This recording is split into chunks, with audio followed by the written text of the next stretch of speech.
The Red Fairy, the true history of Little Golden Hood.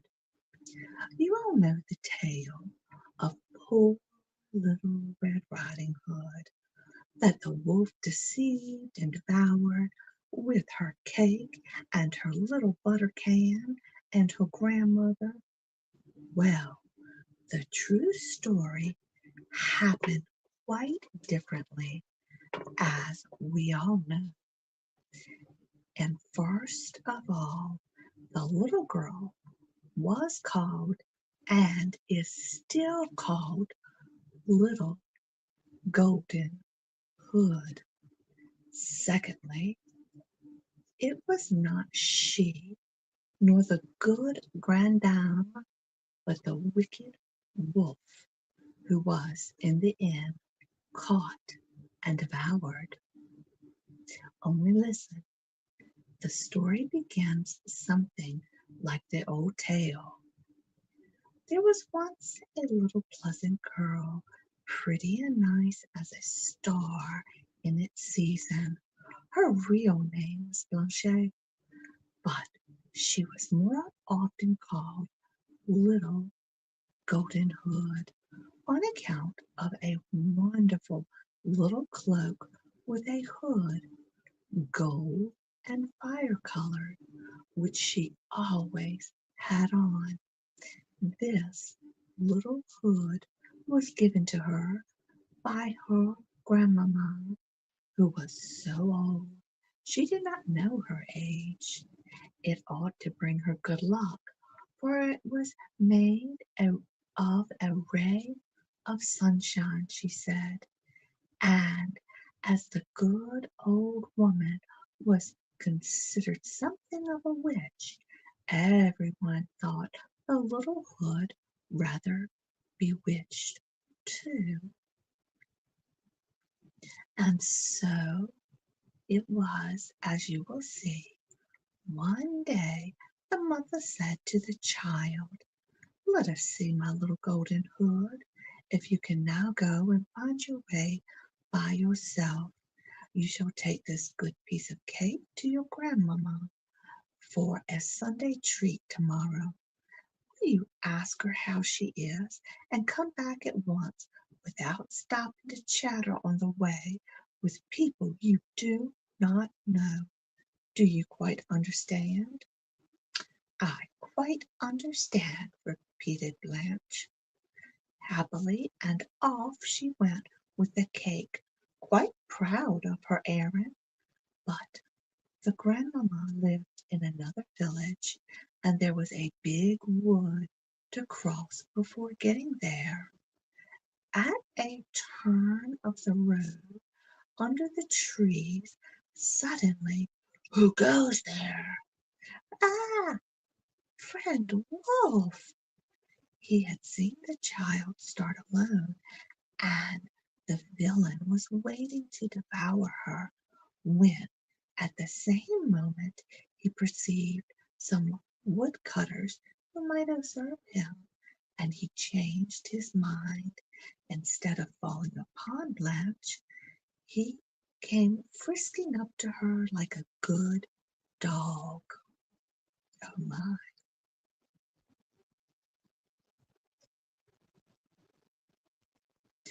"'Tis you, my little golden hood," he said. So the little girl stopped to talk with the wolf, who, for all that, she did not know in the least. "You know me, then?" she said. "What is your name?" "My name is Friend Wolf." "And where are you going, this my pretty one, with your basket on your arm?"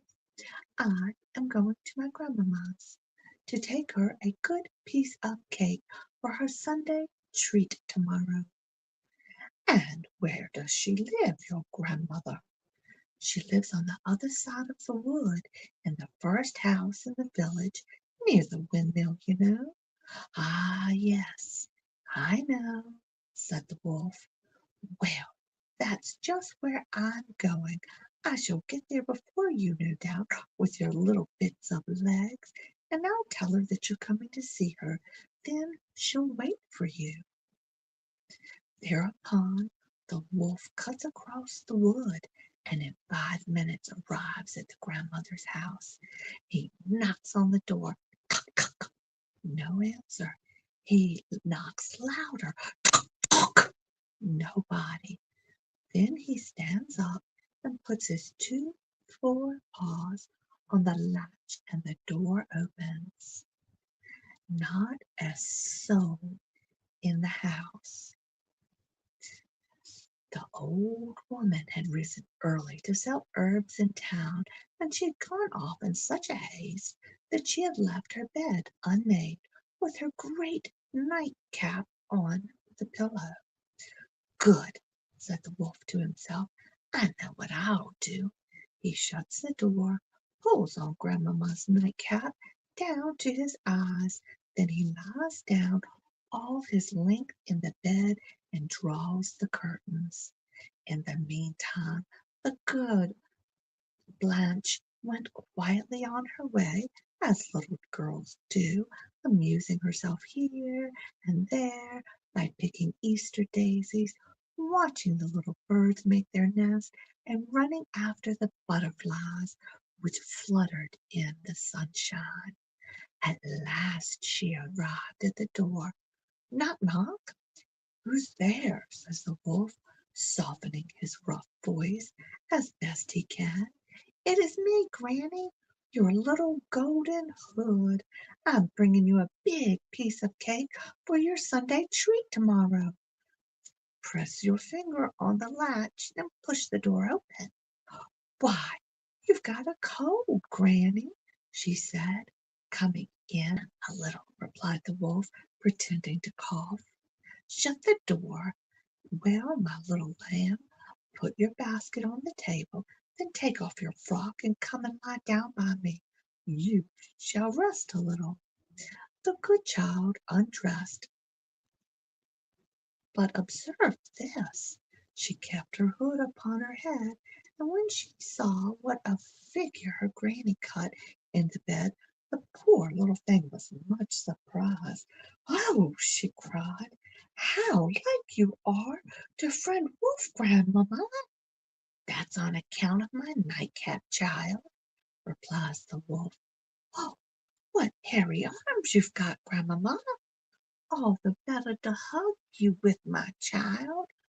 Oh, what a big tongue you've got, Grandmamma! All the better for answering, child. Oh, what a mouthful of great white teeth you have, Grandmamma! That's for crunching little children with. And the wolf opened his jaws wide to swallow Blanche, but she put down her head, crying, Mamma, Mamma, and the wolf only caught her little hood. Thereupon, oh dear, he draws back, crying and shaking his jaw as if he had swallowed hot red coals. It was a little fire-colored hood that burnt his tongue right down his throat. The little hood you see was one of those magic cat capes that they used to have in former times in the stories for making oneself invisible or invulnerable. So there was the wolf with his throat burnt, jumping off the bed, trying to find another door, howling and howling as if all the dogs in the country were at his heels. Just at this moment the grandmother arrives, returning from town with her sack empty on her shoulder. She opens her sack wide, the door across the door, and the maddened wolf springs in, head down. It is he now that is caught, swallowed like a letter in the post. For the brave old dame shuts her sack so, and she runs and empties it in the well, where the vagabond, still howling, tumbles in and drowned. Ah, scoundrel, you thought you would crunch up my little grandchild. Well, tomorrow we'll make her a muff of your skin, and you yourself shall be crunched, for we'll give your carcass to the dogs. Thereupon, grandmother hastened to dress poor Blanche, who was still trembling with fear in the bed. "Well," she said to her, "without my little hood, where would you be now, darling?" And to restore heart and legs to the child, she made her eat a good piece of her cake and drink a good draught of wine, after which she took her by the hand and led her back to the house. And then, who was it who scolded her when she knew all that had happened? It was her mother. Blanche promised over and over again that she would never more stop to listen to a wolf, so that at last the mother forgave her, and Blanche, the little golden hood, kept her word, and in fine weather she may still be seen in the fields with her pretty little hood, the color of the sun. But to see her you must rise early. The Golden Branch. Once upon a time there was a king who was so morose and disagreeable that he was feared by all his subjects, and with good reason, as for the most trifling offences he would have their heads cut off. This King Grumpy, as he was called, had one son who was as different from his father as he could possibly be. No prince equaled him in cleverness and kindness of heart, but unfortunately he was terribly ugly. He had crooked legs and squinting eyes, a large mouth all on one side, and a hunchback.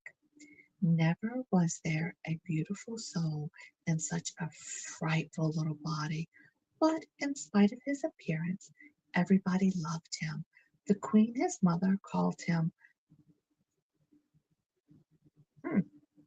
Curly because it was a name she rather liked, and it seemed to suit him. King Grumpy, who cared a great deal more for his own grandeur than for his son's happiness, wished to betroth the prince to the daughter of the neighboring king, whose great estate joined his own, for he thought that his alliance would make him even more powerful than ever. And as for the princess, she would do very well for Prince Curlicue, for she was as ugly as himself. Indeed, though she was the most amiable creature in the world, there was no concealing the fact that she was frightful and so lame that she always went about with a crutch, and people called her Princess Cabbage Stalk. The king, having asked for and received a portrait of this princess, had it placed in his great hall under a canopy, and sent for Prince Curlicue, who to whom he said that this was the portrait of his future bride. He hoped the prince found it charming. The prince, after one glance at it, turned away with a disdainful air, which greatly offended the father. Am I to understand that you are not pleased?" he said very sharply. "No, sire," replied the prince. "How could I be pleased to marry an ugly lame princess? Certainly it is becoming in you to object to that," said King Grumpy, "since you are ugly enough to frighten anyone yourself." "That is the very reason," said the prince, "that I wish to marry someone who is not ugly. I am quite tired enough of seeing myself." "I tell you that you shall marry her," cried King Grumpy angrily, and the prince, seeing that this was of no use, bowed and retired. As King Grumpy was not used to being contradicted in anything, he was very much displeased with his son, and ordered that he should be imprisoned in the tower that was kept on purpose for rebellious princes. but had not been used for about 200 years because there hadn't been any. The prince thought all the rooms looked strangely old-fashioned with their antique furniture, but there was a good library. He was pleased, for he was very fond of reading, and he soon got permission to have as many books as he liked. But when he looked at them, he found they were all written in forgotten languages, and he could not understand a single word, though he amused himself with trying. King Grumpy was so convinced that Prince Curlicue would soon get tired of being in prison, and so consent to marry the Princess Cabbage Stalk, that he sent ambassadors to her father, proposing that she could come and be married to his son, who would make her perfectly happy. We shall see. The king was delighted to receive so good an offer for his unlucky daughter, though to tell the truth, he found it impossible to admire the prince's portrait which had been sent to him. However, he had it placed in a favorable a light as possible, and sent for the princess. But the moment she caught sight of it, she looked the other way and began to cry. The king, who was very much annoyed to see how greatly she disliked it, took a mirror and holding it up before the happy princess, said, "I see you do not think the princess handsome, but look at yourself and see if you have any right to complain about that." "Sire," she answered, "I do not wish to complain. Only I beg of you, do not make me marry at all. I'd rather be the unhappy Princess Cabbage Stalk all my life than inflicted the sight of my ugliness on anyone else." But the king would not listen to her, and sent her away with ambassadors. In the meantime, the prince was kept safely locked up in the tower, and that he might be as dull as possible, King Grumpy ordered that no one should speak to him, and that they should give him next to nothing to eat. But all the prince's guards were so fond of him that they did everything they dared, in spite of the king, to make the time pass pleasantly. One day, as the prince was walking up and down the great gallery, thinking of how miserable it was to be so ugly, and to be forced to marry an equally frightful princess, he looked up suddenly and noticed that the painted windows were particularly bright and beautiful, and that for the sake of doing something that would change his sad thoughts, he began to examine them attentively. He found that the pictures seemed to be scenes from the life of a man who appeared in every window, and the prince, fancying that he saw in this man some resemblance to himself, began to be deeply interested. In the first window there was a picture of him in one of the turrets of the tower.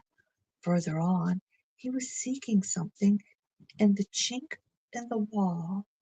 In the next picture, he was opening an old cabinet with a golden key, and so it went through numbers of scenes, and presently the prince noticed that another figure occupied the most important place in each scene, and this time it was a tall, handsome young man.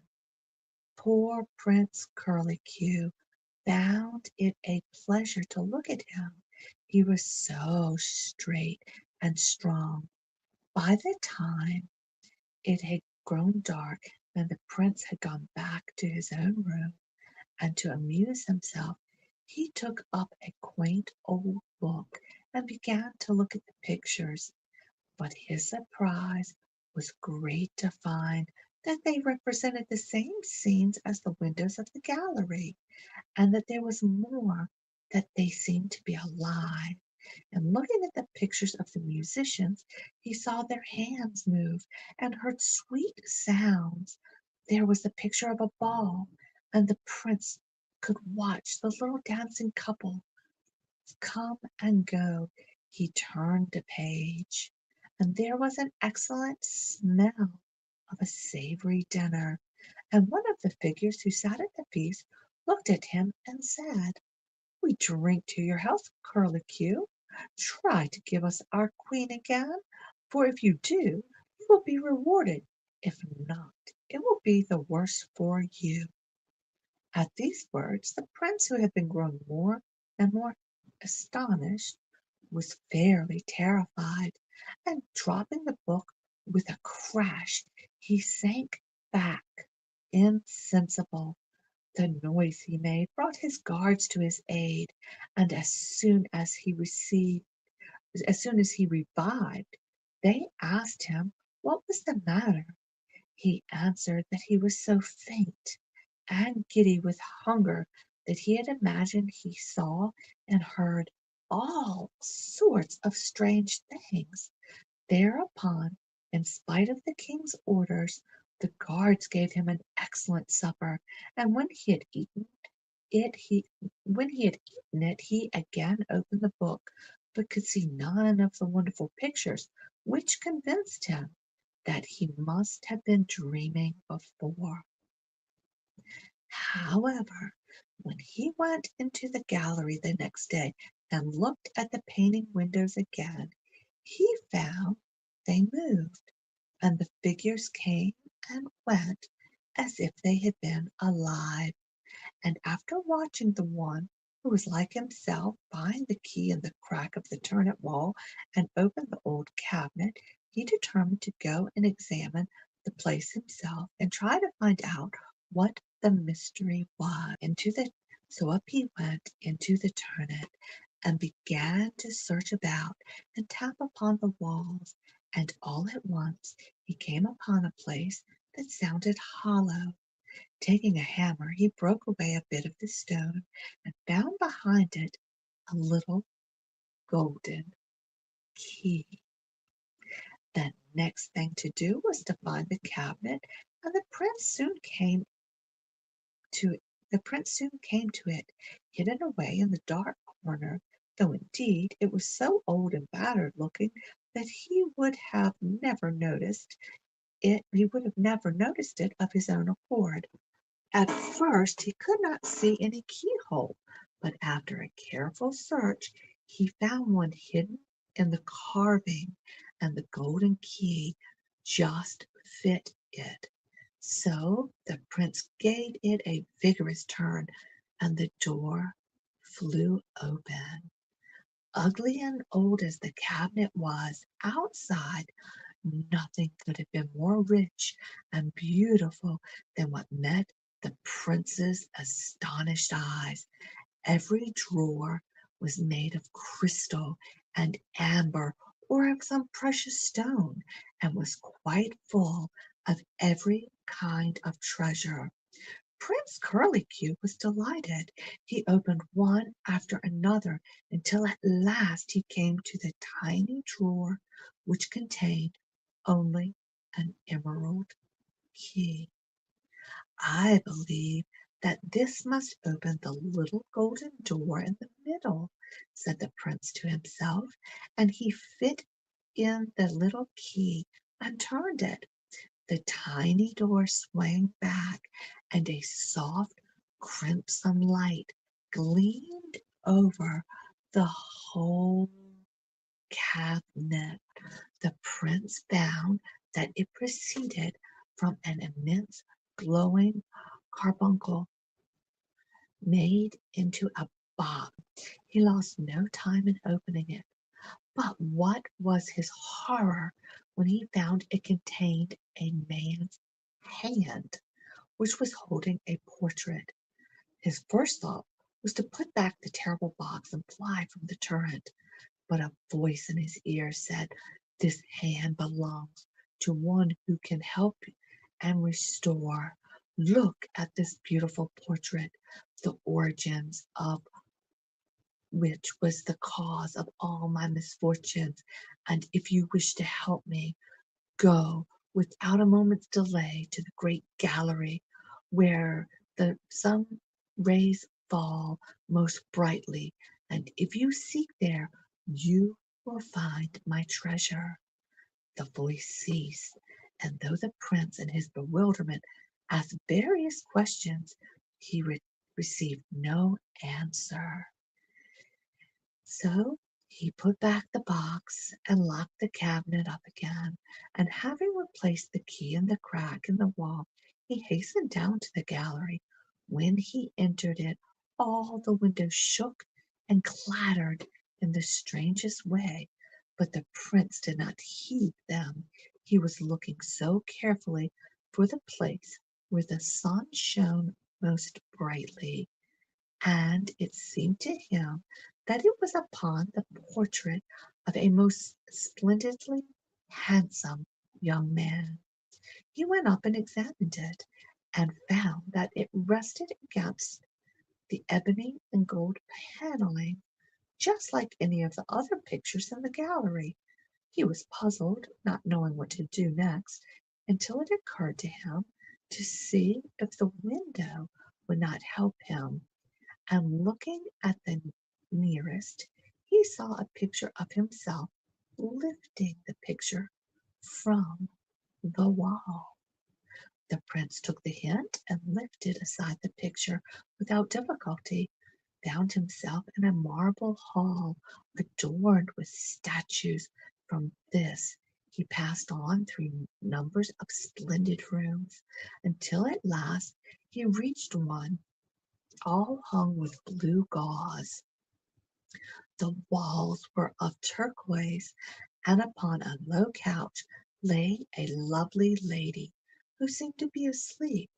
Her hair, black as ebony, was spread across the pillow, making her face look ivory white, and the prince noticed that she was unquiet, and when he softly advanced, fearing to wake her, he could hear her sigh and murmur to herself, "Ah, how dare you think to win my love by separating me from my beloved Flormont, and in my presence cutting off that dear hand that even you should have feared and honored?"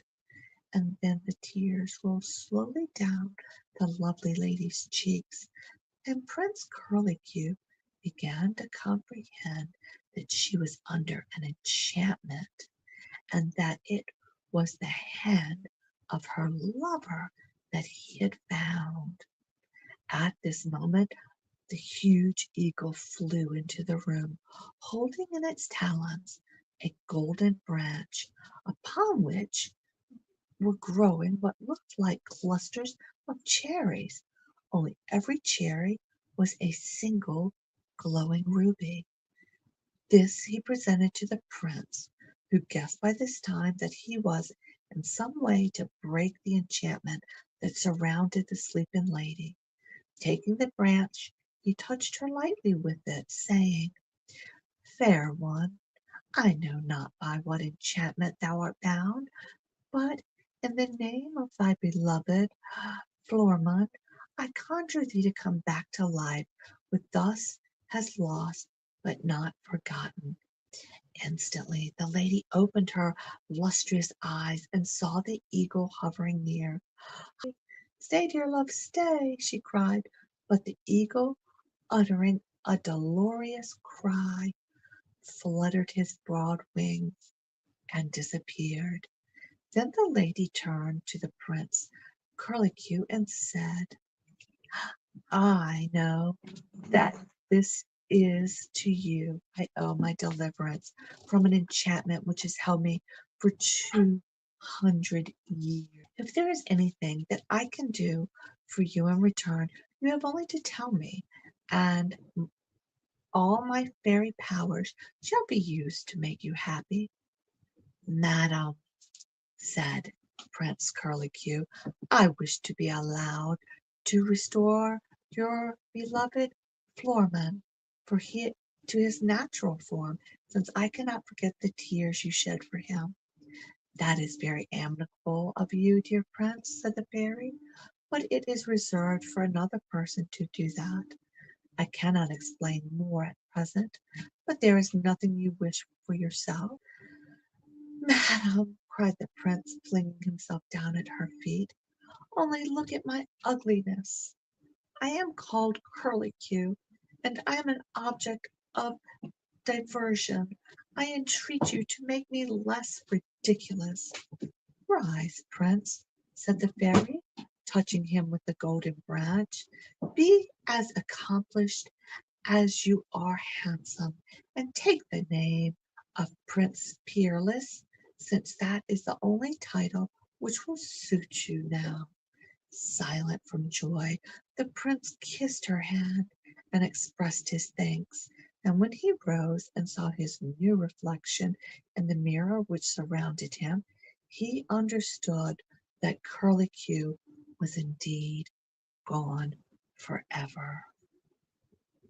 "How I wish," said the fairy, "that I dare tell you what is in store for you, and warn you of the traps which lie in your path, but I must not.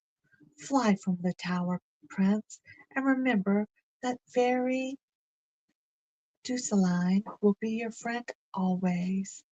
When she had finished speaking to the prince, to his great astonishment, he found himself no longer in the tower, but set down in the thick forest, at least 100 leagues away from it, and there we must leave him for the present, to see what is happening elsewhere.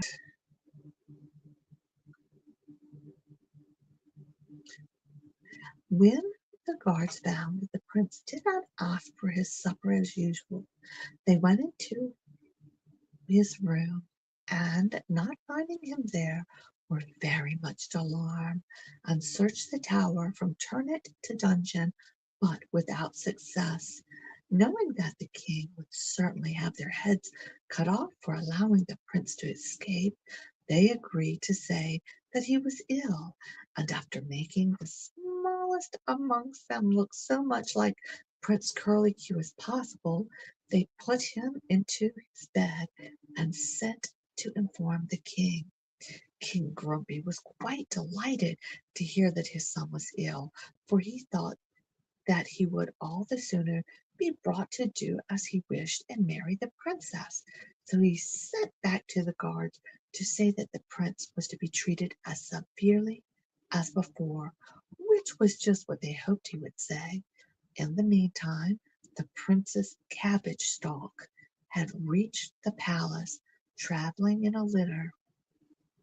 King Grumpy went out to meet her, but when he saw her with the skin like a tortoise, her thick eyebrows meeting above her large nose, and her mouth from ear to ear, he could not help cry out, "Why, I must say, Curlicue is ugly enough, but I didn't think you need have thought twice before consenting to marry him." "Sire," she replied, "I know too well what I am like to be hurt by what you say, but I assure you that I have no wish to marry your son. I had rather be called Princess Cabbage Stalk than Queen Curlicue." This made King Grumpy very angry. "Your father sent you here to marry my son," he said, "and you may be sure that I am not going to offend him by altering his arrangement." So the poor princess was sent away in disgrace to her own apartments, and the ladies who attended upon her were charged to bring her to a better mind. At this juncture the guards, who were in great fear that they would be found out, sent to tell the king that his son was dead, which was which annoyed him very much. He at once made up his mind that it was entirely the princess's fault, and gave orders that she should be imprisoned in the tower in Prince Curlicue's place. The Princess Cabbage Stalk was immensely astonished at that unjust proceedings, and she sent really a lot of angry messages to King Grumpy, but he was in such a temper that no one dared to deliver them or send the letters in which the princess wrote to her father. However, as she did not know this, she lived in hope of soon going back to her own country and tried to amuse herself as well as she could until the time came. Every day she walked up and down the long gallery until she was attracted and fascinated by the ever-changing pictures in the window and recognized herself in one of the figures. "Dear seem to have taken a great delight in painting me since I came to this country," she said to herself. "One would think that I and my crutch were put in on purpose to make that slim, charming young shepherdess in the next picture look prettier by contrast. Oh, how nice it would be to be as pretty as that." And then she looked at herself at the mirror and turned away quickly with tears in her eyes from the doleful sight. All at once she became aware that she was not alone, for behind her stood a tiny old woman in a cap who was as ugly again as herself and quite as lame. "Princess," she said, "your regrets are so piteous that I have come to offer you the choice of goodliness or beauty. If you wish to be pretty, you shall have your way, but you will also be vain and frivolous. If you remain as you are now, you shall be and happy, and modest."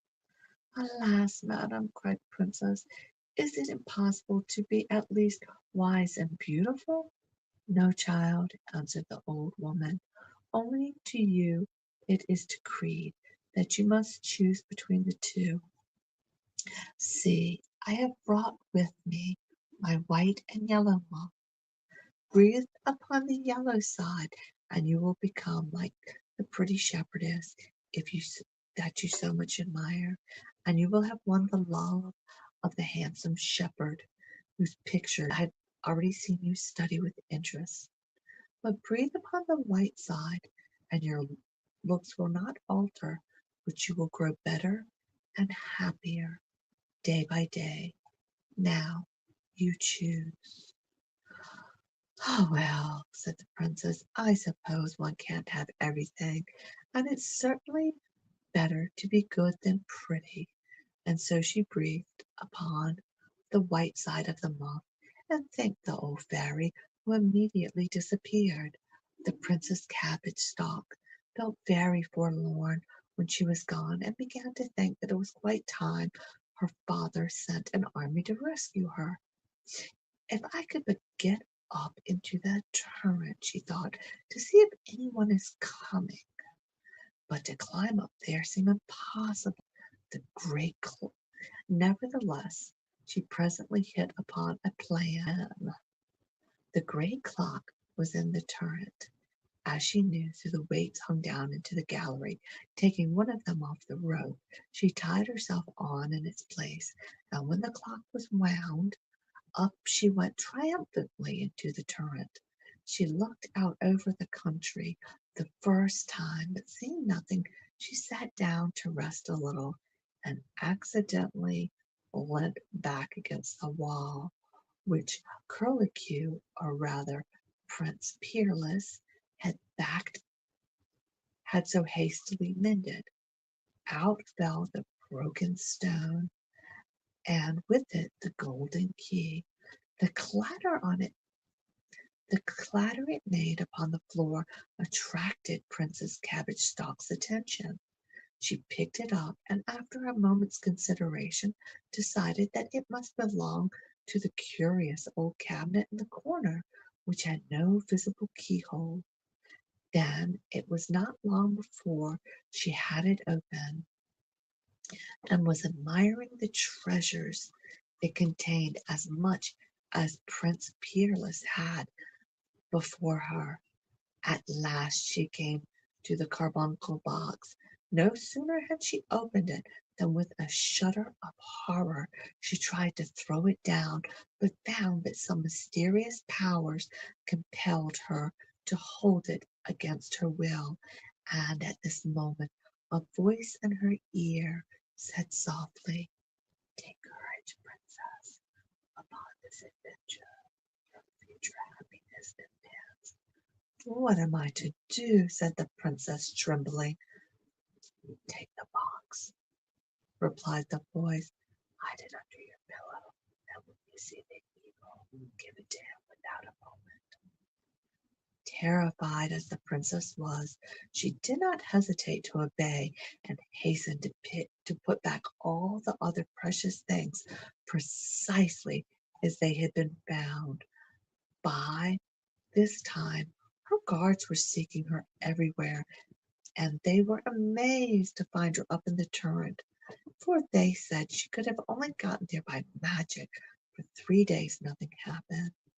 But at the last in the night the princess heard something flutter against her window, and drawing back the curtain she saw in the moonlight that it was an eagle limping across. At her utmost speed she threw open the window, and the great eagle sailed in, beating with its wings for joy. The princess lost no time in offering the carbuncle box, with which it grasped in its talons, and instantly disappeared, leaving in its place the most beautiful prince she had ever seen, who was splendidly dressed and wore a diamond crown. "Princess," he said, "for 200 years has a wicked enchanter kept me here.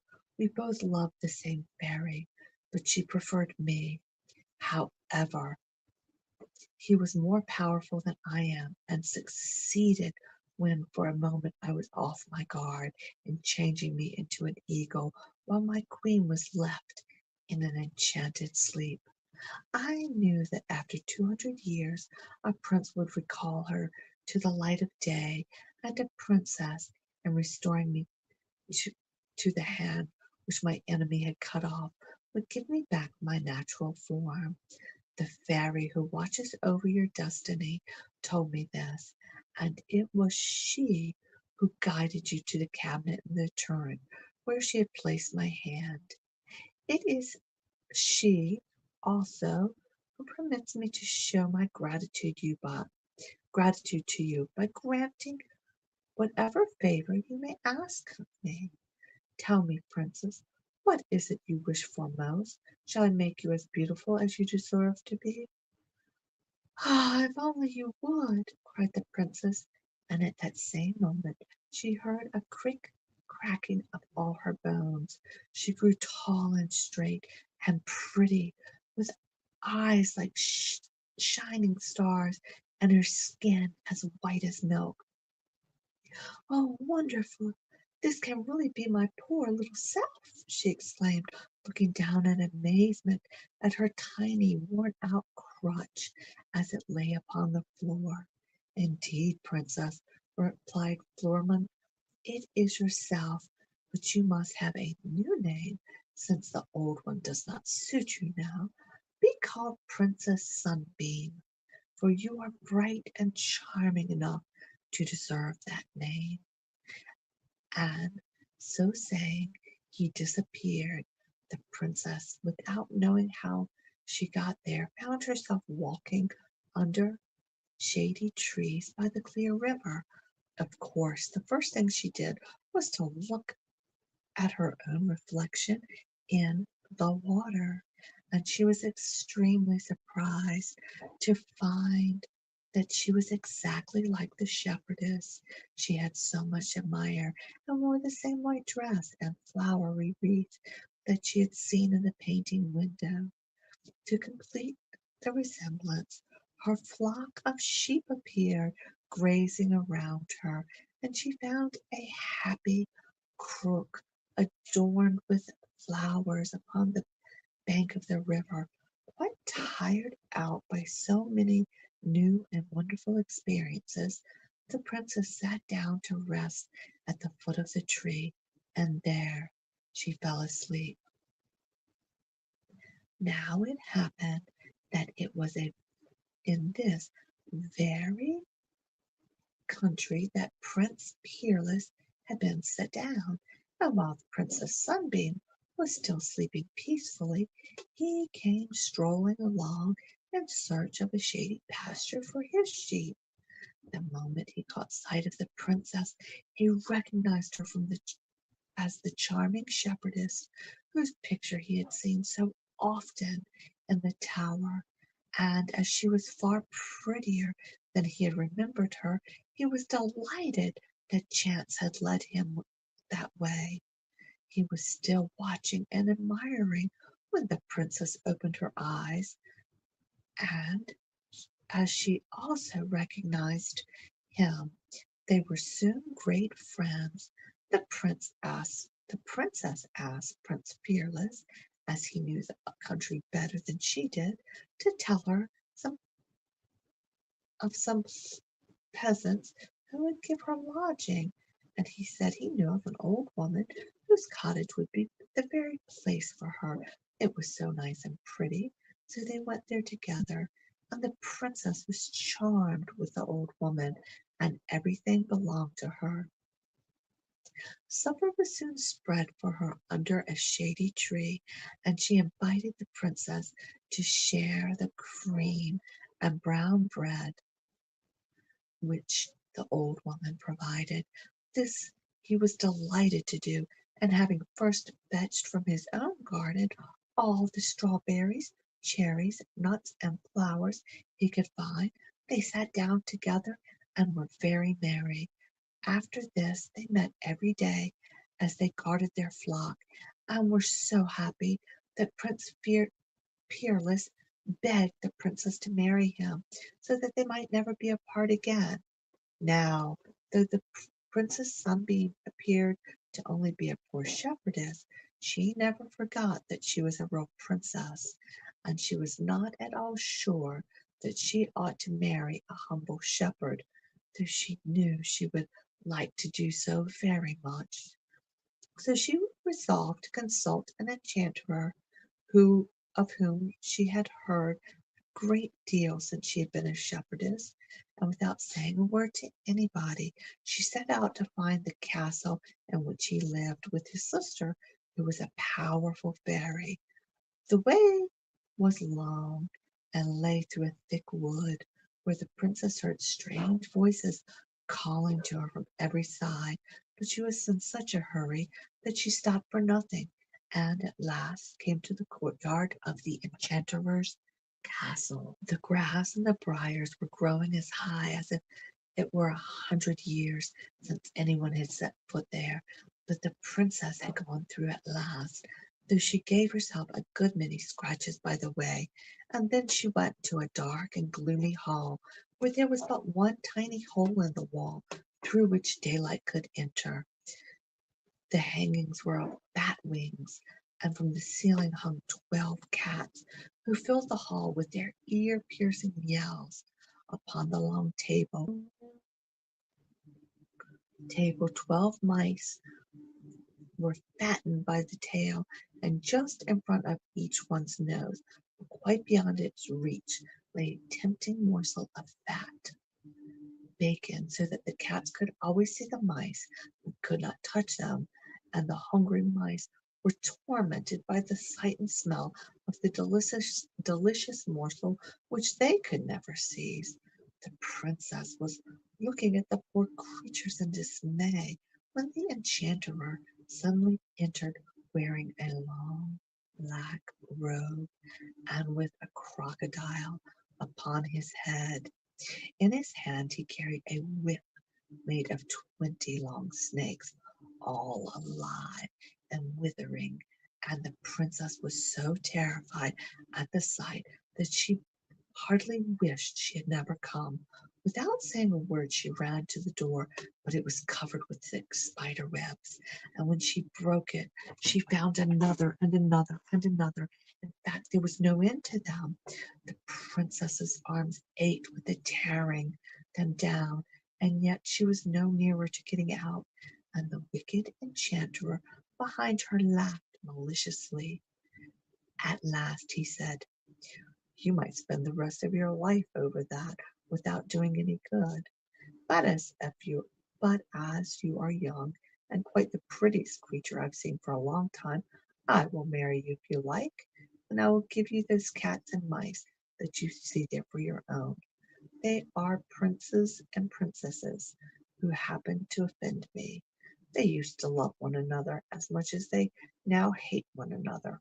Ah, it's a pretty little revenge to keep them like that." "Oh, if you would only change me into a mouse too!" cried the princess. "Oh, so you won't marry me?" he said. "Little simpleton, you should have everything your heart can desire. No, indeed, not, not, no, indeed, nothing should make me marry you. In fact, I don't think that I shall ever love anyone," cried the princess. "In that case," said the enchanter, touching her, "you had better become a particular kind of creature that is neither fish nor fowl.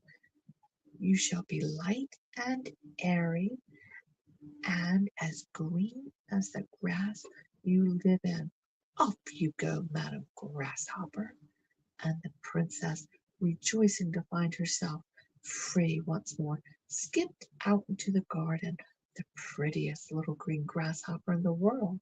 But as soon as she was safely out, she began to be rather sorry for herself. "Ah, Florima," she sighed, "is this the end of your gift? Certainly beauty is short-lived, and this funny little face and green crepe dress are a comical end to it. I had better have married my amiable shepherd. It must be for my pride that I am condemned to be a grasshopper and sing day and night in the grass by this brook, when I feel far more inclined to cry." In the meantime, Prince Peerless had discovered the princess's absence, and was lamenting over it by the river's brim, when he suddenly became aware of the presence of a little old woman. She was quaintly dressed, all in ruffles and farthingale, and a velvet hood covered her snow-white hair. "You seem sorrowful, my son," she said. "What is the matter?" "Alas, mother," answered the prince, "I have lost my sweet shepherdess. I am determined to find her again, though I should have to traverse the whole world in search of her." "Go that way, my son," said the woman, pointing towards the path that led to the castle. "I have an idea that you will soon overtake her." The prince thanked her heartily and set out. As he met with no hindrance, he soon reached the enchanted wood which surrounded the castle, and there he thought he saw the Princess Sunbeam gliding before him amongst the trees. Prince Peerless hastened after her at the top of his speed, but he could not get any nearer. Then he called to her, "Sunbeam, my darling, only wait for a moment." But the phantom did but fly the faster, and the prince spent the whole day in vain pursuit. When night came and he saw the castle before him lighted up, and as he imagined that the princess must be in it, he made haste to go there too. He entered without difficulty, and in the hall the terrible old fairy met him. She was so thin that the light shone through her. Her eyes glowed like lamps. Her skin was that like a shark's. Her arms were thin, and her fingers were spindles. Nevertheless, she wore rouge and patches, and a mantle of silver brocade, and a crown of diamonds, and her dress was covered with jewels and green and pink ribbons. "At last you have come to see me, Prince," she said. "Don't waste another thought upon that little shepherdess, who is unworthy of your notice. I am the Queen of the Comets, and can bring you a great honor if you will marry me." "Marry you, madam!" cried the prince in horror. "No, I will never consent to that." Thereupon the fairy, in a rage, gave two strokes of her wand and filled the gallery with horrible goblins, against whom the prince had to fight for his life. Though he had only his dagger, he defended himself so well that he escaped without any harm, and presently the old fairy stopped the fray and asked the prince if he was still of the same mind. When he answered firmly that he was, she called up the apprentice of the princess. She called up the appearance of the Princess Sunbeam to the other end of the gallery, and said, "You see your beloved there? Take care what you are about, for if you again refuse to marry me, she shall be torn to pieces by two tigers." The prince was distracted, for he fancied he heard his dear shepherdess weeping and begging him to save her. In despair he cried, "Oh, fairy, oh, fairy Dosaline, why have you abandoned me after so many promises of friendship? Help me, help me, help us now." Immediately a soft voice said in his ear, "Be firm, happens what may, and seek the golden branch." Thus encouraged, the prince persevered in his refusal, and at length the old fairy, in a fury, cried, "Get out of my sight, obstinate prince! Become a cricket!" And instantly the handsome Prince Peerless became a poor little black cricket, whose only idea would have been to find himself a cozy cranny behind some blazing hearth, if he had not luckily remembered the fairy Dosaline's injunction to seek the golden branch. So he hastened to depart from the fatal castle, and sought shelter in a hollow tree, where he found a forlorn looking little grasshopper crouching in the corner, too miserable to sing. And without expecting an answer, the prince asked it, "And where may you be going, Grandma Grasshopper?"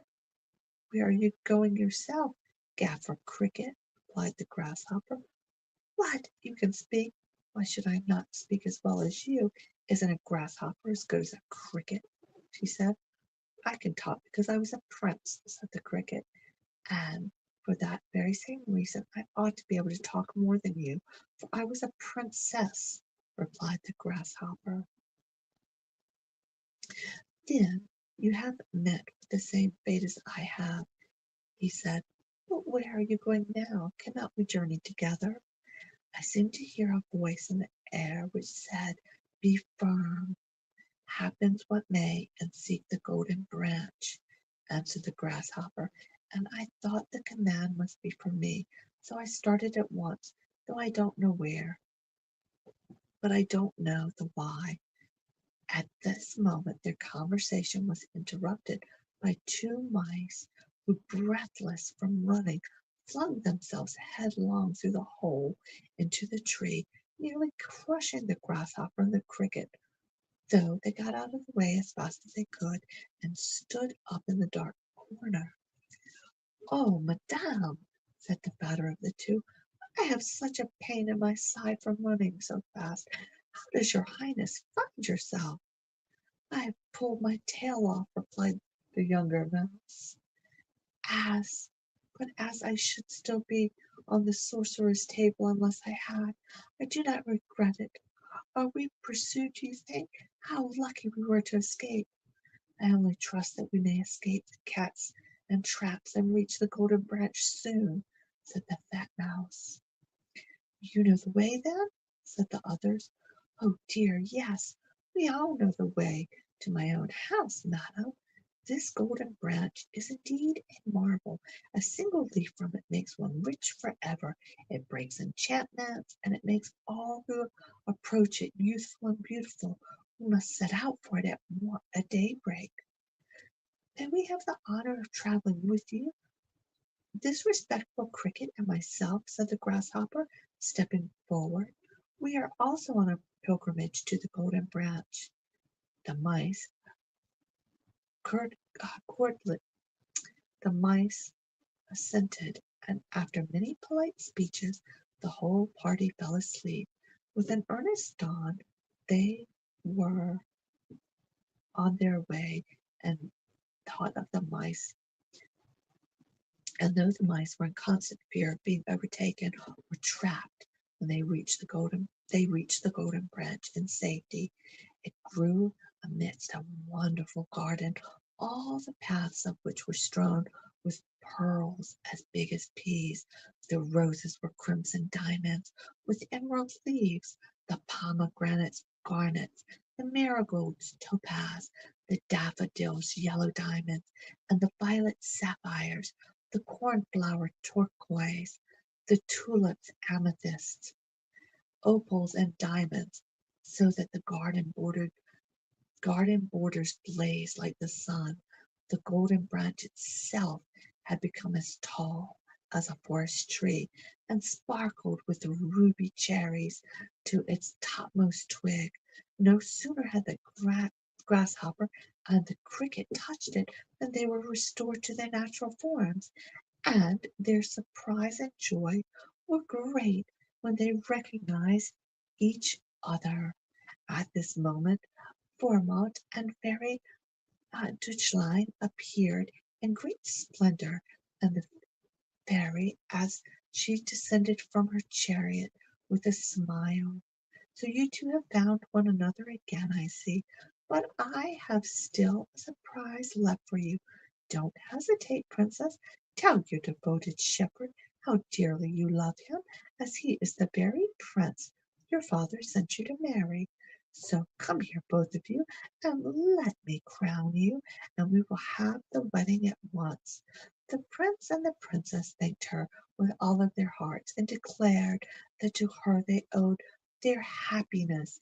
And then the two princesses, who had so lately been mice, came and begged that the fairy would use her power to release their unhappy friends, who were still under the enchanter's spell.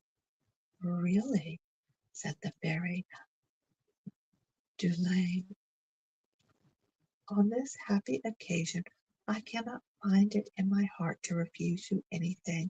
And she gave 3 strokes of her wand upon the golden branch, and immediately all the prisoners in the enchanter's castle found themselves free, and came with all speed to the wonderful garden, where one touch from the golden branch restored each one to its natural form, and they greeted one another with much rejoicing.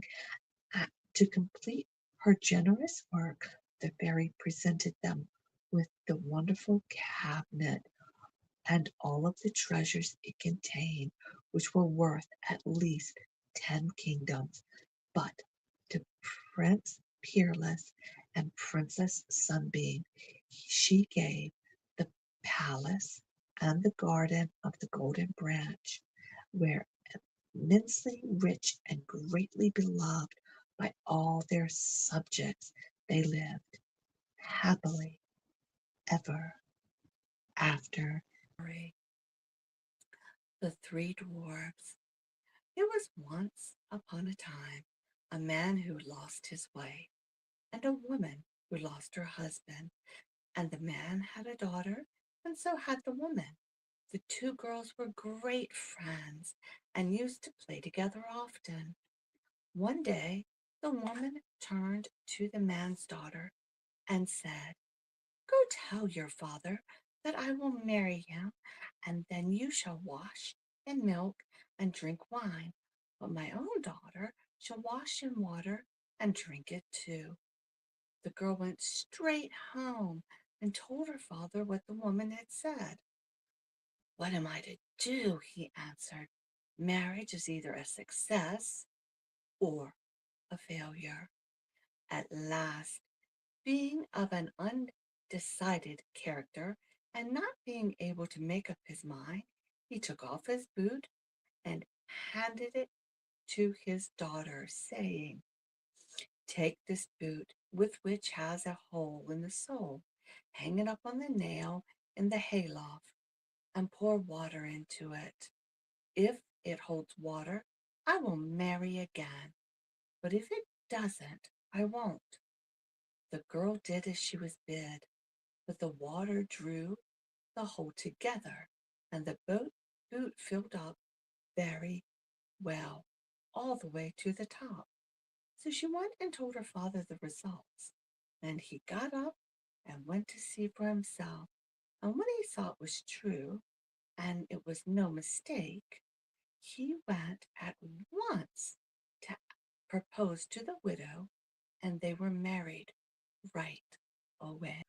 On the morning after the wedding, when the two girls awoke, milk was standing for the man's daughter to wash in and wine for her to drink, but for the woman's daughter only water to wash in and water to drink. On the second morning, water to wash in and water to drink was standing for the man's daughter as well. And on the third morning, water to wash in and water to drink was standing for the man's daughter, and milk to wash and wine to drink was for the stepdaughter. From the bottom of her heart, and she did all she could to make her life miserable. She was as jealous as she could possibly be because the girl was so beautiful and charming, while her own daughter was both ugly and repulsive.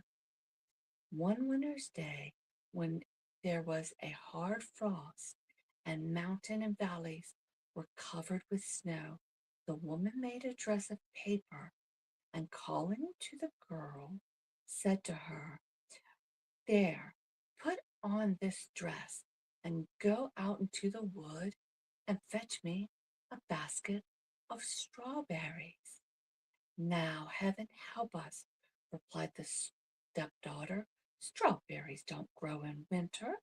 The earth is all frozen and the snow is covered up everything. And why send me in a paper dress?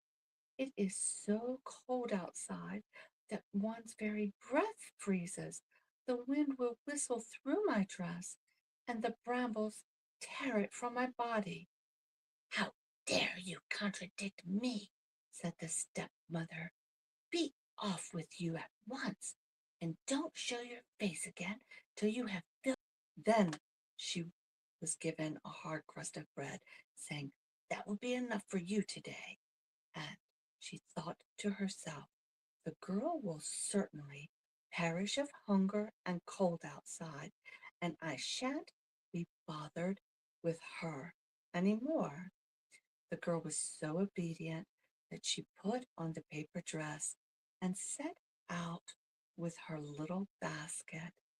There was nothing but snow far and near, and not a green blade of grass to be seen anywhere. When she came to the wood, she saw a little house, and out of it peeped three little dwarfs. She wished them good day and knocked modestly at the door.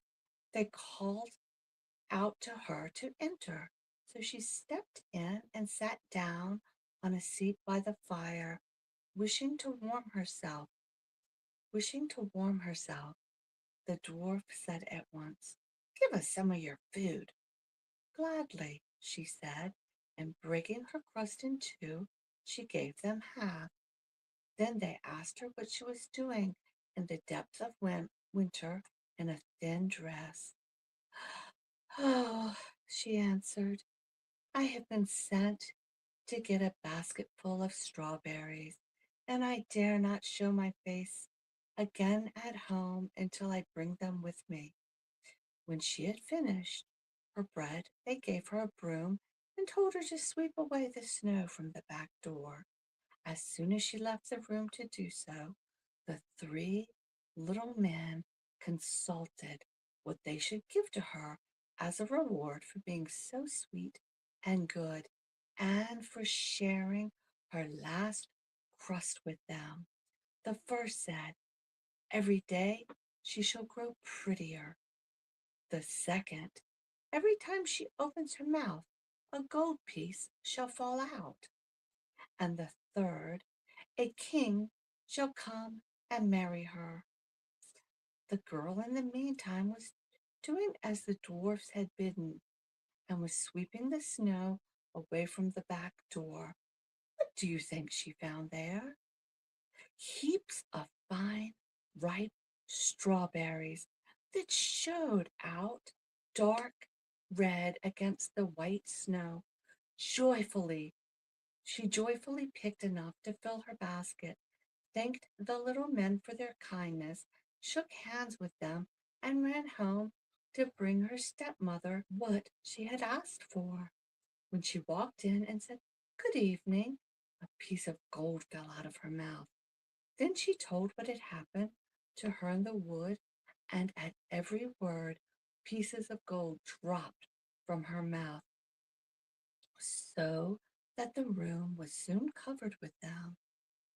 "She's surely more money than wit to throw gold about like that," said her stepsister, but in her secret heart she was very jealous and determined that she too would go into the wood and look for strawberries.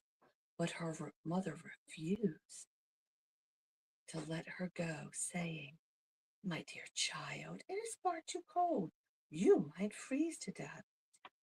The girl, however, gave her no peace, so she was forced at last to give in, but she insisted on putting on her beautiful cloak, and she gave her bread and butter and cakes to eat on the way. The little girl went straight to the little house in the wood, and, as before, the three little men were looking out of the window. She took no notice of them, and without so much as a "by your leave," or "with your leave," she flounced into the room, sat herself down by the fire, and began to eat her bread and butter and cakes. "Give us some," cried the dwarfs, and she answered, "No, I won't. It's hardly enough for myself, so catch me giving you any." When she had finished eating, she said to them, "There's a..." When she had finished eating, they said, "There's a broom for you. Go clear up our back door." "I'll see myself further," she answered rudely. "Do it yourselves. I'm not your servant." So when she saw that they did not mean to give her anything, she left the house in a miserable state of mind. Then the three little men consulted what they should do to her, because she was so bad and had such an evil heart that she grudged everybody their good fortunes. The first said, "She shall grow uglier every day." The second said, "Every time she speaks, a toad shall jump out of her mouth." And the third, "She shall die a most miserable death." The girl searched for strawberries, but found none, and returned home in a very bad temper. When she opened her mouth to tell her mother what had befallen her in the wood, a toad jumped out, so that everyone was quite disgusted with her. Then the stepmother was more furious than ever, and did nothing but plot mischief against the man's daughter, who was daily growing more beautiful. At last, one day, the wicked woman took a large pot, put it on the fire, and boiled some yarn. When it was scalded, she hung it around the poor girl's shoulder and gave her an axe, and she bade her to break a hole in the freezing river and rinse the yarn in it. Her stepdaughter obeyed as usual, and went and broke a hole in the ice.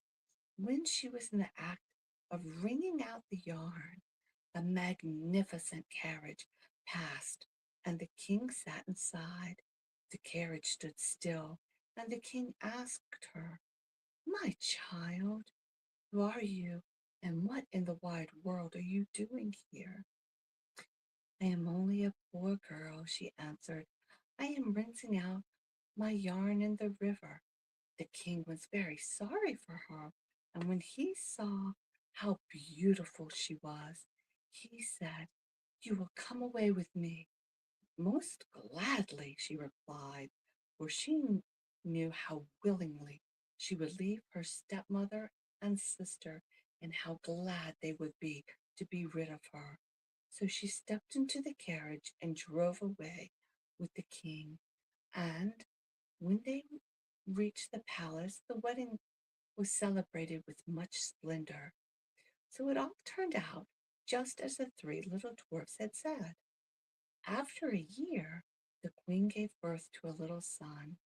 When the stepmother heard of her good fortune, she came to the palace with her own daughter by way of paying a call, and took upon her abode there. Now, one day, when the king was out and nobody else near, the bad woman took the queen by the hand, and the daughter took her by her heels, and they dragged her from her bed, flung her out of the window into a stream which flowed beneath it. Then the stepmother laid her ugly daughter in the queen's place and covered her up with the cloths, so that nothing of her was seen. When the king came home and wished to speak to his wife, the woman called out, "Quietly, quietly, this will never do. Your wife is very ill. You must let her rest all day." The king suspected no evil, and again came the next morning. So he had to let the king suspected no evil and didn't come again till the next morning. When he spoke to his wife, she answered him. Instead of the usual pieces of gold, a toad jumped out of her mouth. Then he asked what this meant, and the old woman told him that it was nothing but weakness, and she should soon be all right again. But that same evening, a, a chambermaid noticed a duck swimming up the gutter, saying as it passed, "Where does the king, I pray you tell? Is he awake, or sleeps he well?" And receiving no reply, it continued, "And all my guests, are they asleep?" The maids answered, "Yes, one and all they slumber deep." Then the duck went on, "What about my baby dear?" And he answered, "Oh, it sleeps soundly, never fear." Then the duck assumed the queen's shape, went up to the child's room, tucked him in his cradle, and then swam back down the gutter again in the likeness of a duck. This was repeated 2 nights, and on the third, the duck said to the maid, "Go and tell the king to swing his sword 3 times over me on the threshold." The maid did as the creature bade him, and the king came with his sword and swung it 3 times over the bird. And lo and behold, his wife stood before him once more, alive and as blooming as ever. The king rejoiced greatly, but he kept the queen in hiding till Sunday, on which the child was to be christened. After the christening, he said, "What punishment does a person deserve who drags another out of bed and throws him or her, as the case may be, into the water?" Then the wicked stepmother answered, "No better fate than to be put into a barrel lined with sharp nails, and to be rolled down the hill into the water." "You have pronounced your own doom," said the king, and he ordered a barrel to be lined with sharp nails, and in it he put the bad old woman and her daughter. Then, as it was fastened down securely, the barrel was rolled down the hill till it fell into the water. And that was actually a Grimm's fairy tale. The next story is called the Dapplegrim. Right. There was once a couple of rich folks who had 12 sons. When the youngest was grown up, he would not stay at home any longer, but would go out into the world and seek his fortune. His father and mother said that they would his father and mother said that they thought he was very well off at home, and that he was welcome to stay. But at last they gave him leave to go, and when he walked a long way, he came to a king's palace, and there he asked for a place, and he got it.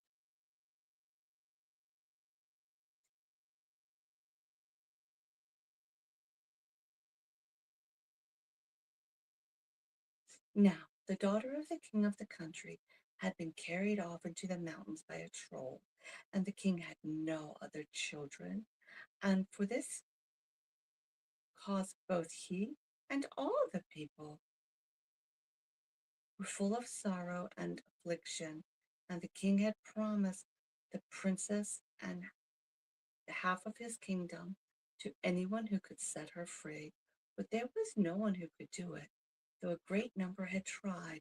When the youth had been there for the space of a year or so, he wanted to go home and pay his parents a visit, but when he got there, his father and his mother were no longer, and his brothers had divided everything that their parents possessed between them, so there was nothing for him. "Shall I, then, receive nothing of my inheritance?" asked the youth. "Who could know that you were still alive, you who have been wandering so long?" answered the brothers. "However, there are 12 mares upon the hills, which we have not yet divided among us, and if you would like to have them for your share, you may take them." So the youth, well pleased with this, thanked them, and at once set off to the hill where the 12 mares were at pasture. When he got up there, he found each of the mares had a foal, and by the sides of one of them was a big dapple gray foal as well, which was so sleek that it shone. "Well, my little foal, you are a fine fellow," said the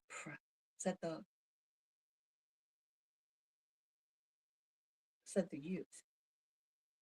"Yes, but if you will kill all the other little foals so that I can suck all the mares for a year, you shall see how big and handsome I become then," said the foal. Ooh. So the young youth did this. He killed all 12 foals, and then he went back again. Next year, when he came back home to look after his mare and his foal, it was as fat as could be, and its coat shone with brightness, and it was so big that the lad had the greatest difficulty in getting on its back, and each of the mares had another foal. "Well, it is very evident that I have lost nothing by letting you suck all my mares," he said to the yearling, "but now you are quite big enough and must come with me."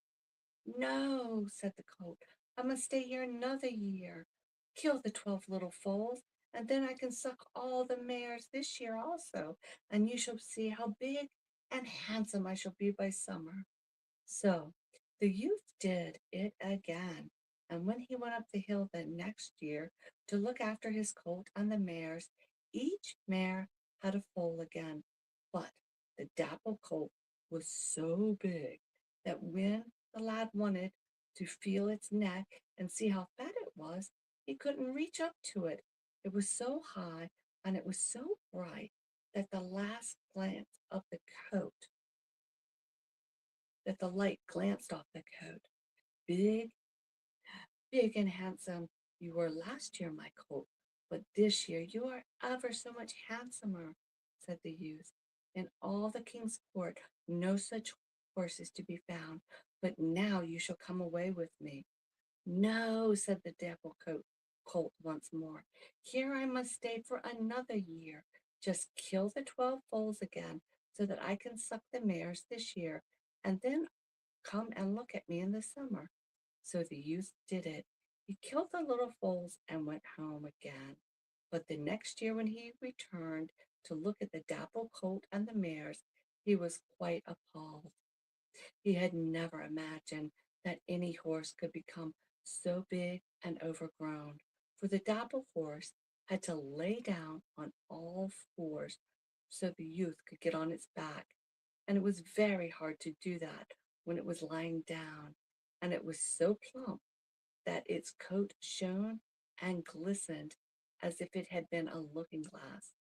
This time the dapple horse was not unwilling to go away with the youth, so he mounted it, and when he came riding home to his brothers, they all smote their hands together and crossed themselves, for never in their lives had they either seen or heard tell of such a horse as this. If you will procure me the best shoes for my horse and the most magnificent saddle and bridle that can be found, said the youth, you may have all 12 mares, just as they are standing out in the hill, and their 12 foals into the bargain, for this year also each mare had a foal. Well, the brothers were quite willing to do this. So the lad got such shoes for his horse that the sticks and stones flew high up into the air as he rode away over the hills, and such a gold saddle and such a gold bridle that they could be seen glittering and glancing from afar. And now we will go to the king's palace, said Dapplegrim. That was the horse's name. But bear in mind you must ask the king for a good stable and excellent fodder for me. So the lad promised not to forget to do that. He rode to the palace, and it will be easily understood that with such a horse as he had, he was not long on the way. When he arrived there, the king was standing out on the steps, and how he did stare at the man who came riding up. Nay, he said, never in my whole life have I seen such a man and such a horse. When the youth inquired if he could have a place in the king's palace, the king was so delighted that he could have danced on the steps where he was standing, and there and then the lad was told that he should have a place. Yes, but I must have a good stable and most excellent fodder for my horse, he said. So they told him that he should have sweet hay and oats, as as much of them as the dapple horse chose to have. And all the other riders had to take their horses out of the stable, that Dapplegrim might stand alone and really have plenty of space. But this did not last long, for the other peoples in the king's court became envious of the lad, and there was no bad things that they would not have done to him if they had but dared. At last they bethought themselves of telling the king that the youth had said that if he chose, he was quite able to rescue the princess who had been carried off into the mountains a long time ago by the troll. The king immediately summons the lad into his presence and said that he should have been informed that he had said that it was his power to rescue the princess. So he was now to go and do it. And if he succeeded in it, he no doubt knew that the king had promised his daughter and half of the kingdom to anyone who set her free, which promise should be faithfully and honorably kept, but if he failed, he should be put to death. The youth denied that he had said this, but all to no purpose, for the king was deaf to all words. So there was nothing to be done but say that he would make the attempt. He went down into the stable, and very sad and full of care he was. Then Dapplegrim inquired why he was so troubled, and the youth told him, and said that he did not want to do it, for as setting the princess free is downright impossible. Oh, but it might be done, said Dapplegrim. I will help you, but you must first have me well shod.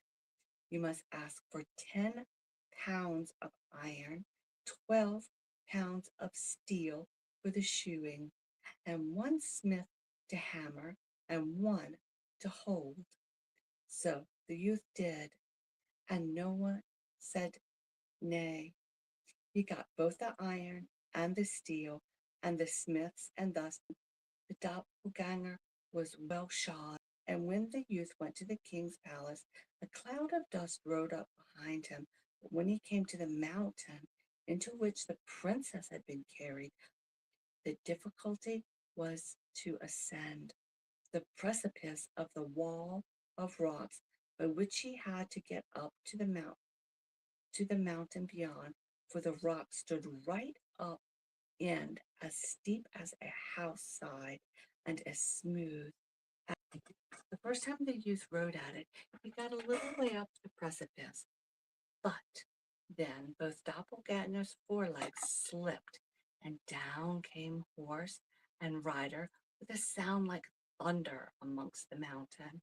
The next time that he rode, he got a little farther up, but then one of the old Grimm's forelegs slipped, and down they went with the sound of landslip. But the third time, the Dapplegrim said, "Now we must show what we can do," and went at it once till the stone sprang up high. Thus they got up.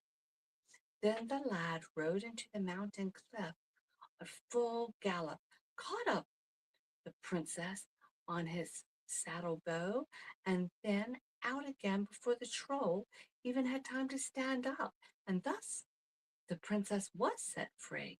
When the youth returned to the palace, the king was both happy and delighted to get his daughter back again, as may easily be believed.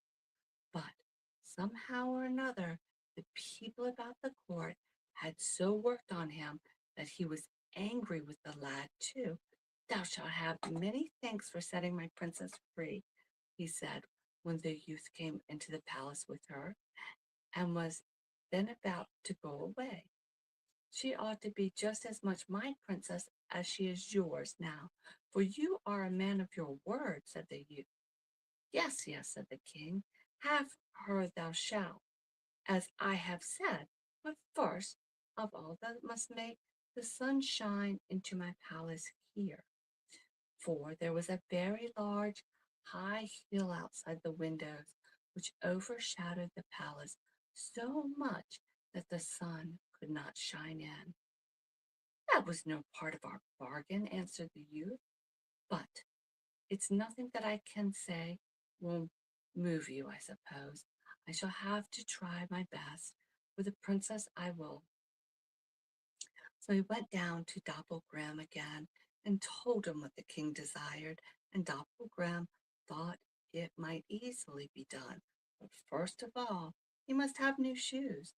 10 pounds of iron, 12 pounds of steel must go into the making of them, and 2 smiths were also necessary, one to hammer and one to hold, and then it would be very easy to make the sun shine into the king's palace. The lad asked for these and obtained them instantly, for the king thought that it was a very shame he could not refuse to give them. And so Dapplegrim got new shoes, and they were very good ones. The youth seated himself upon him, and they were once more on their way. And for each hop the Dapplegrim made, down went the hill 15 ells into the earth, so that they went on and on until there was no hill left for the king to see. When the youth came down again to the king's palace, he asked the king should not at last be his, for now no one could say that the sun was not shining into the palace. But other people in the palace had again stirred up the king, and he answered that the youth should have her, but he had never intended that he should not. But first of all, he must get her quite a good a horse to ride to the wedding on as which he had himself. The youth said that the king had never told him that, and that it seemed to him that he had now really earned the princess. But the king stuck to what he had said, and if the youth were unable to do it, he was to lose his life. The youth went down to the stable again, and very sad and sorrowful he was, as anyone may well imagine. Then he told Dapplegrim what the king now required, that he should get the princess a good bridle horse, as that which the had, or she should lose his life.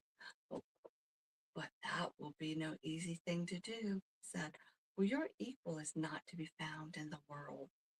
Oh, yes, there is one match, said Dapplegrim, but it will not be easy to get to him, for he is underground. However, we shall try.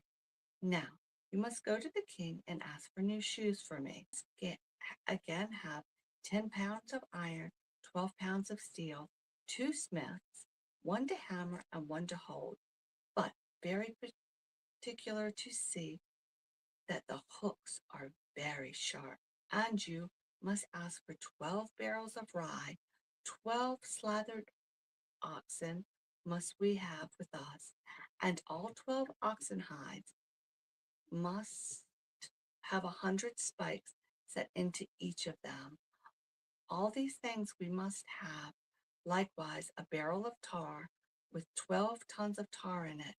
The youth went to the king and asked for all the things the Dapplegrim had named, and once more the king thought that it would be disgraceful to refuse him, so he obtained them all. The youth then mounted Dapplegrim and rode away from court, and when he had ridden for a long, long time over the hills and over the moors, Dapplegrim asked, "Do you hear anything?" "I don't know. Do you?" "Yes, there is a dreadful whistling up above in the air that I think I am growing alarmed," said the youth. "That is all the wild birds in the forest flying about. They are sent to stop us," said Dapplegrim. "But just cut a hole in the corn sack, and then they will be busy with the corn that they will forget us." The youth did it. He cut holes in the corn sack so the barley and rye ran out every side, and all the wild birds that were in the forest came in such numbers that they darkened the sun. But when they caught sight of the corn, they could not refrain from it. They flew down and began scratching and picking at the corn and rye. At last, they began to fight among themselves and forgot all about the youth and Dapplegrim, and did them no harm. Now, the youth rode onward for a long, long time, over the hill and dale, over rocky places and morasses, and then Dapplegrim began to listen again, and he asked the youth, "Do you hear that?" "Yes, I now hear such a dreadful crackling and crashing in the forest that I think I shall be really afraid," said the youth. "That is all the wild beasts of the forest," said Dapplegrim. "They are sent out to stop us, but just throw out the 12 carcasses of oxen. They will be so much occupied with them that they will quite forget us." So the youth threw out the carcasses of the oxen, and then all the wild beasts in the forest, both bears, wolves, lions, and grim beasts of all kinds came. When they caught sight of the oxen, they began to fight for them till blood flowed, and they entirely forgot about Dapplegrim and the youth. So the youth rode onward again, and many were the new scenes they saw. For traveling on Dapplegrim's back was not traveling slowly, as may be imagined, but then the Dapplegrim neighed. "Do you hear anything?" he said. "Yes, I hear something like a foal neighing quite plainly, a long, long way off." "That's a full-grown colt," said Dapplegrim. "If you hear it so plainly when it is so far away from us." They traveled onward a long time, and saw one new scene after another. Then Dapplegrim neighed again. "Do you hear anything now?" he said. "Yes, I heard it quite distinctly. It neighed like a full-grown horse," answered the youth. "Yes, and you will hear it again very soon," said Dapplegrim. "And then you will hear what a voice it has." So they traveled on through many different countries. Then the Dapplegrim neighed for a third time, but before he could ask the youth if he heard anything, there was such a neighing on the other side of the heath that the youth thought the hills and rocks would be rent to pieces. "Now he is here," said Dapplegrim. "Be quick and fling over me the ox hides so that they have the spikes on them. Throw the 12 tons of tar over the field and climb up onto that great spruce tree. When he comes, fire will spurt out of both his nostrils, and then the tar will catch fire. Now mark what I say. If the flames ascend, I conquer, and if it sinks, I fail. But if you see that I'm winning, fling the bridle, which you must take off of me, over its head, and then he will become quite gentle." Just as the youth had flung all the hides with the spikes over the Dapplegrim and the tar over the field, and had got safely up into the spruce fir, a horse came with flames sprouting from his nostrils, and the tar caught fire in a moment. Dapplegrim and the horse began to fight until the stones leapt into the sky. They bit and they fought with their forelegs and their hind legs, and sometimes the youth looked at them, and sometimes he looked at the tar. But at last the flames began to rise, for whenever the strange horse bit or whatsoever he kicked, he bit upon the spikes of the hides, and at length he had to yield. When the youth saw that, he was not long in getting down from the tree and flinging the bridle over the horse's head, and then he became so tame that he might be led away with a thin string.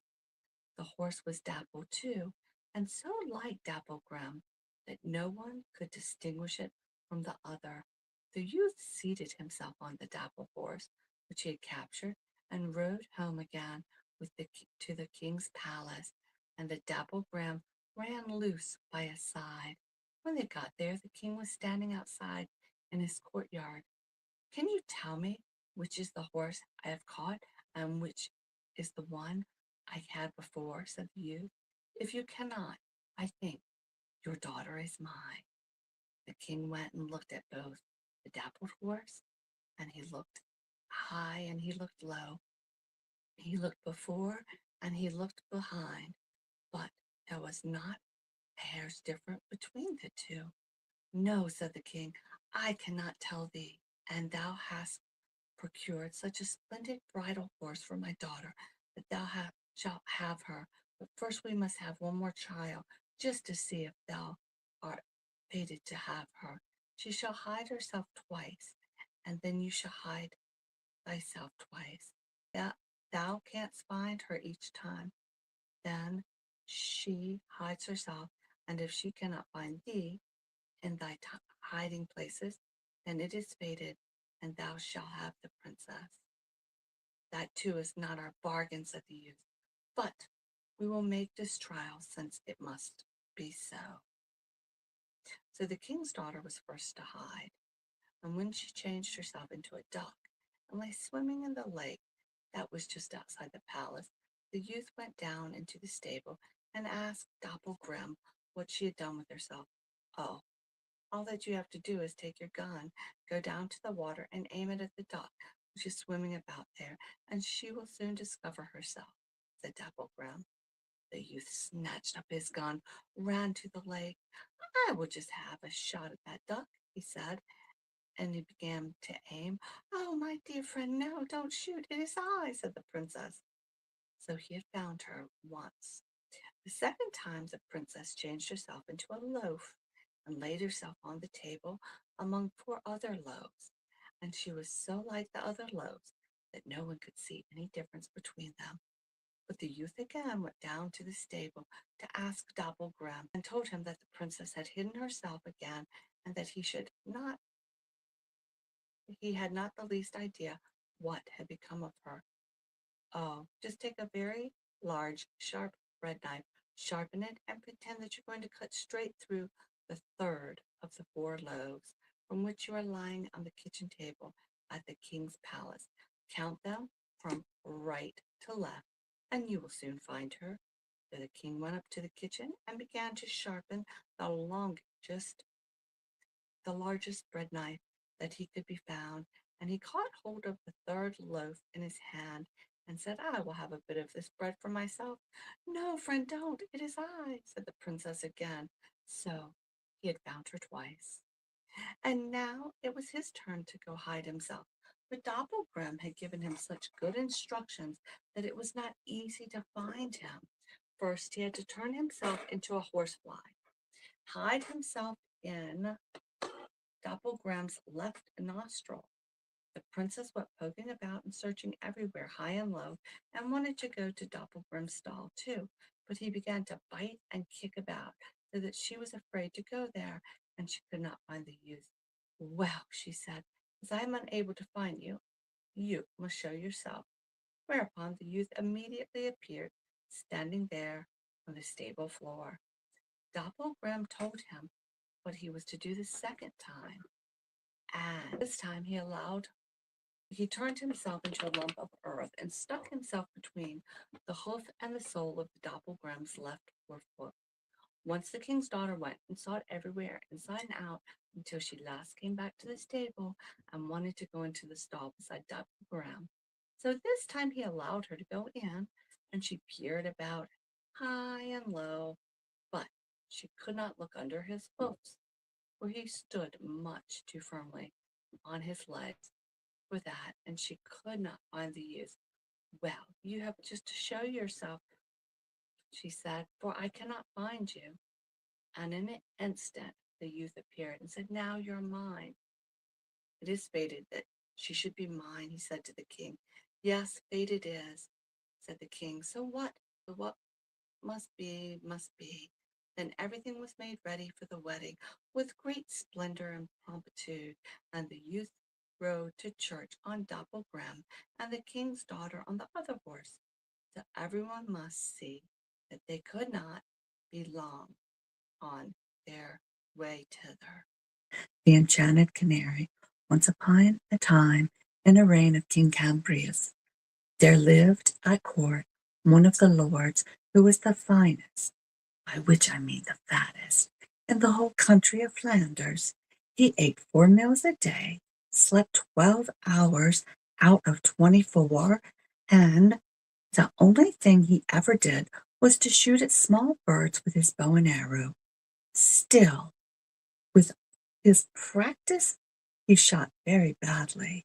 He was so fat and heavy that, and as he grew daily fatter, he was at last obliged to give up walking, and he dragged about in a wheelchair, and people made fun of him and gave him the name Lord Tubby.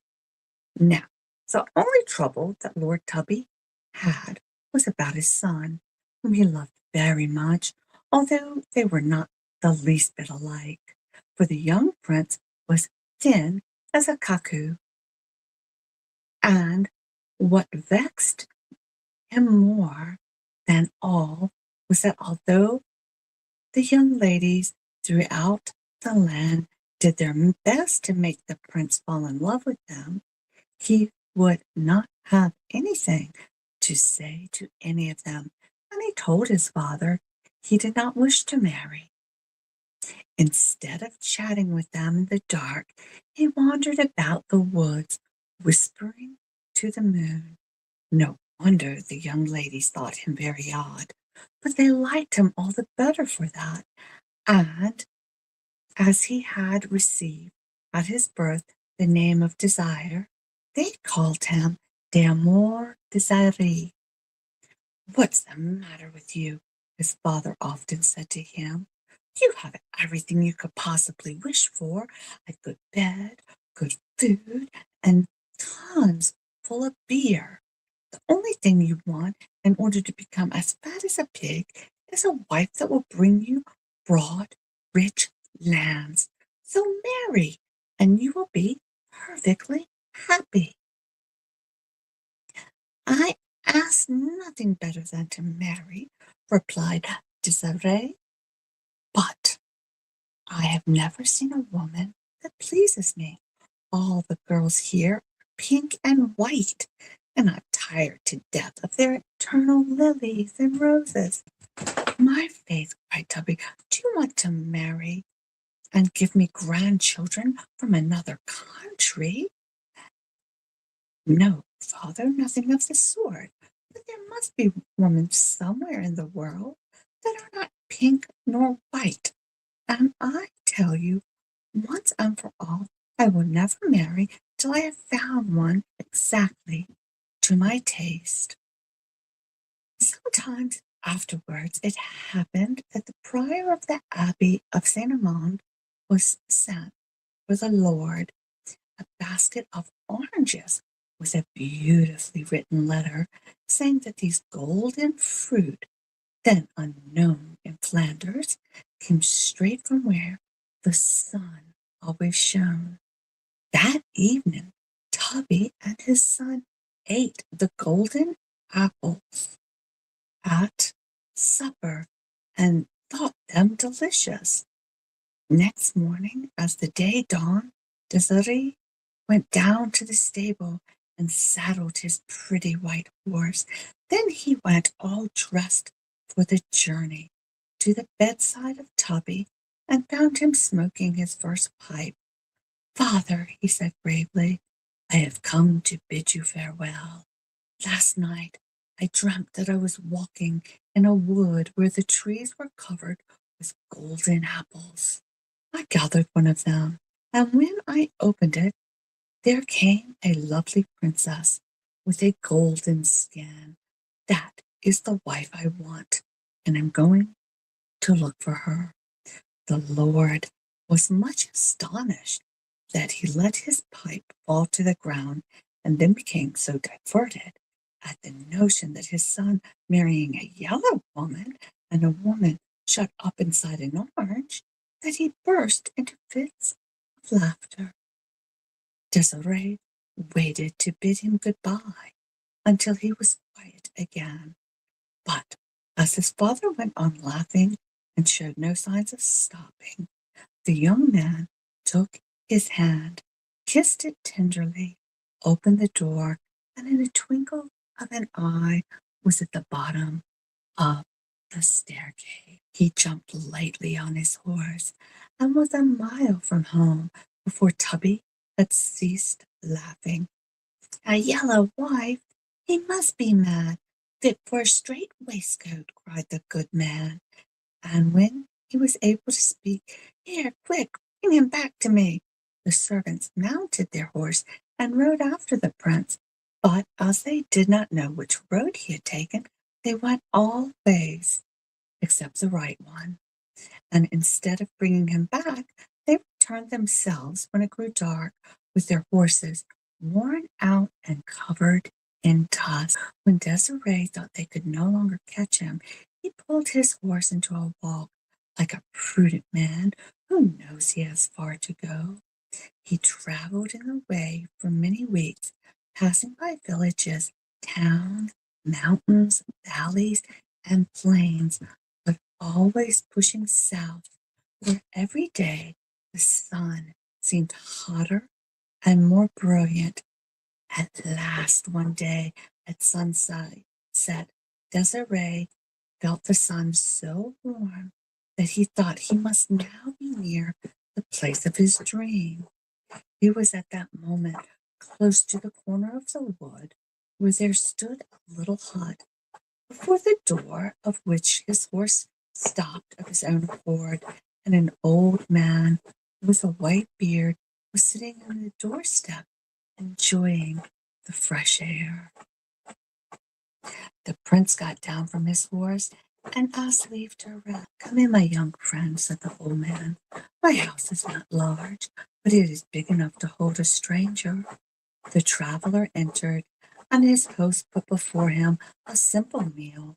When his hunger was satisfied, the old man said to him, "If I do not mistake, you come from afar. May I ask where you are going?" "I will tell you," said Desiree, "though most likely you will laugh at me. I dreamt that in the land of the sun there was a wood full of orange trees, and that in one of the oranges I should find a beautiful princess who is to be my wife. It is she I am seeking." "Why should I laugh?" asked the old man. "Madness in youth is true wisdom. Go, young man, follow your dream. If you do not find happiness that you seek, at any rate, you will have had the happiness of seeking it." The next day the prince arose early and took leave of his host. "In the wood that you saw in your dreams, it is not far from here," said the old man. "It is the depths of the forest, and this road will lead you there. You will come to a vast park surrounded by high walls. In the middle of the park is a castle where dwells a horrible witch who allows no living being to enter the doors. Behind the castle is the orange grove. Follow the wall till you come to the heavy iron gate. Don't try to press it open, but oil the hinges. With this, the old man gave him a small bottle. The gate will open itself," he continued, "and a huge dog which guards the castle will come to you with his mouth wide open, but just throw him this oat cake. Next you will see a baking woman leaning over her heated oven. Give her this brush. Lastly, you will find a well on your left. Don't forget to take the cord of the bucket and spread it in the sun. When you have done this, do not enter the castle, but go around it and enter the orange grove. Then enter the orange grove and get back out of the gate as fast as you can. Once out of the gate, leave the forest by the opposite side. Now, to attend this, however happens, do not open your orange till you reach the bank of a river or fountain. Out of each orange will come a princess, and you can choose which you like for your wife. Your choice once made, be very careful never to leave your bride for an instant. And remember that the danger which is most to be feared is never the danger we're most afraid of." Desiree thanked his host warmly and took the road he pointed out. In less than an hour he arrived at the wall, which was very high indeed. He sprung to the ground, fastened his horse to a tree, and soon found the iron gate. When he took out his bottle and oiled the hinges, when the gate opened it of itself, and he saw the old castle standing inside, the prince entered boldly into the courtyard. Suddenly he heard fierce howls, and a dog as tall as a donkey, with eyes like the billiard balls, came towards him, showing off his teeth, which were like the prongs of a fork. Desiree flung him the oat cake, which the great dog instantly snapped up, and the young prince passed quietly on. A few yards farther, he saw a huge oven with a wide, red-hot, gaping mouth. A woman as tall as a giant was leaning over the oven. Desiree gave her the brush, which she took in silence. And when he went to the well and drew up the cord, which was half rotten, and stretched it out in the sun. Lastly, he went around the castle, plunged into the orange grove. There he gathered the three most beautiful oranges he could find and turned to go back to the gate. But just at that moment, the sun was darkened, the earth trembled, and Desiree heard a voice crying, "Baker, baker, take him by his feet, throw him into the oven." "No," replied the baker. A long time has passed since I first began to scour this oven with my own flesh.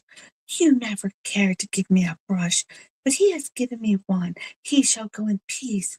Rope, oh, rope, cried the voice again. Twine yourself round his neck and strangle him. No, replied the rope. You left me for many years past to fall to pieces with the damp. He has stretched me out in the sunshine. Let him go in peace. Dog, my good dog, cried the voice, more and more angry. Jump at his throat and eat him up. No, replied the dog, though I have served you long. You never gave me any bread. He has given me as much as I want. Let him go in peace. Iron gate, cried the voice, growling like thunder. Fall on him and grind him to powder. No, replied the gate. It is 100 years since you left me to rust.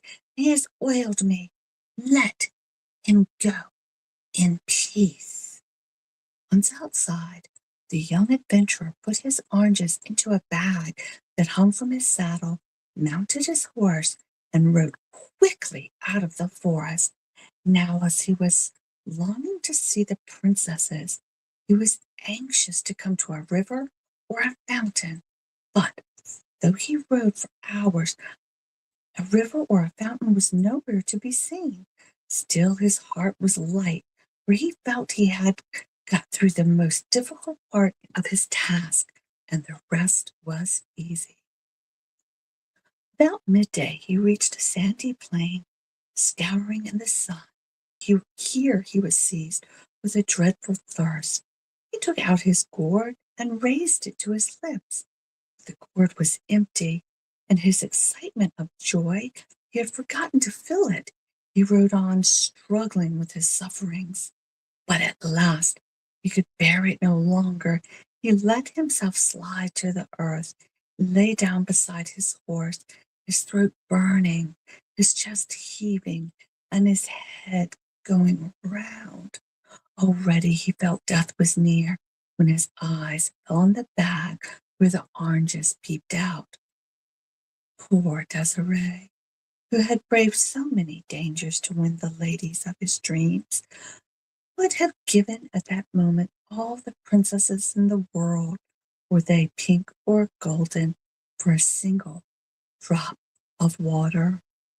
Ah, he said to himself, if only these oranges were real fruit, fruit as refreshing as I ate in Flanders. And after all, who knows? This idea put some life into him. He had strength to lift himself up, put his hand into his bag. He drew out an orange and opened it with his knife. Out of it flew the prettiest little female canary that was ever seen. Give me something to drink. I am dying of thirst, said the golden bird. Wait a minute, replied Desiree, so much astonished that he'd forgotten his own suffering, and to satisfy the bird, he took a second orange and opened it without thinking about what he was doing. Out of it flew another canary, and she began to cry too. I'm dying of thirst. Give me something to drink. Then Toby's son saw his folly, and while the two canaries flew away, he sank on the ground, where, exhausted by his last effort, he lay unconscious. When he came to himself, he had had a pleasant feeling of freshness about him. It was night, and the sky was sparkling with stars. The earth was covered with a heavy dew. Having recovered, mounted his horse, and at the first streak of dawn, he saw the stream dancing in front of him, and he stooped down and drank his fill. He hardly had the courage to open the last orange. Then he remembered that the night before he had discovered the orders of the old man. Perhaps his terrible thirst was a trick of the cunning witch, and suppose, even though he opened the orange on the bank of the stream, that he did not find the princess that he sought. He took out his knife and cut it open. Alas! Out flew a little canary, just like the others, who cried, I am thirsty, give me something to drink. Great was the disappointment of Desiree. However, he was determined not to let this bird fly away, so he took up some water in the palm of his hand and held it to its beak. Scarcely had the canary drank when she became a beautiful girl, tall and straight as a poplar tree, with black eyes and golden skin. Desiree had never seen anyone half so lovely, and he stood gazing at her in delight. She seemed quite bewildered, but looked about with happy eyes, and she was not afraid of her deliverer. He asked her name, and she answered that she was called the Princess Zizi. She was about 16 years old, and for 10 years of that time the witch had kept her shut up in an orange in the shape of a canary. Well then, my charming Zizi, said the young prince, who was longing to marry her, let's ride away quickly to escape from the wicked witch. But Zizi wished to know where he meant to take her. To my father's castle, he said. He mounted the horse, and he took her in front of him, and holding her carefully in his arms, they began their journey. Everything the princess saw was new to her, and in the passing through mountains, valleys, and towns, she asked 1,000 questions. Desiree was charmed to answer them. It was so delightful to teach those one loves. Once she inquired what the girls in his country were like. They're pink and white, he answered, and their eyes are blue. Do you like blue eyes? Said the princess. But Desiree thought it was a good opportunity to find out what was in her heart, so he did not answer. And no doubt, went on the princess, one of them is your intended bride. Still he was silent, and C2C drew herself up proudly. No, he said, none of the girls of my own country are beautiful in my eyes, and that's why I came to look for a wife in the land of the sun. Was I wrong, my lovely Zizi? This time it was Zizi's turn to be silent. Talking in this way, they drew nearer the castle. When they were about 4 stone throws from the gate, they dismounted in the forest by the edge of the fountain. My dear Zizi, said Tubby's son, we cannot present ourselves before my father like 2 common people who've come back for a walk. We must enter the castle with more ceremony. Wait for me here, and in an hour I will return with the carriages and horses fit for a princess. Don't be long, replied Zizi, and she watched him go with wistful eyes. When she was left by herself, the poor girl began to feel afraid. She was alone for the first time in her life, and in the middle of a thick forest. Suddenly she heard the noise of the trees. Fearing lest it should be a wolf, she hid herself in the hollow trunk of a willow tree which hung over the fountain. It was big enough to hold her altogether. She peeped out. Her pretty head was reflected in the clear water. Then there appeared not a great wolf, but a creature quite as wicked, quite as ugly. Let us see what that creature was. Not far from the fountain, there lived a family of bricklayers. Now, 15 years before this time, the father was walking through the forest with a little girl who had been deserted by the gypsies. He carried her home for his wife, and the good woman was sorry for her and brought her up with her own sons. As she grew older, the little gypsy became much more remarkable for strength and cunning than for sense or beauty. She had a low forehead, a flat nose, coarse hair, and skin not golden like Zizi's, but the color of clay. As she always was being teased about her complexion, she got as noisy and cross as a titmouse.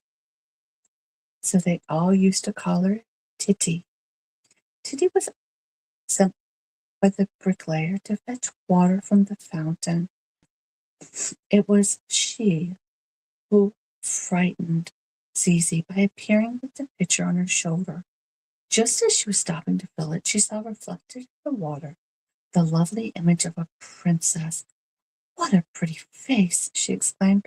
"Why, it must be mine. How in the world can they call me ugly? I am certainly much too pretty to be their water carrier." So saying, she broke her pitcher and went home. "Where's your pitcher?" said the bricklayer. "Yes, but at last it is broken. Well, here's the bucket that will not break." The gypsy returned to the fountain, and addressing once more the image of Zizi, she said, "No, I don't mean to be a beast of burden any longer," and she flung the bucket so high in the air that it stuck in the branches of an oak. "I met a wolf," she told the bricklayer, "and I broke my bucket across its nose." The bricklayer asked her no more questions, but took down a broom and gave her such a beating that her pride was humbled a little. Then he handed her an old copper milk can and said, "If you don't bring that back full, your bones shall suffer for it." Titty went off, rubbing her sides, but this time she did not dare to disobey, and, in a very bad temper, stooped down over the well. It was not at all easy to fill the milk can, which was large and round, and it would not go down into the well, and the gypsy had to try again and again. At last her arms grew so tired that when she did manage to get the can properly under the water, she had no strength to pull it up, and it rolled to the bottom. On seeing the can disappear, she made such a miserable face that Zizi, who had been watching her all this time, burst into fits of laughter. Titty turned around and perceived the mistake she had made, and felt so angry that she made up her mind to revenge at once. "What are you doing there, you lovely creature?" she said to Zizi. "I am waiting for my lover," Zizi replied, with a simplicity quite natural in a girl who so lately had been a canary. She told all her story. The gypsy had often seen the young prince pass by with his gun on his shoulder when he was going after crows. She was too ugly and ragged for him ever to have noticed her, but Titty, on her side, had admired him, though she thought he might well have been a little fatter. "Dear, dear," she said to herself, "and if I could only think of a way—" It was long before she did think of it. "Wait!" cried the sly Titty. "They're coming, and you're not afraid to show yourself to so many fine lords and ladies with your hair down like that? Get down at once, you poor child, and let me dress your hair for you."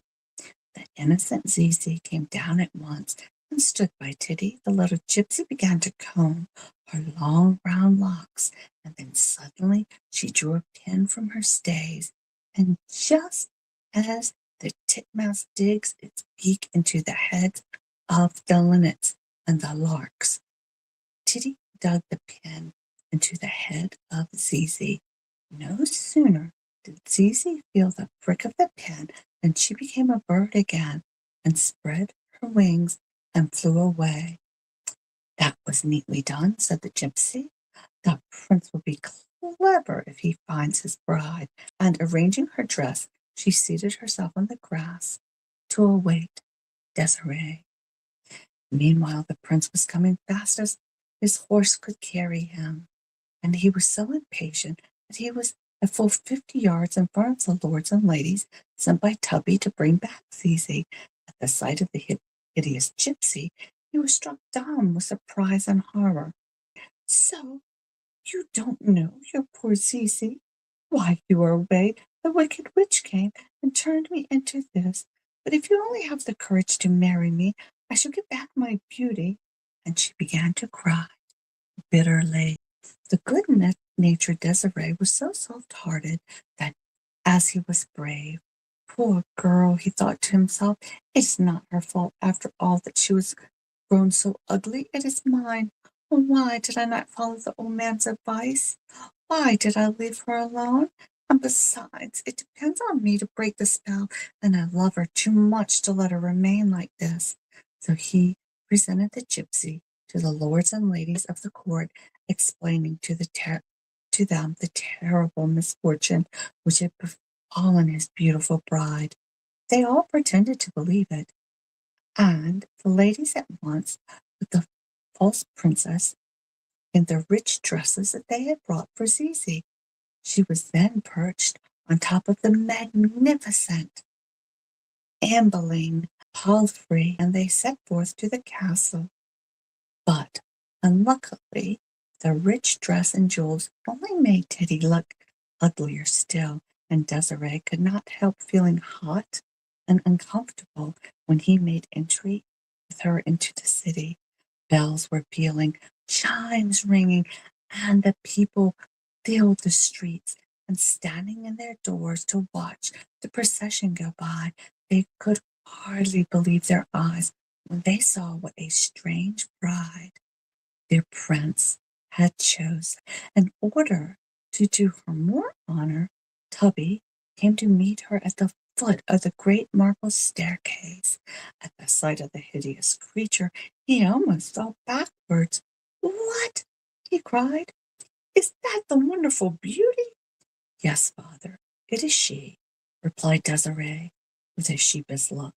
"But she has been bewitched by the wicked sorcerer, and will not regain her beauty until she is my wife." "Does she say so? Well, if you believe that, you may drink cold water and think it's bacon," the unhappy Tubby answered crossly. But all the time, as he adored his son, he gave the gypsy his hand and led her to the great hall where the bridal feast was spread.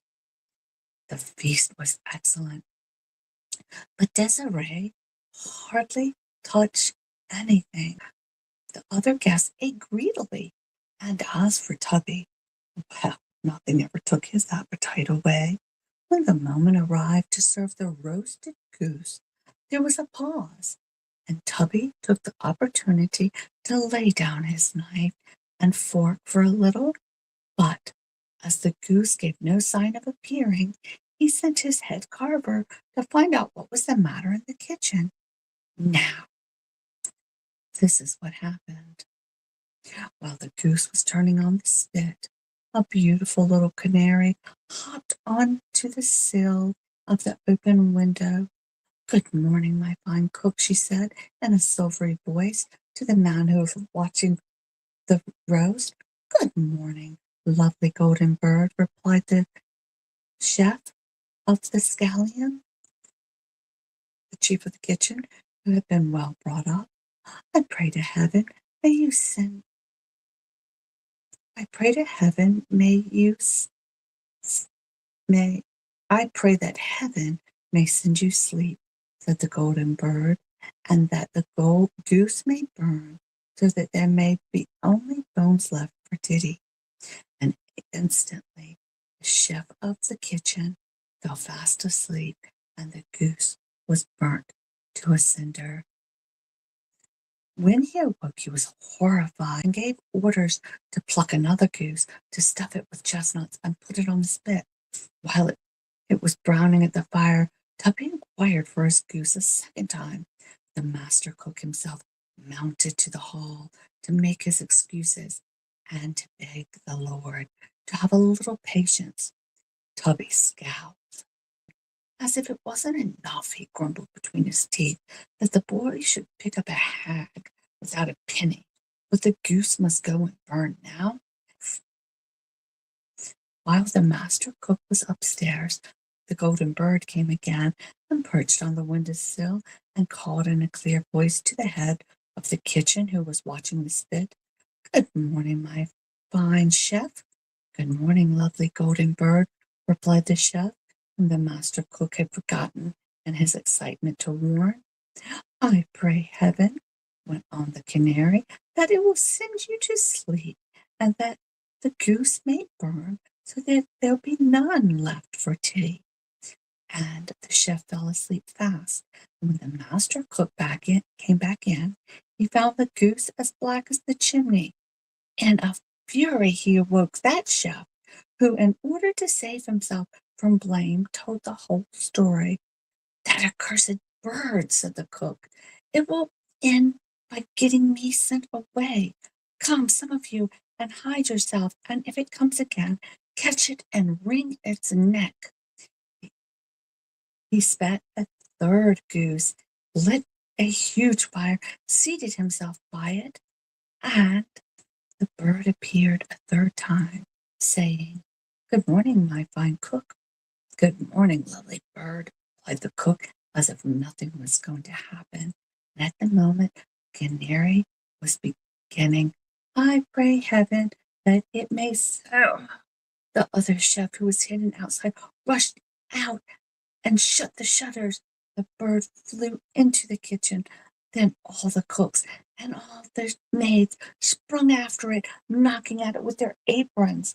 At length one of them caught it just the very moment that Tubby entered the kitchen, waving his scepter. He had come to see for himself why the goose had never made its appearance. The chef stopped at once and was just about to wring the little canary's neck. "Will someone be kind enough to tell me the meaning of this?" cried the lord. "Your Excellency, it is the bird," replied the maid, and he placed it in his hand. "Nonsense, what a lovely bird," said Tubby, and in stroking its head, he touched a pin that was sticking between its feathers. He pulled it out, and lo, the canary at once became the beautiful girl with the golden skin, who jumped lightly to the ground. "Gracious, what a pretty girl!" said Tubby. "Father, it is she, it is Zizi!" exclaimed Desiree, who entered at that moment, and he took her in his arms, crying, "My darling Zizi, how happy I am to see you once more!"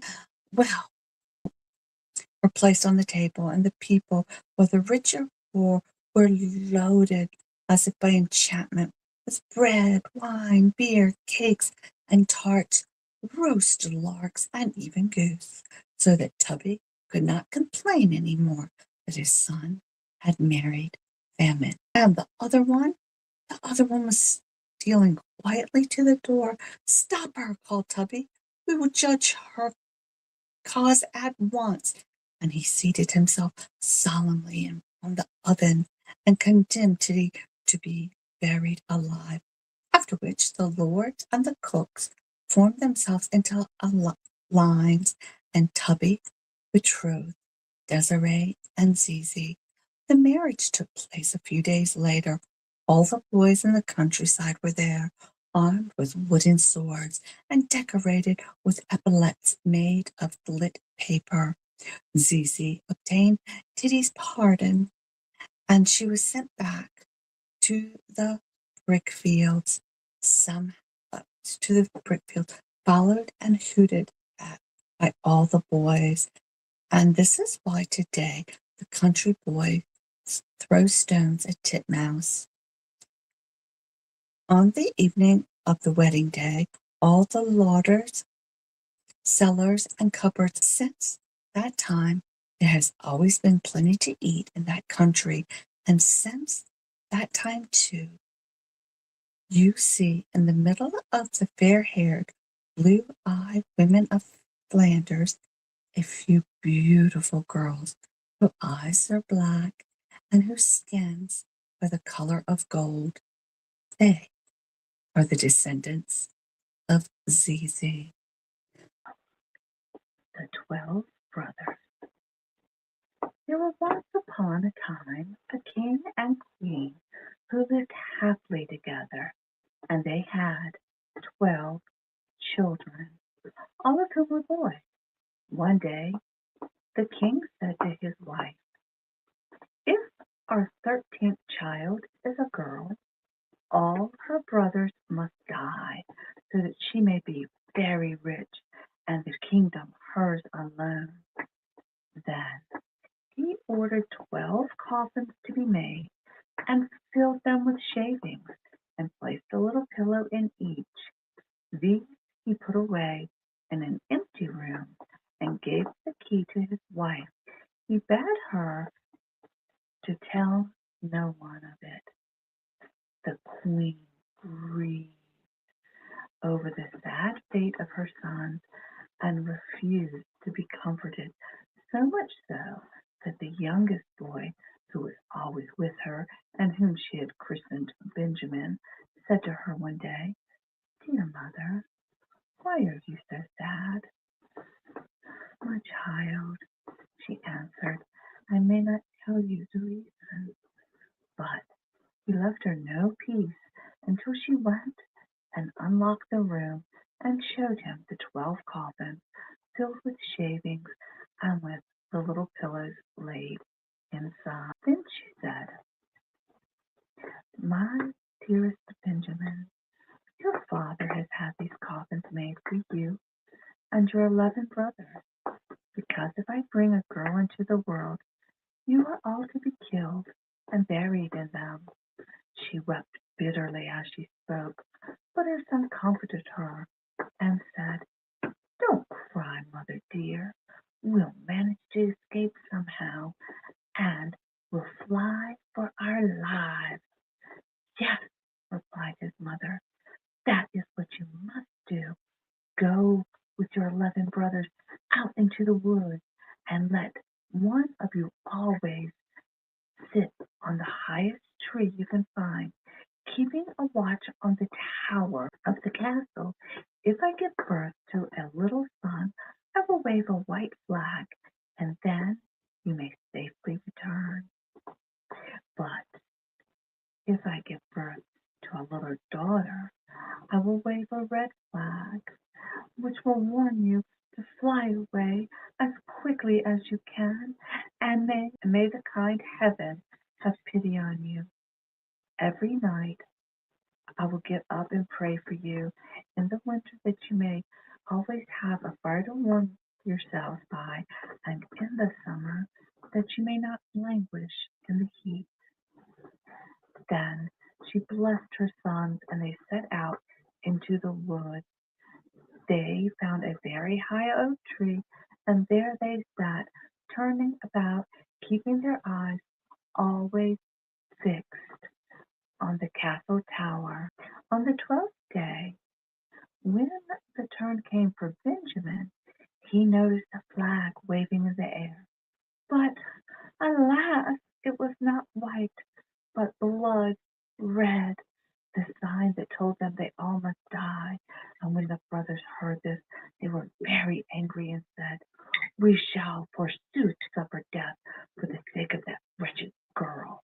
Let us swear vengeance, and vow that whenever we shall meet one of her sex, she shall die at our hands." Then they went on their way deeper into the wood. In the middle of it there was the thickest and the darkest. They came upon an enchanted house, which stood empty. "Here," they said, "let us take our abode, and you, Benjamin, you are the youngest and the weakest. You shall stay home and keep house for us.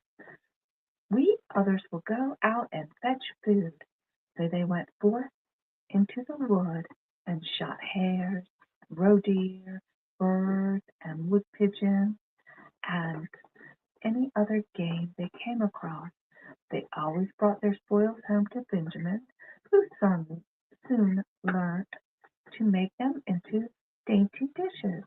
So they lived for 10 years in this little house, and the time slipped merrily by. In the meantime, their little sister was at home, and was growing up quickly. She was kind-hearted and of a fair countenance, and she had a gold star right in the middle of her forehead. One day a big washing was going on at the palace, and the little girl looked down from her window and saw 12 men's shirts hanging up to dry, and asked her mother, "Who in shirts belong to? Surely they're too small for my father." And the queen answered sadly, "Oh, dear child, they belong to your 12 brothers." "But where are my 12 brothers?" said the girl. "I have never even heard of them." "Heaven alone knows in what part of the wide world they have wandered," replied the mother. Then she took the girl and opened the locked up room and showed her the 12 coffins filled with shavings and with a little pillow laid in each. "These coffins were intended for your brothers, but they stole secretly away before you were born." Then she proceeded to tell her all that had happened. When she had finished, her daughter said, "Don't cry, dearest mother. I will go and seek my brothers till I find them." So she took the 12 shirts and went straight into the middle of the big wood. She walked. She walked all day long and came in the evening to a little enchanted house. She stepped in and found a youth who marveled at her beauty, at the royal robe she wore, and at the golden star upon her forehead. Asked her where she came from and whither she was going. "I am a princess," she answered, "and am seeking for my 12 brothers. I mean to wander as far as the blue sky stretches over the earth till I find them." Then she showed him the 12 shirts which she had taken with her, and Benjamin saw that it must be his sister, and said, "I am Benjamin, I'm the youngest brother." So they wept for joy, and kissed and hugged each other again and again, and after a time Benjamin said, "Dear sister, there is still a little difficulty, for we had all agreed that any girl we meet should die at our hands, because it was for the sake of a girl that we had to leave our kingdom." "But," she replied, "I will gladly die if that means I can restore my 12 brothers to their own." "No," he answered, "there is no need for that. Only go hide under the tub till our 11 brothers come in, and soon make matters, and I will soon make matters right with them." She did as she was bid, and soon the others came home from the chase and sat down to supper. "Well, Benjamin, what's the news?" they asked. But he replied, "Have you nothing to tell me?" "No," they answered. Then he said, "Well now, you've been out in the woods all day, and I've stayed quietly at home, and all the same I know more than you do." "Then tell," they all cried. But he answered, "Only on one condition, that you promise faithfully that the first girl we meet we shall not kill." "She shall be spared," they promised. "Only tell us the news." Then Benjamin said, "Our sister is here." And he lifted up the tub, and the princess stepped forward with her royal robe and golden star on her forehead, looking so lovely and sweet and charming that they all fell in love with her on the spot. They arranged that she should stay at home with Benjamin and help him with the housework, while the rest of the brothers went out into the woods and shot hares and roe deer and birds and wood pigeons, and Benjamin and his sister cooked their meals for them. She gathered herbs to cook the vegetables, fetched the wood, and watched the pots on the fire, and always when her 11 brothers returned, she had their supper ready for them. Besides this, she kept their house in order, tidied the room, and made herself so generally useful that her brothers were delighted, and they all lived happily together. One day, the two at home prepared a fine feast, and when they were all assembled, they sat down and ate and drank and made merry. Now, There was a little garden round the enchanted house, in which grew 12 tall lilies. The girl, wishing to please her brothers, plucked the 12 flowers, meaning to present one to each of them as they sat at supper. But hardly had she plucked the flower when her brothers were turned into 12 ravens, who flew croaking over the wood and the house and the garden, and vanished also. So the poor girl found herself left all alone in the wood. As she looked around her, she noticed an old woman standing close beside her, who said, "My child, what have you done? Why didn't you leave the flowers alone? They were your 12 brothers. Now they're all changed forever into ravens." The girl asked, sobbing, "Is there no means of setting them free?" "No," said the old woman, "only there is only one way in the whole world, and that is so difficult that you won't free them by it, for you would have to be dumb and not laugh for 7 years. And if you spoke a single word through but an hour were wanting to the time, your silence would all be in vain, and that one word will slay your brothers." Oh my goodness, the girl said to herself, "If that is all, I am quite sure I can free my brothers." So she searched for a high tree, and when she had found one, she climbed up in it and spun all day long, never laughing or speaking one word.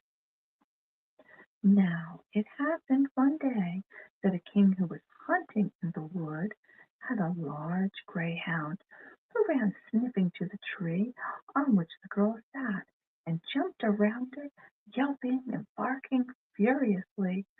The king's attention was attracted, and when he looked up and beheld the beautiful princess with the golden star on her forehead, he was so enchanted by her beauty that he asked her on the spot to be his wife. She gave no answer, but nodded slightly with her head. Then he climbed up the tree himself, lifted her down, put her on his horse, and bore her home to his palace. The marriage was celebrated with much pomp and ceremony, but the bride neither spoke nor laughed. When they had lived a few years happily together, the king's mother, who was a wicked old woman, began to slander the young queen, and said to the king, "She is only a low-born beggar. She is only a low-born beggar maid that you have married. Who knows what mischief she is up to? If she is deaf and can't speak, she might at least laugh. Depend upon it, those who don't laugh have a bad conscience."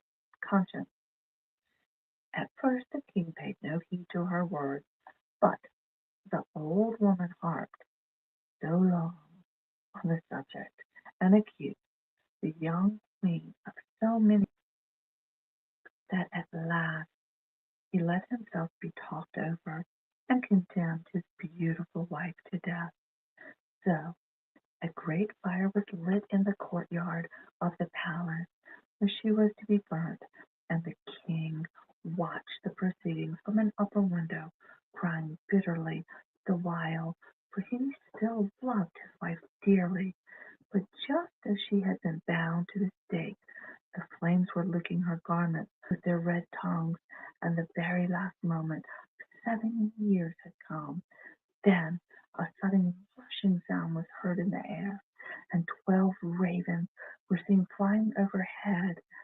They swooped down, and as soon as they touched the ground, they turned into her 12 brothers, and she knew that she had freed them. They quenched the flames, and put out the fire, and unbinded their dear sister from the stake. They kissed and hugged her again and again, and now she was able to open her mouth and speak. She told the king why she had been dumb and not able to laugh. The king rejoiced greatly when he heard she was innocent, and they all lived happily ever after. Once upon a time, there lived a man and his wife who were very unhappy because they had no children. These good people had a little window at the back of their house which looked into the most lovely garden full of all manner of beautiful flowers and vegetables.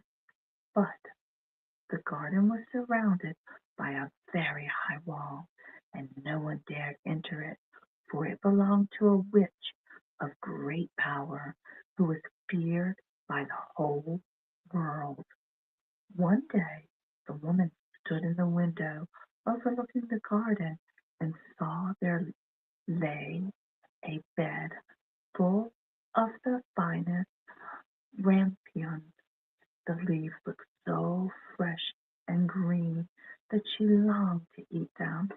The desire grew day by day, and just because she knew she couldn't possibly get any, she pined away and became quite pale and wretched. Then her husband grew alarmed and said, "What ails you, dear wife?"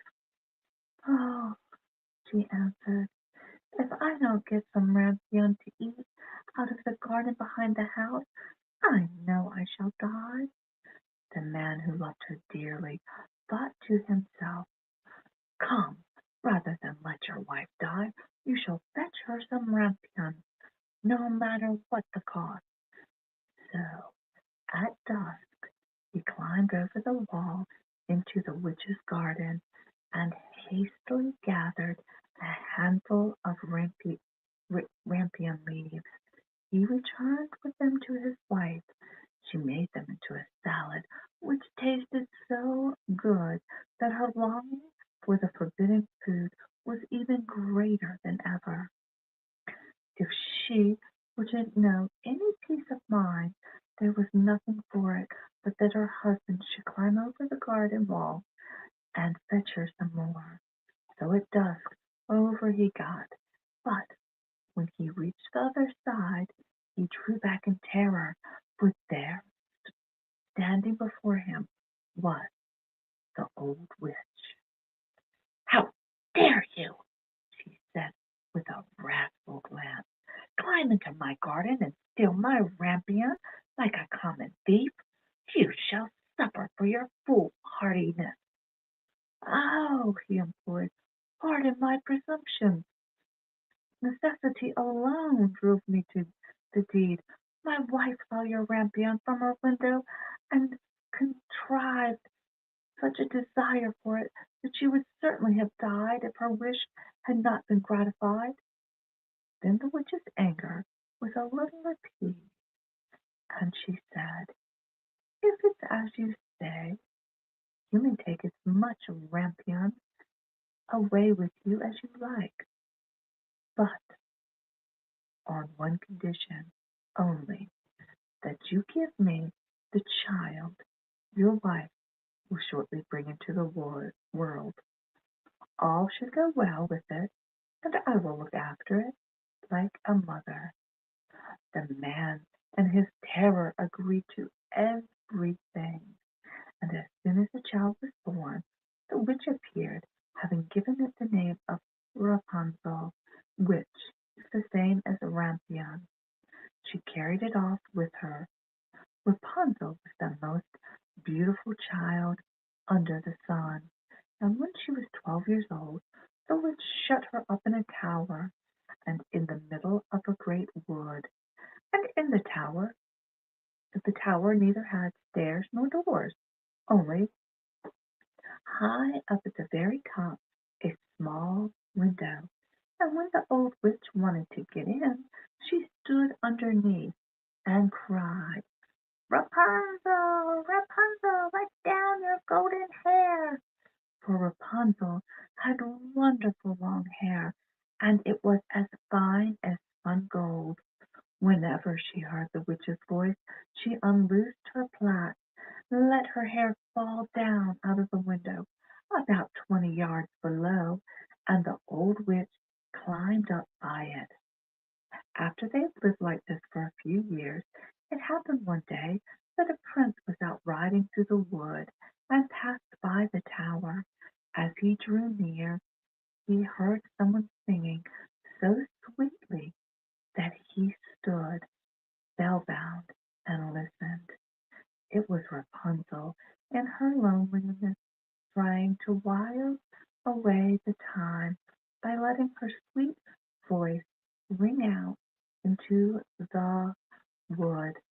The prince longed to see the owner of the voice, but he sought in vain, for there was no door in the tower. He rode home, and he was so haunted by the song he had heard that he returned every day to the wood and listened.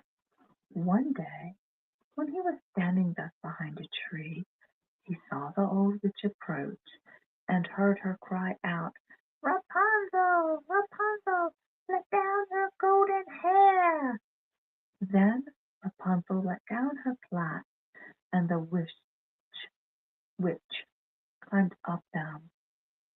"So that is the staircase, is it?" said the prince.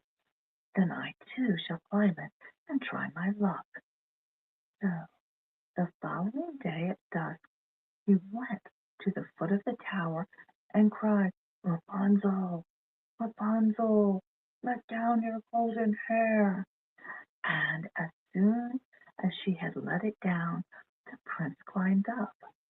At first Rapunzel was terribly frightened when a man came in, for she had never seen one before. But the prince spoke to her so kindly, and told her at once that his heart had been so touched by her singing that he felt he should know no peace of mind till he had seen her. Very soon Rapunzel forgot her fear, and when he asked her to marry him she consented at once, for she thought, "He is young and handsome, and I'll certainly be happier with him than with the old witch." So she put her hand in and said, "Yes, I will gladly go with you. Only how am I to get down out of this tower? Every time you come you must bring me a skein of silk with you, and I will make a ladder of them, and when it is finished I will climb down by it, and you will take me away on your horse." They arranged that till the ladder was ready he was to come to her every evening, because the old woman was with her during the day. The old witch, of course, knew nothing of what was going on, till one day Rapunzel, not thinking of what she was about, turned to the old witch and said, "How is it, good mother, that you are so much harder to pull up than the young prince? He is always with me in a moment." "Oh, you wicked, wicked child!" cried the witch. "What is this that I hear? I thought I had hidden you safely from the world."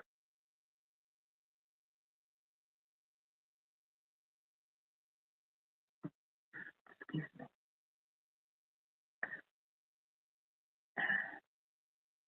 But, and in spite of that, you have managed to deceive me. In her wrath, hold on one second, guys. Oh, I'm holding a microphone that's not even turned on. Oh, sorry, guys. Damn it. Hold on one moment.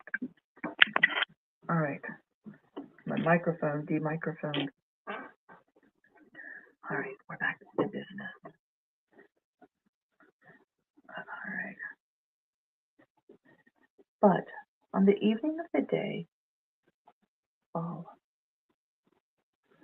in a wrath, she seized Rapunzel's beautiful hair, wound it around her left hand, and then grasped a pair of scissors and in her right, and snip, snip, snip, off it came, and the beautiful plait lay on the ground. And worse than this, she was so hard-hearted that she took Rapunzel to a lonely desert place and left her there to live in loneliness and misery. But on the evening of the day in which she had driven poor Rapunzel away, the witch fastened plaits on the hook in the window, and when the prince came and called out, "Rapunzel, Rapunzel, let down your golden hair," she let them down, and the prince climbed up as usual. But instead of his beloved Rapunzel, he found the old witch, who fixed her evil, glittering eyes on him and cried mockingly, "Oh, oh, you thought to find your lady love, but the pretty bird has flown, and its song is dumb. The cat caught it, and will scratch your eyes out too. Rapunzel is lost to you forever. You will never see her more." The prince was beside himself with grief, and in his despair he jumped right down from the tower and thought to escape with his life. The thorns among which he fell pierced his eyes out. Then he wandered blind and miserable through the wood, eating nothing but roots and berries, and weeping and lamenting at the loss of his lovely bride. So he wandered about for some years, as wretched and unhappy as he could well be, and at last he came to the desert place where Rapunzel was living. All of a sudden he heard a voice which seemed strangely familiar to him. He walked eagerly in the direction of the sound, and when he was quite close, Rapunzel recognized him and fell on his neck and wept. But two of her tears touched his eyes, and in a moment they became quite clear again, and he saw as well as he ever had done. Then he led her to his kingdom, where they were received and welcomed with great joy, and they lived happily ever after. The Nettle Spinner. Once upon a time there lived in Flanders a great lord whose name was Burchard, but whom the country people called Burchard the Wolf. Now, Burchard had such a wicked, cruel heart that it was whispered how he used to harness his peasants to the plough and force them by blows from his whip to till his land with naked feet. His wife, on the other hand, was always tender and pitiful of the poor and miserable. Every time she heard of another misdeed of her husband, she secretly went to repair the evil, which caused her name to be blessed throughout the whole countryside. This countess was adored as much as the count was hated. One day, when he was out hunting, the count passed through a forest, and at the door of a lonely cottage he saw a beautiful girl spinning him. "What is your name?" he asked her. "Nettle, my lord." "You must get tired of staying in such a lonely place." "I am accustomed to it, my lord. I never get tired of it." "That may be so. Come to the castle. I will make you a lady's maid to the countess." "I cannot do that, my lord. I have to look after my grandmother, who is very helpless." "Come to the castle, I tell you. I shall expect you this evening." And he went on his way, but was betrothed to a young woodcutter called Gilbert, and had no intention of obeying the count. She had, besides, to take care of her grandmother. 3 days later, the count again passed by. "Why didn't you come?" he asked the pretty spinner. "I told you, my lord, that I have to look after my grandmother." "Come tomorrow, and I will make you a lady in waiting to the countess." And he went on his way. This offer produced no more effect than the others, and Rendell did not to the castle, If you will come, said the Count to her, when the minutes were by, I will send away the Countess and marry you. But 2 years before, when Adele's mother was dying of a long illness, the Countess had not forgotten them, but had given help when they sorely needed it. So even if the Count had really wished to marry Rendell, she would always have refused. Some weeks passed before Burchard appeared again. Rendell hoped she had got rid of him. When one day he stopped at the door, his duck gun under his arm and his game bag on his shoulder. This time, Rendell was spinning. What are you spinning? He asked in a rough voice. My wedding shift. You're going to be married then? Yes, my lord, by your leave. For at that time, no peasant could marry without the leave of the master. I will give you leave on one condition. Do you see all those tall nettles that grow on the tombs in the churchyard? Go and gather them and spin them into 2 fine shifts. One shall be your bridal shift, and the other shall be my shroud.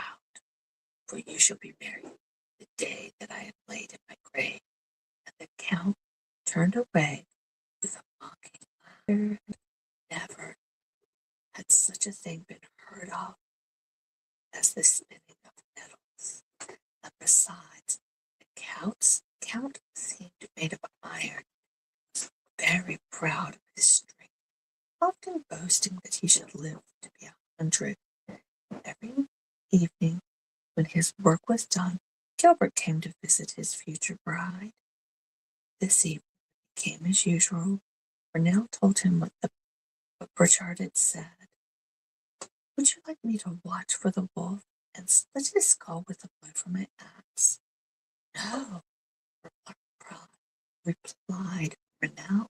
There must be no blood on my bridal bouquet, and then we must not hurt the Count. Remember how the good Countess was by my mother? An old woman now spoke. She was the mother of Rendell's grandmother, and was more than 90 years old. All day long she sat in her chair, nodding her head and never saying a word. My children, she said, all the years that I have lived in this world, I have never heard of a shift spun from nettles. But what God commands man can do, why should not Renelle try it? Renelle did try, and to her great surprise, the nettles, when crushed and prepared, gave a very good thread, soft, light, and firm. Very soon she had spun the first shift, which was for her own wedding. She wove and cut it out at once, hoping that the Count would not force her to begin the other. Just as she had finished sewing it, Burchard the wolf passed by. Well, he said, how are the shifts getting on? Here, my lord, is my wedding garment, answered Renelle, showing him the shift, which was the finest and whitest ever seen. The Count grew pale, but he replied roughly, very good, now begin the other. The spinner set to work. As the Count returned to the castle, a cold shiver passed over him, and he felt, as the saying is, that someone walked over his grave. He tried to eat his supper, but could not. He went to bed shaking with fever, but he did not sleep, and in the morning could not manage to rise. This sudden illness, which every instant became worse, made him very uneasy. No doubt Rendell's spinning wheel knew all about it. Was it not necessary that his body, as well as his shroud, should be ready for the burial? The first thing Burchard did was to send to Rendell and to stop her wheel. Rendell obeyed, and that evening Gilbert asked her, has the Count given his consent to our marriage? No, continue your work, sweetheart. It is the only way of gaining it. You know he told you so himself. The following morning, as soon as she had put the house in order, the girl sat down to spin. 2 hours after there arrived some soldiers, and when they saw her spinning, they seized her, tied her arms and legs, and carried her to the bank of the river, which was swollen by the late rains. When they reached the bank, they flung her in and watched her sink, after which they left. But Rendell rose to the surface, and though she could not swim, she struggled to land. Directly she got home, sat down and began to spin. Again came the 2 soldiers to the cottage and seized the girl, carried her to the river bank, tied some stones to her neck, and flung her into the water. The moment their backs were turned, the stones untied itself. Renelle waded to the ford, returned to the hut, and sat down to spin. This time the Count resolved to go himself, but as he was very weak and unable to walk, he had himself a oar and a litter, and still the spinner spun. When he saw her, he fired a shot at her, as he would have fired at a wild beast, but the bullet rebounded without harming the spinner, who still spun on. Burchard fell into such a violent rage that it nearly killed him. He broke the wheel into 1,000 pieces and then fell faint on the ground. He was carried back to the castle unconscious. The next day the wheel was mended, and the spinner sat down to spin, feeling that while she was spinning he was dying. The Count ordered that her hands should be tied, and that they should not lose sight of her for one instant. But the guards fell asleep, the bonds loosened themselves, and the spinner spun on. Burchard had every nettle rooted up for 3 leagues round. Scarcely had they been torn from the soil when they sowed themselves afresh and grew as you were looking at them. They sprung up in the well-trodden floor of the cottage as fast as they were uprooted. The distaffs gathered to itself a supply of nettles, crushed, prepared, and ready for spinning. And every day Burchard grew worse and watched his end approaching. Moved by pity for her husband, the Countess at last found out the cause of his illness and entreated him to allow himself to be cured. The Count, in his pride, refused more than ever to give his consent to the marriage. So the lady resolved to go without his knowledge to pray for mercy from the spinner, and in the name of Renald's dead mother, she bestowed her to spin no more. Renald gave her promise, but in the evening Gilbert arrived at the cottage, seeing that the cloth was no further advanced than it was in the evening before. He inquired the reason. Renald confessed that the Countess had prayed her not to let her husband die. Will he consent to our marriage? No. Then let him die. What will the Countess say? The Countess will understand it is not your fault. The Count alone is guilty of his own death. Let us wait a little. Perhaps his heart will be softened. So they waited for 1 month, for 2, for 6, for a year. The spinner spun no more. The Count had ceased to persecute her, but still refused his consent in the marriage. Gilbert became impatient. The poor girl loved him with her whole soul, and she was more unhappy than she had been before, when Burchard was only tormenting her body. "Let's have done with it," said Gilbert. "Wait a little still," pleaded Renelle. But the young man grew weary. He came more rarely to see her, and very soon he did not come at all. Renelle felt as if her heart would break, but she held firm. One day she met the Count. She clasped her hands as if in prayer and cried, "My lord, have mercy."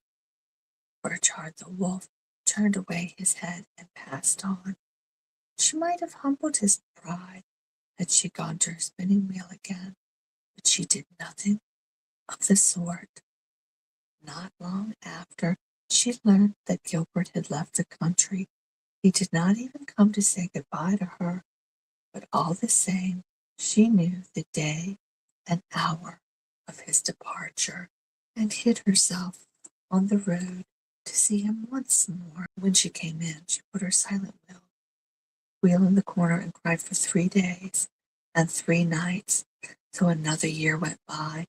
Then the Count fell ill, and the Countess supposed that Renelle, weary of waiting, had begun her spinning anew. When she came to the cottage to see, she found the spinning wheel silent.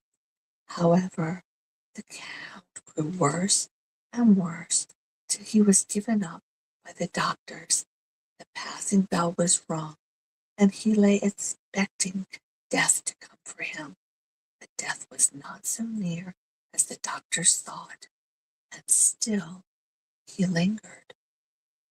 He seemed to be in a desperate condition, but he got neither better nor worse. He could not neither live nor die.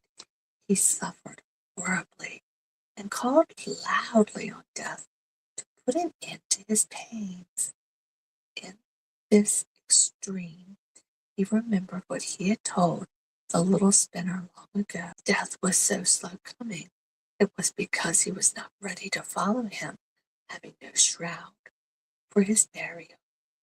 He sent to fetch Renelle, placed her by his bedside, and ordered her at once to go on spinning his shroud. Hardly had the spinner began to work, the Count began to feel his pains grow less. Then at last his heart melted. He was sorry for all the evil he had done out of pride, and implored Renelle to forgive him. So Renelle forgave him and went on spinning day and night. When the thread of the nettles was spun, she wove it with her shuttle, and then cut the shroud and began to sew. And as before, when she sewed on, felt his pains grow less, and the life shrinking within him, but the needle made the last stitch. He gave his last sigh. At the same time, Gilbert returned to the country, and he has never ceased to love Renelle. He married her 8 days later. He had lost 2 years of happiness, but comforted himself with thinking that his wife was a clever spinner, and what was more rare, a brave and good woman. Farmer Weatherbeard.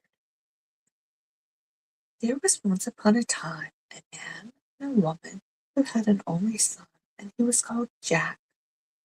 The woman thought it was his duty to go out to service, and told her husband that he was to take him somewhere.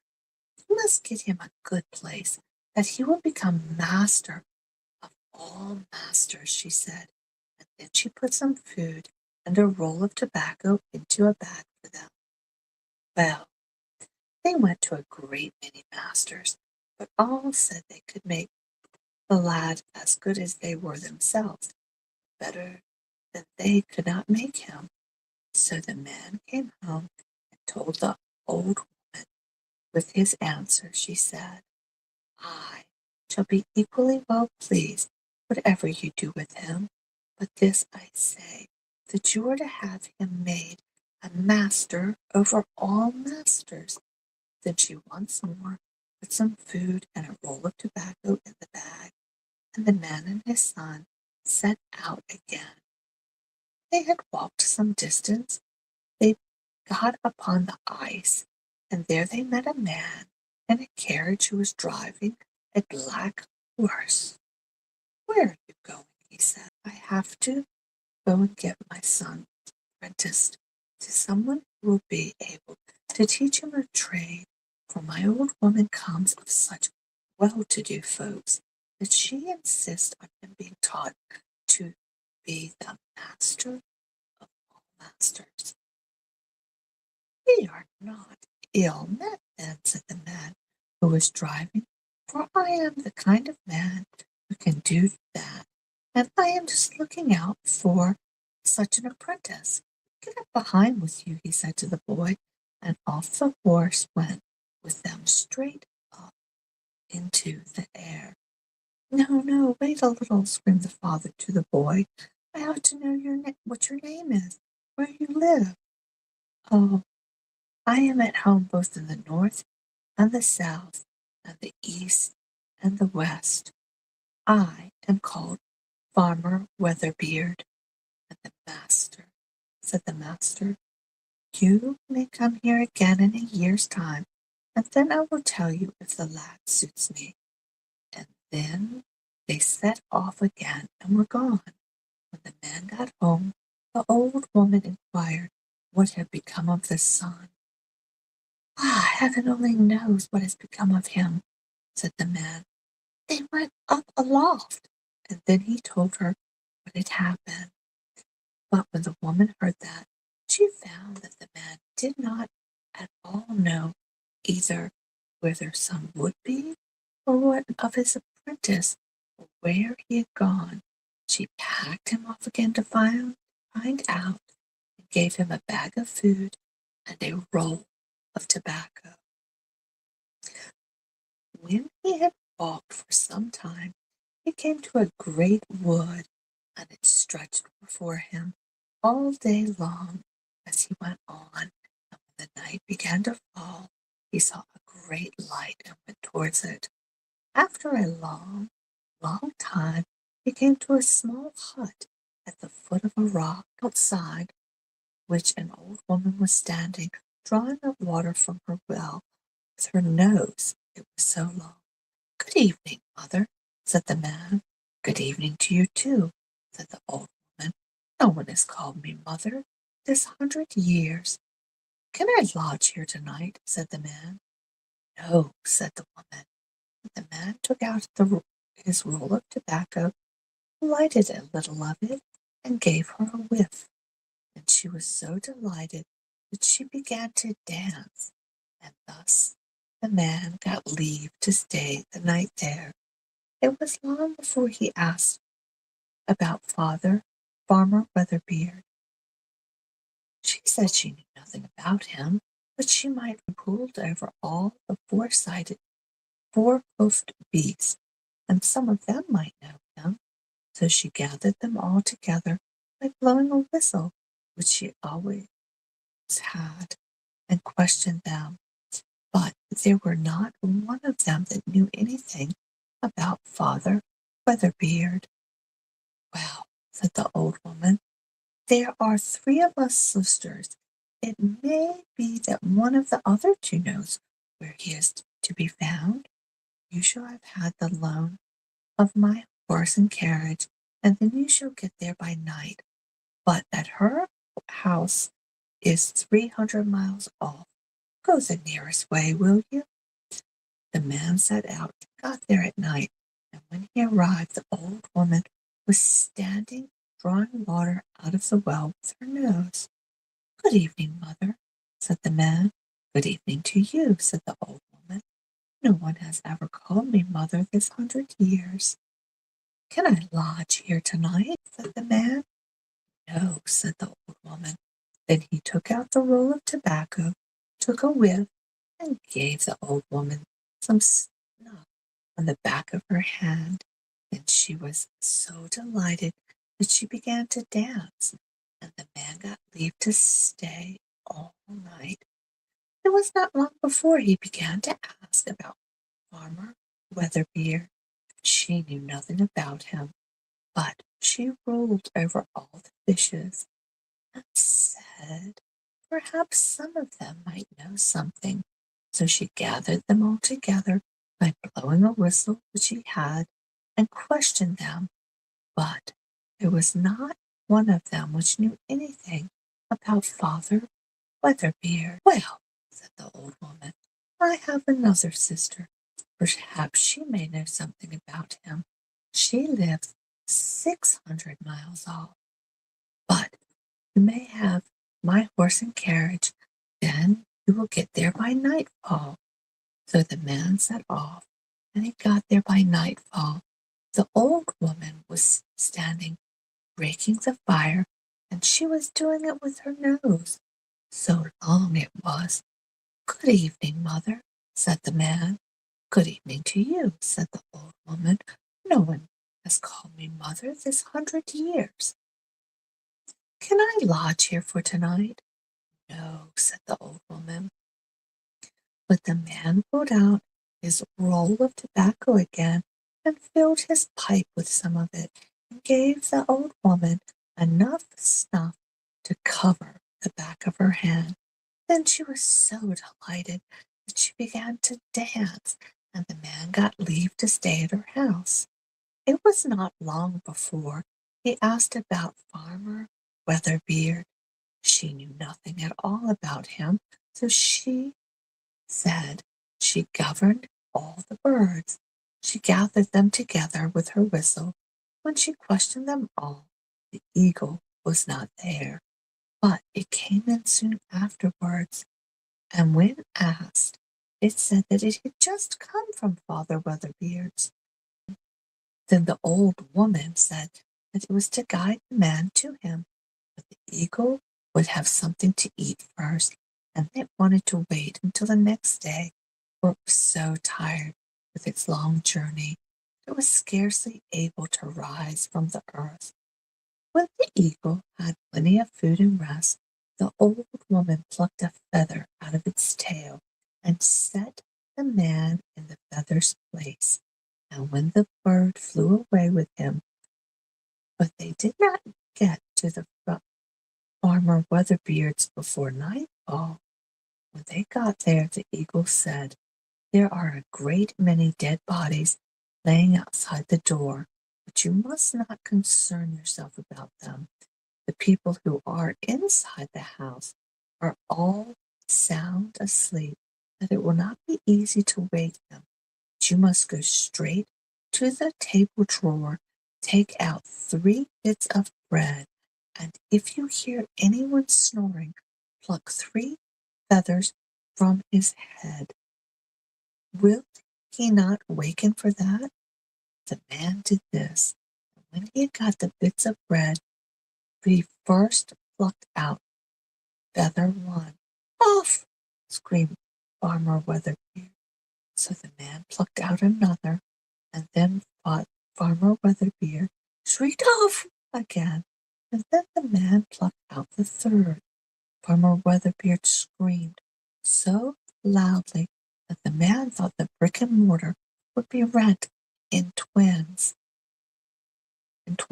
but for all of that, went on sleeping. Now the eagle told the man that what he was to do next, and he did it. He went to the stable door, and there he stumbled against a hard stone, which he picked up, and beneath it lay 3 splinters of wood, which he also picked up. He knocked at the stable door, and it opened at once. He threw down the 3 little bits of bread, and a hare came out and ate them.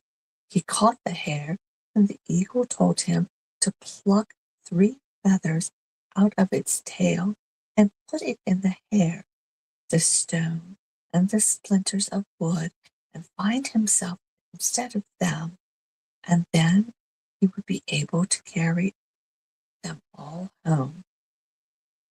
When the eagle had flown a long way, it alighted on a stone. Do you see anything? It asked. Yes, I see a flock of crows coming flying after us," said the man. "Then we shall do well to fly a little further," said the eagle, and off it set. In a short time again it asked, "Do you see anything now?" "Yes, now the crows are closer behind us," said the man. "Then throw down the 3 feathers which you plucked out of his head," said the eagle. The man did this, and no sooner had he flung them down than the feathers became a flock of ravens, which chased the crows home again. Then the eagle flew much farther than with the man, but at length it did alight on a stone for a while. "Do you see anything?" it said. "I am not certain," said the man, "but I think I see something coming out of the far distance." "Then what shall we do then we shall do well to fly a little farther," said the eagle, and away it went. "Do you see anything now?" it said after some time had gone by. "Yes, now they are so close behind us," said the man. "Then throw down the splinters of wood which you took from beneath the gray stone and the stable door," said the eagle.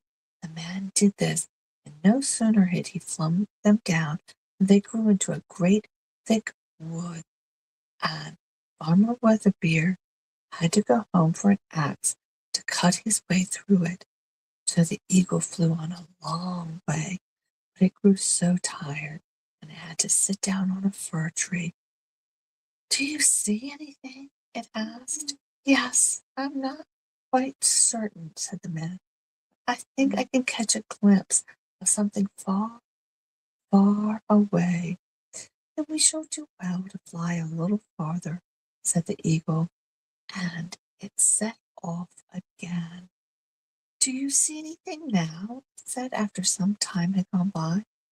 "Yes, he's close behind us now," said the man. "Then you must fling down the great stone which you took away from the stable door," said the eagle. The man did so, and it turned into a great mountain of stone, which Farmer Weatherbeard had to break his way through before he could follow them. But when he got to the middle of the mountain, he broke one of his legs, so he had to go home and get it right. While he was doing this, the eagle flew off to the man's home with him and with the hare, and when they had got home, the man went to the churchyard and had some Christian earth laid upon the hare, and then it turned into his son Jack. When the time came for the fair, the youth turned himself into a light-colored horse and begged his father to go to the market with him. "If anyone should come who wants to buy me," he said, "you are to tell him that you want $100 for me, but you must not forget to take off the halter, for if you do, I shall never be able to get away from Farmer Weatherbeard, for he is the man who will come and bargain for me." And thus it happened. A horse dealer came who had a great fancy to bargain for the horse, and the man got $100 for it. But when the bargain was made and Jack's father had the money, the horse dealer wanted to have the halter. "That is not part of the bargain," said the man, "and the halter you shall not have, for I have other horses which I have to sell." So each of them went his way, but the horse dealer had not got very far when Jack before him resumed his own form again, and when the man got home he was sitting on the bench by the stove.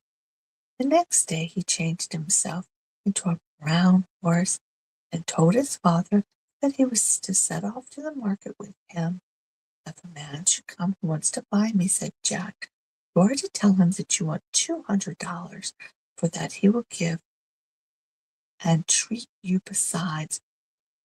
But whatsoever you drink and whatsoever you do, don't forget to take the halter off me, or you will never see me more." And thus it happened.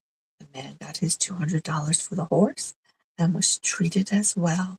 And when they parted from each other, it was just as much as he could do to remember to take off the halter. But the buyer had not got far when the youth took his own form again, and when the man reached home, Jack was already sitting at his bench by the stove. On the third day it all happened the same way.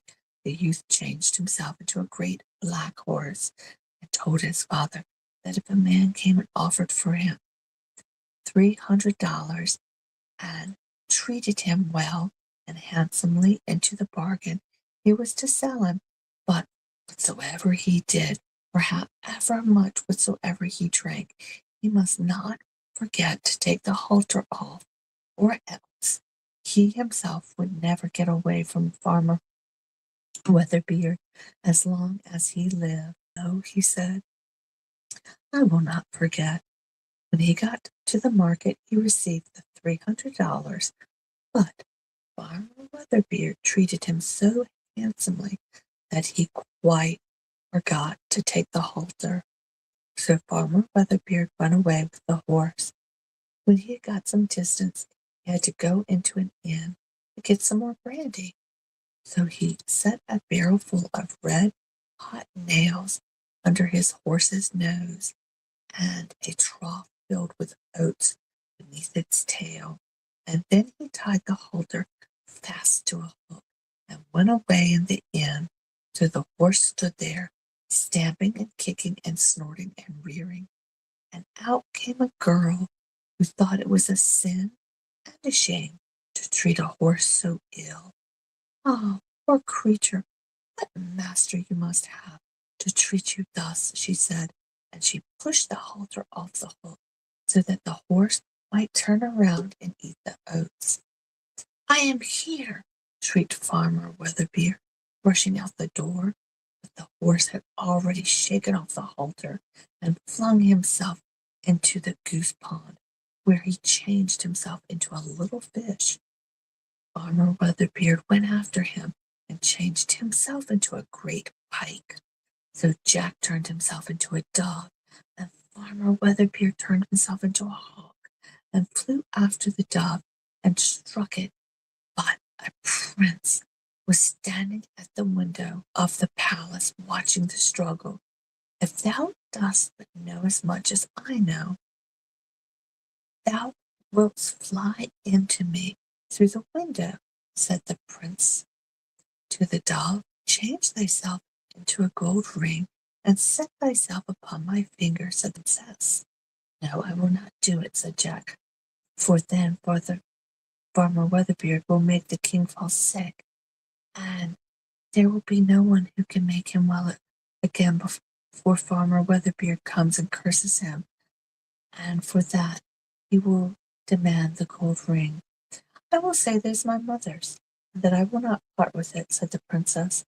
So Jack changed himself into a gold ring and set himself on the princess's finger, and Farmer Weatherbeard could not get at him there. But then all the youth foretold came to pass. The king became ill, and there was no doctor who could cure him till Farmer Weatherbeard arrived and demanded the ring which was on the princess's finger as a reward. So the king sent a messenger to the princess for the ring. She, however, refused to part with it because she had inherited from her mother. When the king was informed of this, he fell into a rage and said that he would have the ring, let her have inherited from whoever she might. "Well, it is of no use to be angry about it," said the princess, "for I can't get it off. If you want the ring, you will have to take the finger too." "I will try, and then the ring will very soon come off," said Farmer Weatherbeard. "No, thank you, I will try myself," said the princess, and she went away to the fireplace and put some ash on the ring. So the ring came off and was lost among the ashes. Farmer Weatherbeard changed himself into a hare, which scratched and scraped about in the fireplace After the rain, until the ashes were up in its ears, Jack changed himself into a fox and bit the hare's head off. And if Farmer Weatherbeard was possessed by evil, when all was now over for him, Mother Holle. Once upon a time, there was a widow who had 2 daughters. One of them was pretty and clever, and the other ugly and lazy. But as the ugly one was her own daughter, she liked her far the best of the 2, and the pretty one had to do all of the housework, and was in fact the regular maid of all work. Every day she had to sit by the well on the high road and spin till her fingers were so sore that they often bled. One day some drops of blood fell on her spindle, so she dipped it into the well, meaning to wash it. But, as luck would have it, it dropped from her hand and fell right in. She ran weeping to her stepmother and told her what had happened. She was soon scolded very harshly, and was so merciless in her anger, her stepmother said, "Well, since you've dropped the spindle down, you must just go after it yourself, and don't let me see your face again until you bring it with you." When the poor girl returned to the well, not knowing what she was about, in despair and misery of heart, she sprang into the well and sank to the bottom. For a time she lost all consciousness, and when she came to herself again, she was lying in a lovely meadow, with the sun shining brightly overhead and 1,000 flowers blooming at her feet. She rose up and wandered through this enchanted place till she came to a baker's oven full of bread, and the bread called out to her as she passed, "Oh, take me out, or I shall be burnt to cinders. I am quite done enough." So she stopped quickly to the oven. So she stepped quickly to the oven and took out all the loaves, one after the other, and then she went on a little farther and came to a tree laden with beautiful rosy-cheeked apples, and as she passed by, called out to her, "Oh, shake me, my apples are all quite ripe." She did as she was asked, and shook the tree till the apples fell like rain, and none were left hanging. When she had gathered them up all into a heap, she went on her way again, and came at length to a little house, at which the door sat, and at the door sat an old woman. The old dame had such large teeth that the girl felt frightened and wanted to run away, but the old woman called after her, "What are you afraid of, dear child? Stay with me and be my little maid, and if you do your work well, I will reward you handsomely. But you must be very careful how you make my bed. You must shake it well till the feathers fly. Then people in the world below say it snows, for I am Mother Holle." She spoke so kindly that the girl took heart and agreed readily to enter her service. She did her best to please the old woman, and shook her bed with such a will that the feathers flew about like snowflakes. So she had a very easy life, and was never scolded, lived on the fat of the land. But after she had been some time with Mother Holle, she grew sad and depressed, and at first she hardly knew herself what was the matter. But at last she discovered that she was homesick. So she went to Mother Holle and said, I know I am 1,000 times better off here than I ever was in my life before, but notwithstanding, I have a great longing to go home in spite of your kindness to me. I can remain with you no longer, but must return to my own people. Your desire to go home pleases me, said Mother Holle, and because you have served me so faithfully, I will show you the way back into the world. So she took her by the hand and led her to an open door. As the girl passed through it, there fell a heavy shower of gold all over her till she was covered with it from top to toe. That's a reward for being such a good little maid, said Mother Holle, and she gave her the spindle too that had fallen into the well. Then she shut the door, and the girl found herself back in the world again, not far from her own home. And when she came to the courtyard, the old hen, who sat on top of the wall, called out, Click, clock, clack, our golden maid's come back. So when she went to her stepmother, and as she had returned covered with gold, she was welcomed home.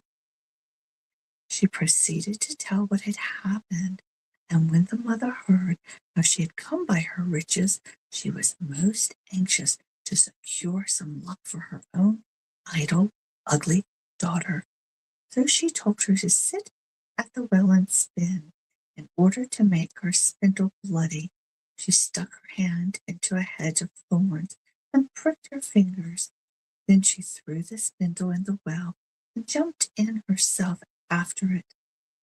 Like her sister, she came to a beautiful meadow and followed the same path. When she reached the baker's oven, Fred called out as before, Oh, take me out, or I shall be burnt to cinders. I am quite done enough. But the good-for-nothing girl answered, A pretty joke indeed, just as I should dirty my hands for you. And on she went. Soon she came to the apple tree, which cried, Oh, shake me, my apples are all quite ripe. I'll see myself farther, she replied. One of them might fall on my head.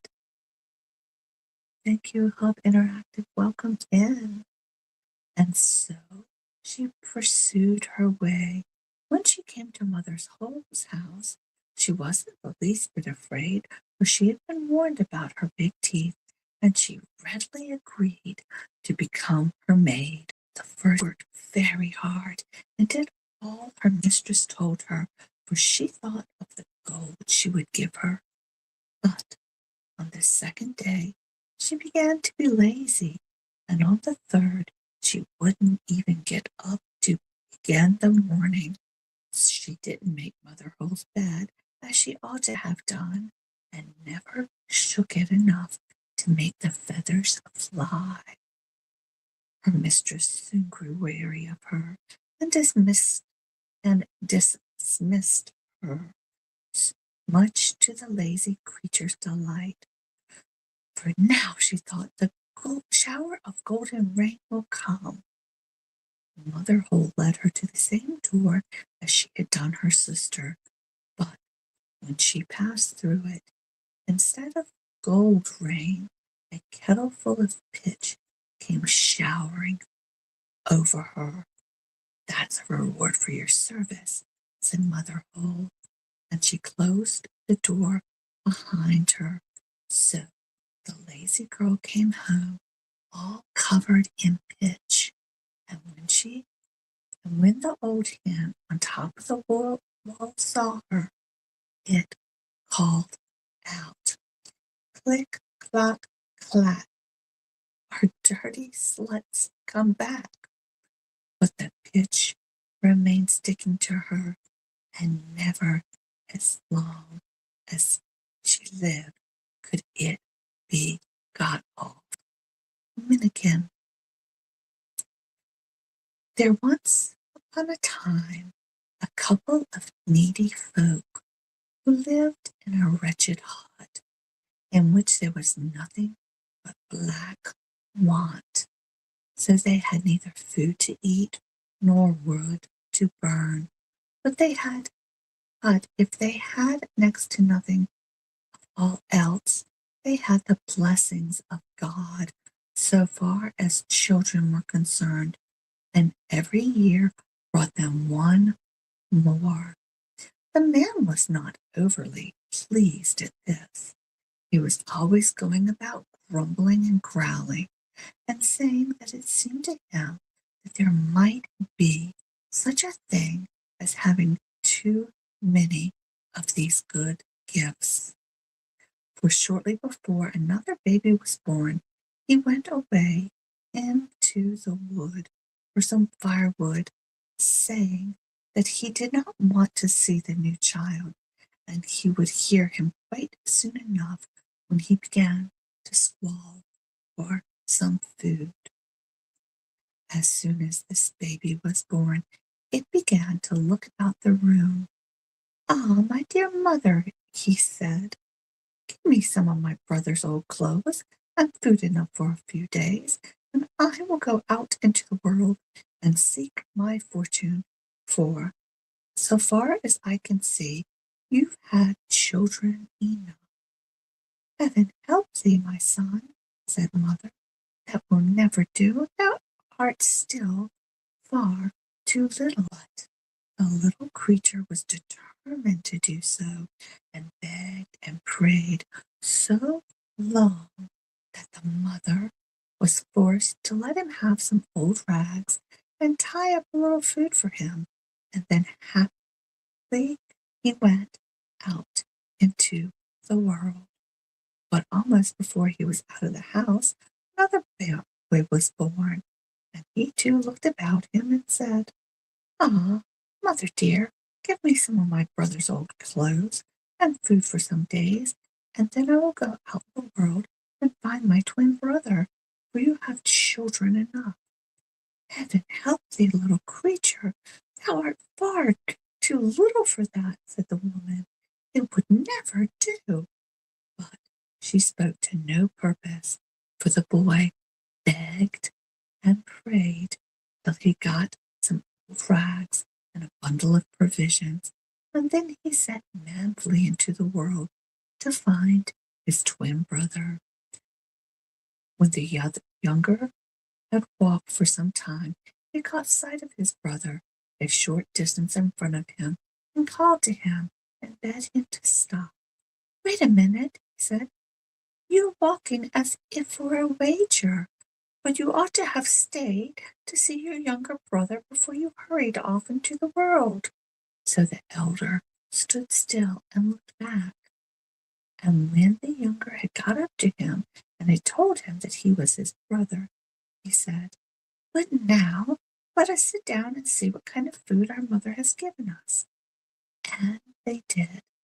When they had walked a little further, they came to a brook which ran through a green meadow, and there were the younger said they ought to christen each other. "As we had to make such haste and had no time to do it at home, we may as well do it here," he said. "What will you be called?" said the elder. "I will be called Minnikin," answered the second. "And you, what shall you be called?" "I will be called King Pippin," answered the elder. They christened each other, and then went onwards, and when they had walked for some time, they came to a crossway, and there they agreed to part, and each take his own road. This they did, but no sooner had they walked a short distance than they met again, so they parted once more, and each took his own road. But in a very short time, the same thing happened again. They met each other before they were all aware, and so it happened a third time also. Then they arranged with each other that each should choose his own quarter, and one should go east, and one should go west. But if ever you should fall into any need or trouble, said the elder, call me thrice, and I will come help you. Only you must not call me until you are in the utmost need. In that case, we shall not see each other for some time, said Minnikin. So they bade farewell to each other, and Minnikin went east, and King Pippin went west. When Minnikin had walked a long way alone, he met an old crooked back hag who had only one eye. Minnikin stole it. Oh, oh, cried the old hag, what has become of my eye? What will you give me to get your eye back? Said Minnikin. I will give thee a sword, which is such a sword that it can quarter a whole army. Let it be ever so great, replied the woman. Let me have it then, said Minnikin. Old hag gave him the sword, so she got her eye back. Then Minnikin went onwards. When he had wandered on for some time, he again met the old crooked back hag, who had only one eye. Minnikin stole it before she was aware. Oh, oh, what has become of my eye? Cried the old hag. What will you give me to get your eye back? Said Minnikin. I will give thee a ship which can sail over fresh water and salt water, over high hill and deep dales, answered the old woman. Let me have it then, said Minnikin. So the old woman gave him a little bit of a ship, which was no bigger than he could put in his pocket, and when she got her eye back, and she went on her. When he had walked on for a time, he met the third time an old crooked back hag who had only one eye. This eye also Minnikin stole, and when the woman screamed and lamented and asked what had become of her eye, Minnikin said, What will you give me to get your eye back? I will give thee the art to brew 100 lasts of malt in one brewing. So, for teaching that art, the old hag got her eye back, and they both went away by different roads. But when Minnikin had walked a short distance, it seemed to him that it might be worth a while to see what his ship could do. So he took it out of his pocket, and first he put one foot onto it, and then the other, and no sooner had he put one foot on the ship than it grew as large as a ship that sails the sea. Then Minnikin said, Now go over fresh water and salt water, over high hills and deep dales, and do not stop until thou comest to the king's palace. And in an instant the ship went sailing away as swiftly as any bird in the air, till it got just below the king's palace, and there it stood still.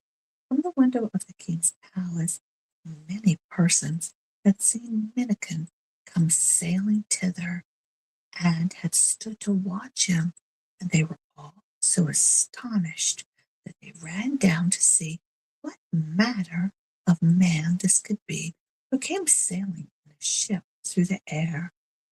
But while they were running down from the king's palace, Minnikin had got out of the ship and had put it in his pocket again. For the moment he got out of it, it once more became as small as it had been when he had gotten it from the old woman, and those who had come from the king's palace could see nothing but a ragged little boy who was standing down by the seashore. The king asked where he had come from, but the boy said he did not know, nor could he tell them how he had gotten there, but he begged very earnestly and prettily for a place in the king's palace. If there was nothing else for him to do, he would fetch wood and water for the kitchen maids, and that he obtained leave to do. When Minnikin went up to the king's palace, he saw that everything there was hung with black, both outside and inside, from the bottom to the top. So he asked the kitchen maid what that meant. "Oh, I will tell you that," answered the kitchen maid. "The king's only daughter was long ago promised away to 3 trolls, and next Thursday evening one of them will come to fetch her. Ritter Red has said that he will be able to set her free, but who knows whether he will be able to do it? So you may easily imagine what grief and distress we are in here." So when Thursday evening came, Ritter Red accompanied the princess to the seashore, for there she was to meet the troll, and Ritter Red was to stay with her and protect her. He, however, was very unlikely to do the troll much injury, for no sooner had the princess seated herself by the seashore than Ritter Red climbed up into a great tree which was standing there, and hid himself as well as he could among the branches. The princess wept and begged him most earnestly not to go and leave her, but Ritter Red didn't concern himself about that. "It is better that one should die than 2, he said. In the meantime, Minnikin begged the kitchen maid very prettily to give him leave to go down to the strand for a short time. "Oh, what could you do down on that strand?" said the kitchen maid. "You have nothing to do there." "Oh, yes, my dear, just let me go," said Minnikin. "I should so like to go and amuse myself with the other children."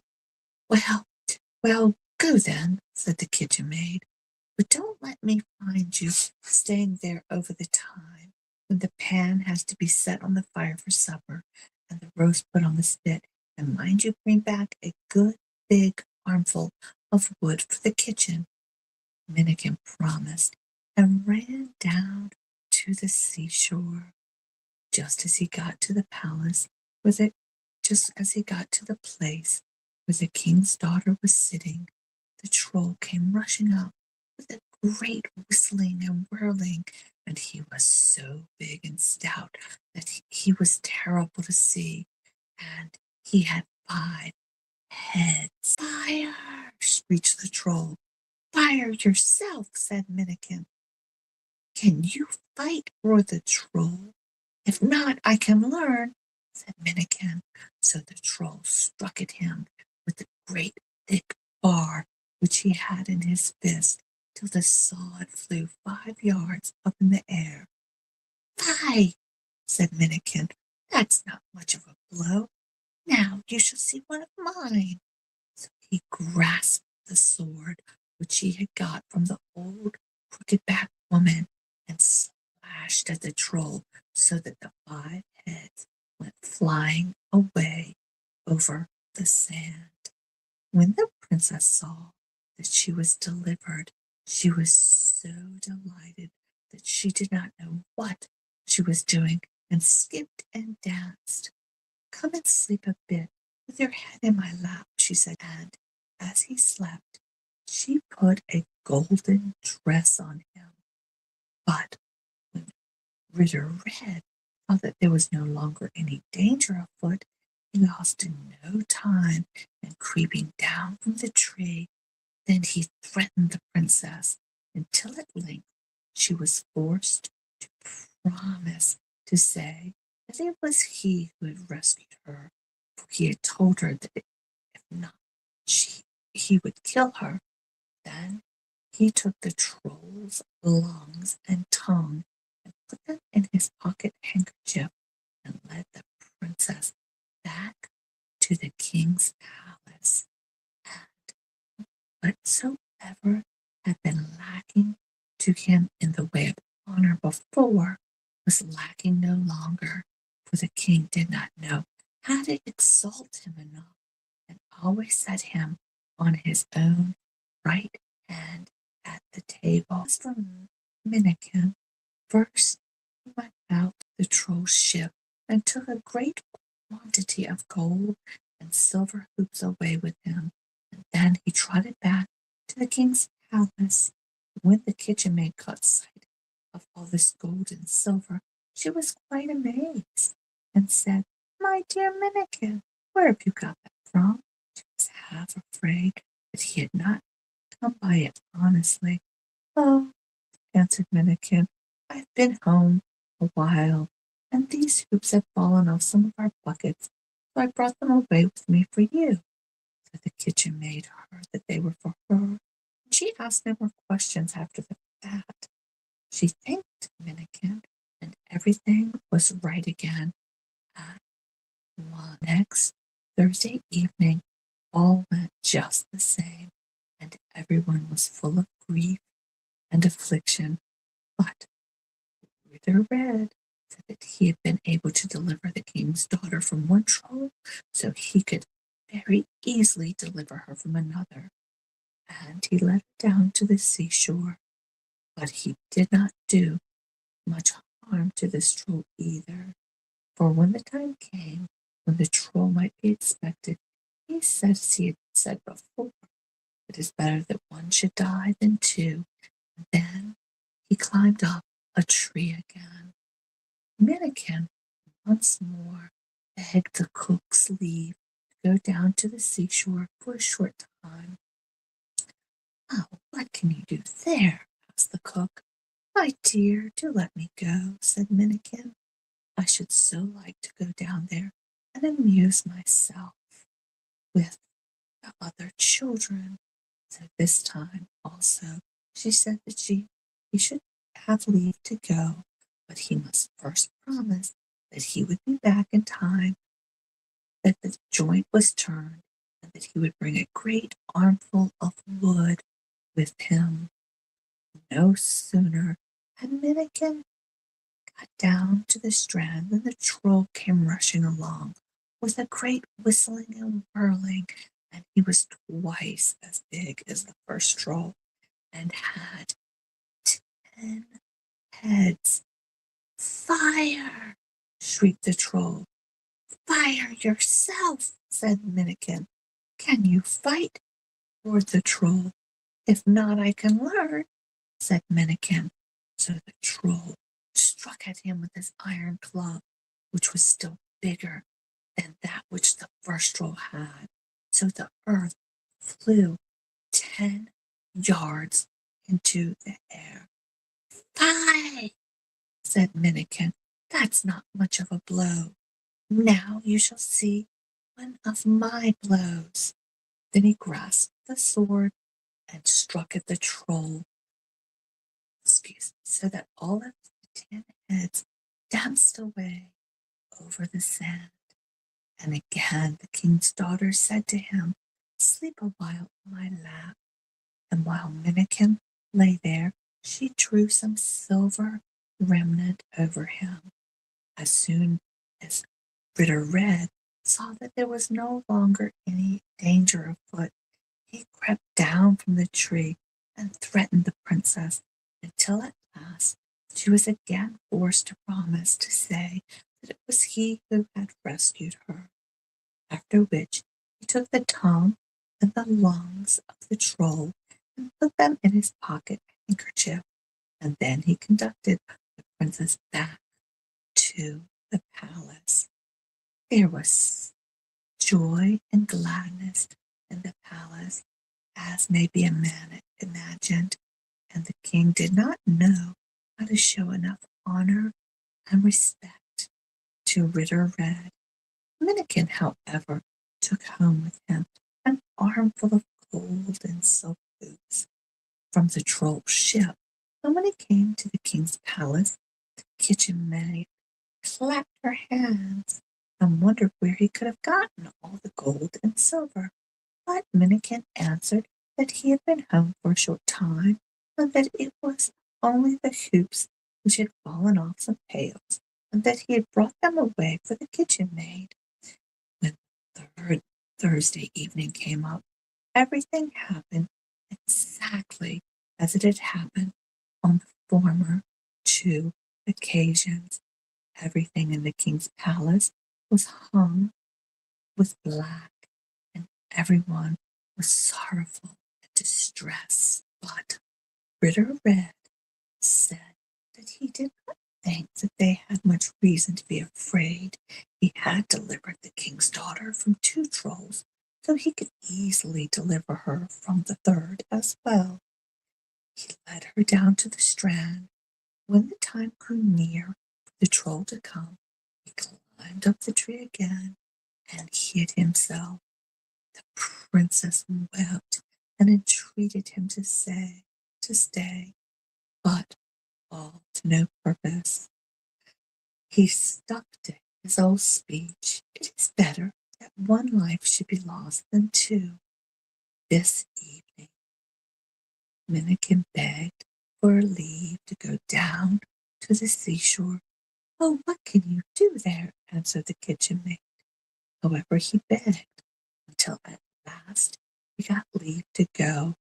He was forced to promise that he would be back again in the kitchen when the roast had to be turned. Almost immediately after he had got down to the seashore, the troll came with a great whizzing and whirling, and he was much, much bigger than either of the 2 former ones, and he had 15 heads. "Fire!" roared the troll. "Fire yourself!" roared Minnikin. "Can you fight?" screamed the troll. "No, I can learn," said Minnikin. "I will teach you," yelled the troll, and he struck at him with his iron club so that the earth flew up 15 yards high into the air. "Fie!" yelled Minnikin. "That's not much of a blow.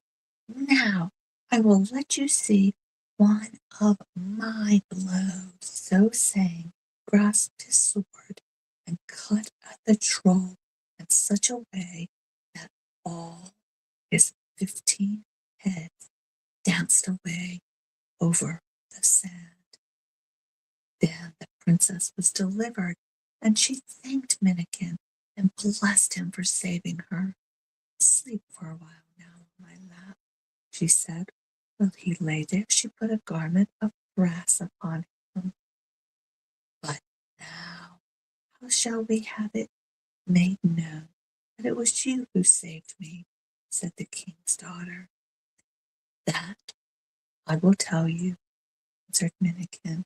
"When Ritter Red has taken you home again and given out that it was he who rescued you, he will, as you know, have you to wife and half the kingdom.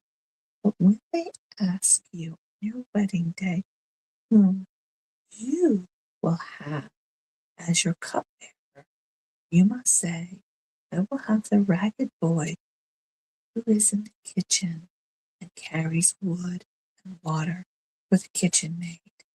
And when I'm filling up your cups for you, I will spill a drop upon his plate, but none upon yours, and he will be very angry and strike me. And this will take place thrice. But on the 3rd time you must say, 'Shame on you, thus to smite the beloved of my heart. It is he who delivered me from the troll, and he is the one whom I shall have.' Then Minnikin ran back to the king's palace as he had done before. But first he went on board the troll's ship and took a great quantity of gold and silver and other precious things, and out of these once more he gave the kitchen maid a whole armful of gold and silver hoops. Okay, no sooner did Ritter Red see that all danger was over, and down from the tree and threatened the king's daughter till he made her promise to say that he had rescued her. Then he conducted her back to the king's palace, and in honor enough had not been done before, it was certainly done now, for the king had no other thought than how to make such a man who had saved his daughter from the 3 trolls, and it was settled then that Ritter Red should marry her and receive half of the kingdom. On my wedding day, however, the princess begged that she might have the little boy who was in the kitchen and carrying wood and water for the kitchen maid to fill the wine cups at the wedding feast. Oh, what can you want with that dirty, ragged boy in here? Said Ritter Red. But the princess said that she insisted on having him as cupbearer and would have no one else. And at last she got leave, and then everything was done as had been agreed on between the princess and Minnikin. He spilled a drop on Ritter's red plates, but not on hers, and each time he did that, Ritter Red fell into a rage and struck him. At the first blow, all the ragged garments which he had worn in the kitchen fell off Minnikin. At the second blow, the brass garments fell off, and at the third, the silver remnant of there he stood, and the golden remnant, which was so bright and splendid that it flashed from the light. The king's daughter said, "Shame on you, thus to smite this beloved of my heart.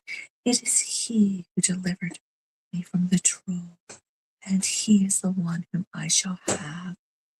Ritter Red swore that he was the man who had saved her, but the king said, "He who delivered my daughter must have some token and proof of it."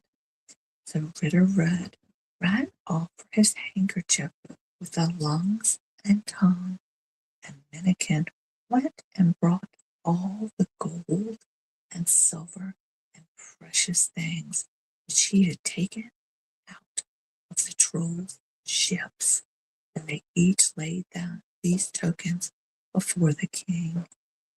"He who has such precious things in gold and silver and diamonds," said the king, "must be the one who killed the trolls, for such things are not to be had anywhere else." So Ritter Red was thrown into the snake pit, and Minnikin was to have the princess and half of the kingdom. One day the king went out walking with Minnikin, and Minnikin asked him if he never had any other children. "Yes," said the king, "I had another daughter, but the trolls carried her away because there was no one who could deliver her. You're going to have one daughter of mine, but if you can set free the other who has been taken by the trolls, you shall willingly have her too, and the other half of my kingdom." "I may as well make an attempt," said Minnikin, "but I must have an iron rope, which is 500 ells long, and I must have 500 men to go with me, and provisions for 5 weeks, for I have a long voyage before me." So the king said he should have these things, but the king was afraid that he had no ship large enough to carry them. "But I have a ship of my own," said Minnikin, and he took the one which the old woman had given him out of his pocket. The king laughed at him and thought it was only one of his jokes, but Minnikin begged him just to give him what he had asked for, and then he should see something. Then all that Minnikin had asked for was brought. At first he ordered them all to lay the cable in the ship, but there was no one that was able to lift it.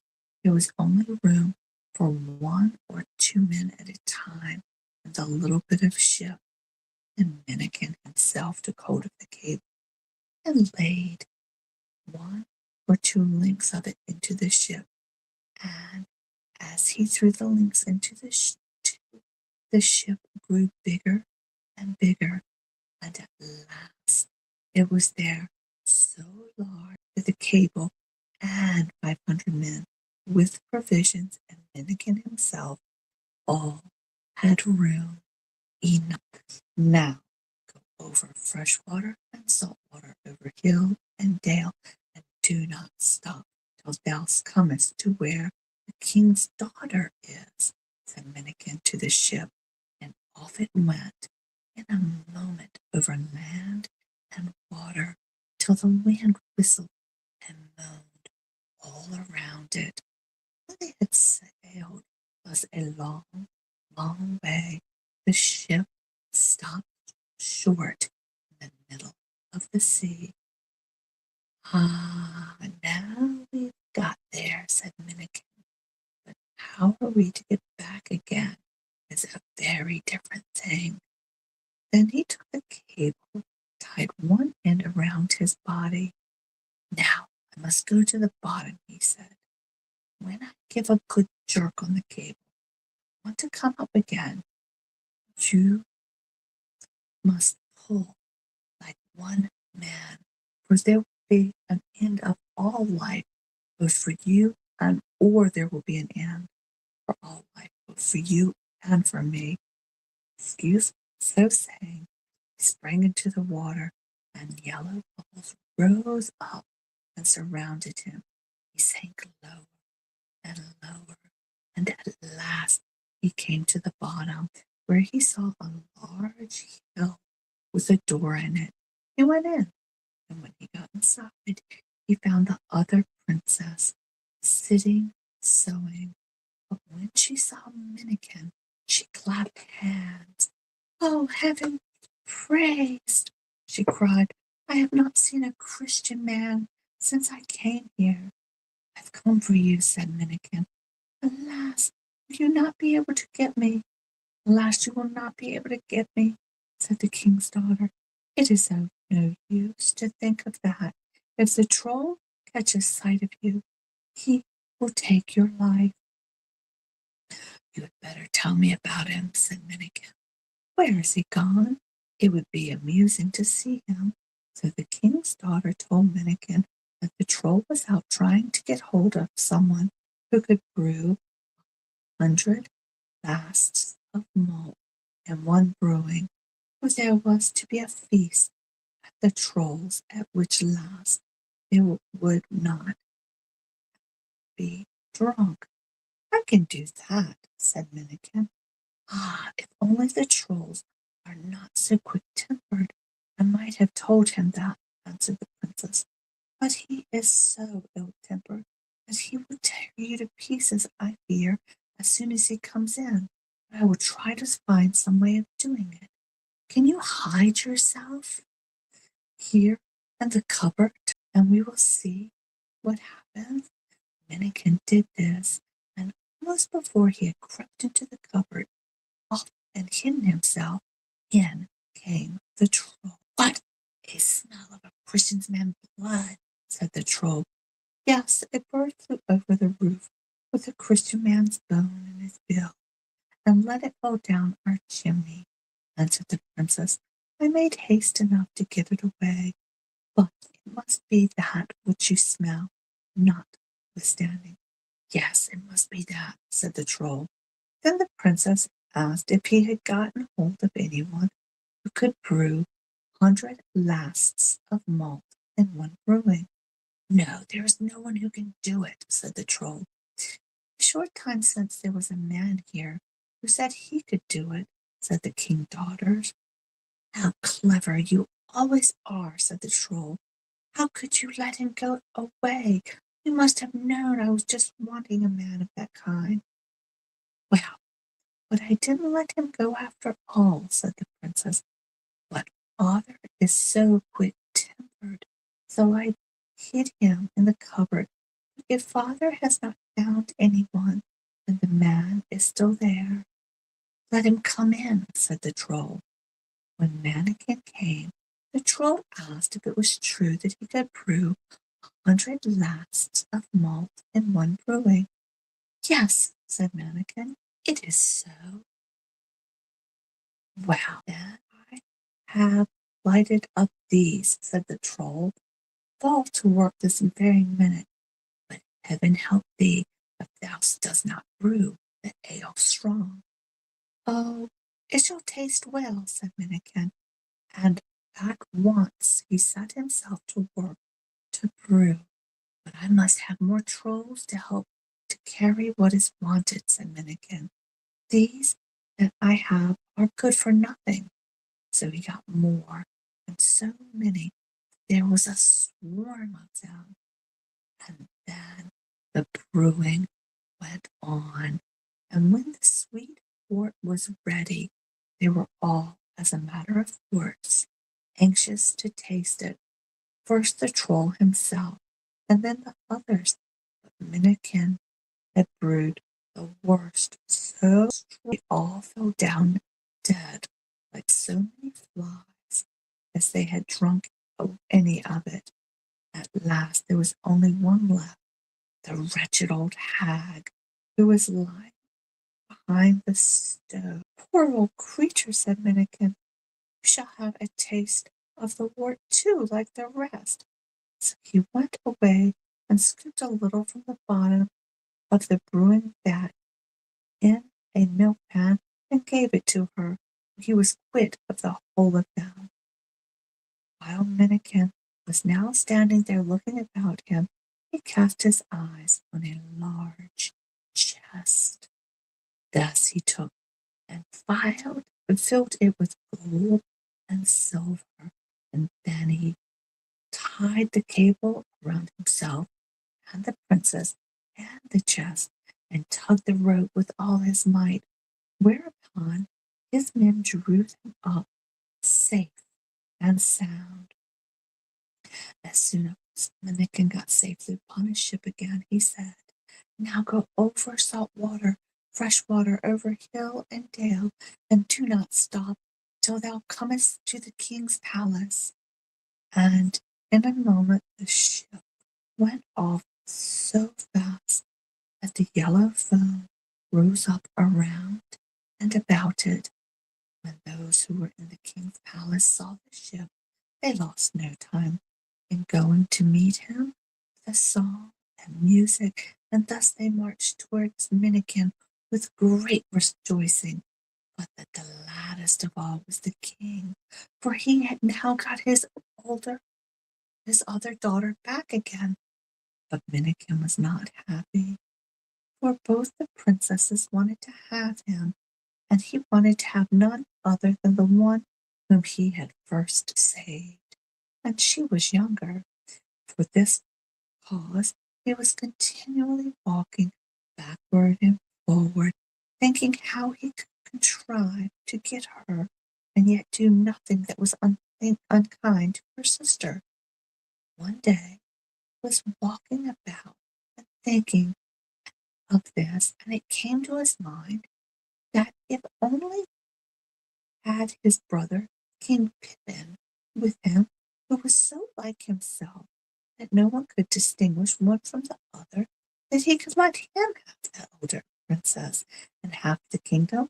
As for himself, he thought the other half was quite enough.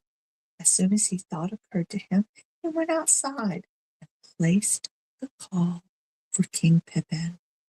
But no one came, so he called a second time, a little louder, but no one came. So Minnikin called a third time with all his might, and there stood his brother by his side.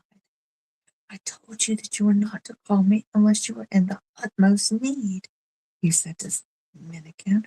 So there is not even so much as a midge here who can do you any harm. And with that he gave Minnikin such a blow that he rolled over on the grass. Shame on you for striking me, said Minnikin. First I have won one princess and half of a kingdom, and then the other princess and the other half of the kingdom. And now, when I was just thinking that I would give you one of the princesses and one half of the kingdom, do you think you have any reason to give me such a blow? When King Pippin heard that, he begged his brother's pardon, and they were reconciled at once and became great friends. Now, as you know, said Minnikin, we are so like each other that no one can tell us apart. So just change clothes with me and go up to the palace, and then the princess will think that I am coming in. And the one who you kiss, the one who you kiss first shall be yours. For he knew the elder princess was the stronger, so he could very well guess how things would go. King Pippin at once agreed to this. He changed his clothes with his brother and went into the palace. And when he entered the princess's apartment, they believed that it was Minnikin, and both of them ran up at once. But the elder, who was bigger and stronger, pushed her sister aside and threw her arms around King Pippin's neck and kissed him. Bushy cried. There was once on a time a widower who had a son and a daughter by his first wife. They were both good children and loved each other with all of their hearts. After some time had gone by, the man married again, and he chose a widow with one daughter who was ugly and wicked, and her mother was ugly and wicked too. From the very first day that that new wife came into the house, there was no peace for the man's children, and not a corner to be found where they could get any rest. So the boy thought that the best thing he could do was go out into the world and try to earn his own bread. When he had roamed about for some time, he came to the king's palace, where he obtained a place under the coachman. And very brisk and active he was, and the horses that he looked after were so fat and sleek that they shone again. But his sister, who was still at home, fared worse and worse. Both her stepmother and her stepsister were always finding faults with her. Whatsoever she did, whithersoever she went, they scolded her and abused her, so that she never had an hour's peace. They made her do all the hard work, and hard words fell to her lot early and late, but little enough food accompanied them.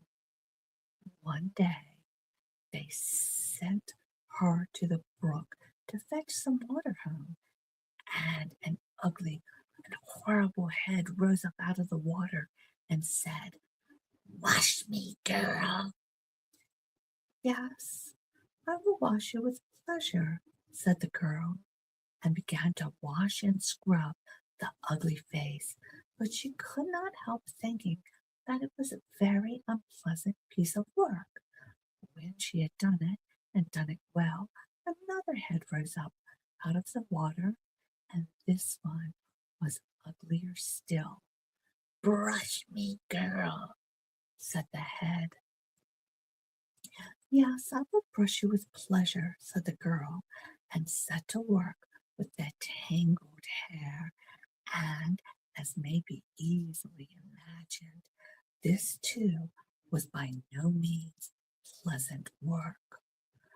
When she had got it done, another and a much more ugly and horrible looking head rose up out of the water. "Kiss me, girl," said the head. "Yes, I will kiss you," said the man's daughter, and she did it. But she thought it was the worst bit of work that she'd ever had to do in her life. So all the heads began to talk to each other and to ask what they should do for this girl, but was so full of kindliness. She shall be the prettiest that ever was, and fair and bright as the day, said the first head. Gold shall drop from her hair whenever she brushes it, said the third head. And when the man's daughter went home looking as beautiful and bright as the day, the stepmother and her daughter grew much more ill-tempered, and it was still worse when she began to talk and they saw the golden coins drop from her mouth. The stepmother fell into such a towering passion that she drove the man's daughter into a pigsty. She might stay there with her fine show of gold, said the stepmother said, but she should not be permitted to set foot in the house.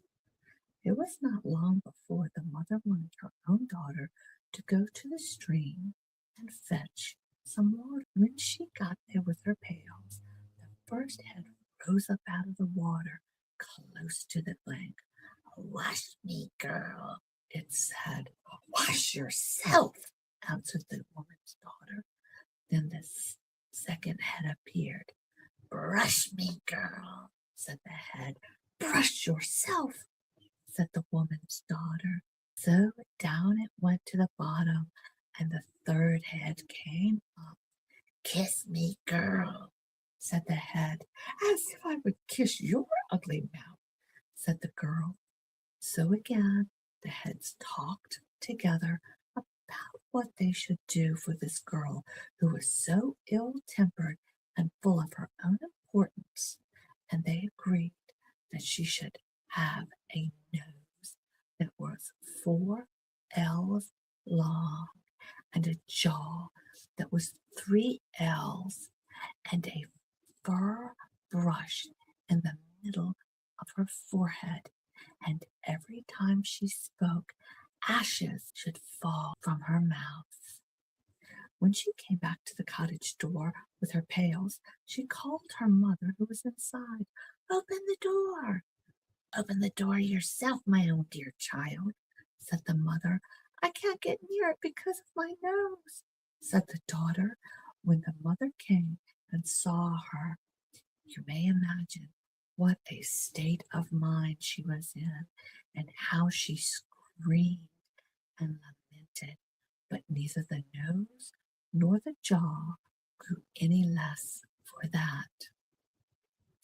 Now, the brother who had served in the king's palace had taken a portrait of his sister, and he carried the picture away with him, and every morning and every evening he knelt down before it and prayed for his sister. So dearly did he love her. The other boys heard him doing this, so they peeped through the keyhole into his room and saw he was kneeling there before a picture. So they told everyone that every morning and evening the youth knelt and prayed to an idol which he had. And at last they went to the king himself and begged that he too would peep through the keyhole and see for himself what the youth did. At first the king would not believe this, but after a long time they prevailed with him, and he crept on tiptoes to the door, peeped through, and saw the youth on his knees with his hands clasped together there before a picture which was hung on the wall. Open the door, cried the king, but the youth did not hear, so the king called to him again, but the youth was praying so fervently that he did not hear him this time either. Open the door, I say, cried the king. It is I, and I want to come in. So the youth sprang to the door and unlocked it, but in his haste he forgot to hide the picture. When the king entered and saw it, he stood still, as if he were in fetters, and could not stir from the spot, for the picture seemed to him so beautiful "There is nowhere on earth so beautiful a woman as this," said the king.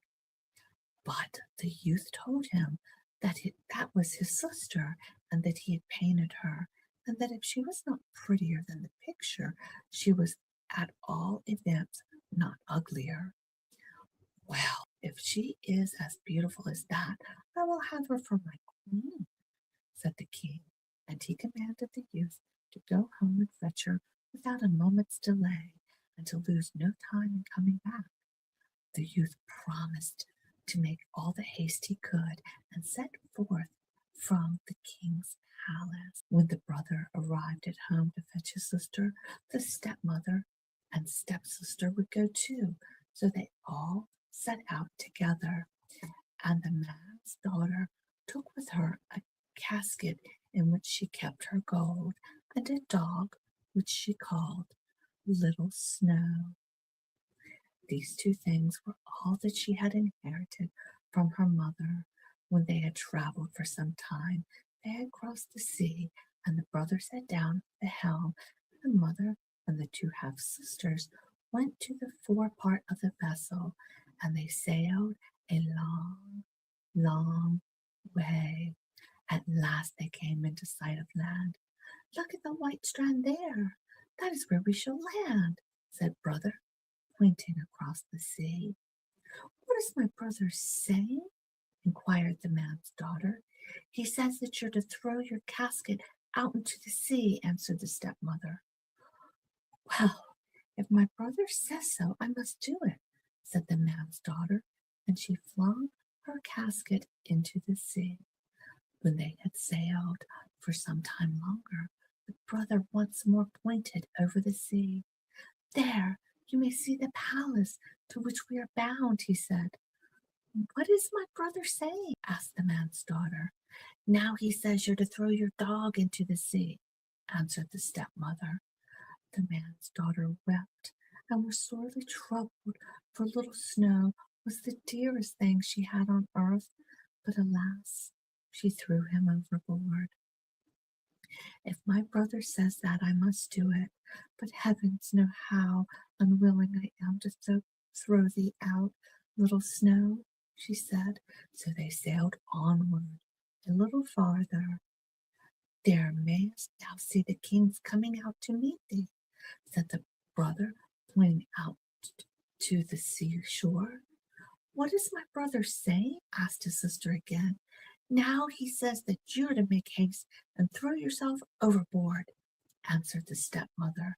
She wept and she wailed, but as her brother had said that, she thought she must do it. So she leapt into the sea. But when they arrived at the palace, and the king beheld the ugly bride with the nose that was 4 ells long, and a jaw that was 3 ells, and a forehead that had a brush in the middle of it, he was quite terrified. But the wedding feast was all prepared, as regarding brewing and baking, and the wedding guests were sitting waiting. So, ugly as she was, the king was forced to take her. But he was very wroth, and none can blame him for that. So he caused the brother to be thrown into a pit full of snakes. On the first Thursday night after this, a beautiful maiden came into the kitchen of the palace and begged the kitchen maid, who slept there, to lend her a brush. She begged very prettily and got it, and then she brushed her hair, and gold dropped from it. The little dog was with her, and she said, "Go out, Little Snow, and see if it will soon be day." This she said thrice, and the third time that she sent out the dog to see it, it was very near dawn. Then she was forced to depart, but as she went she said, "Out on thee, ugly bushy bride, sleeping so softly by the young king's side. On sand and stone my bed I make, on my brother sleeps with the cold snakes, upended and unwept. I shall come twice more, then never again, she said.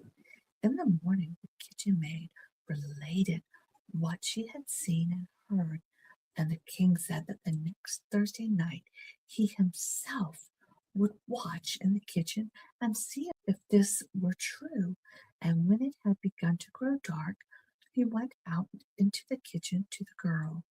But though he rubbed his eyes and did everything he could to keep himself awake, it was all in vain, for the Bushy bride crooned and sang till his eyes were fast closed.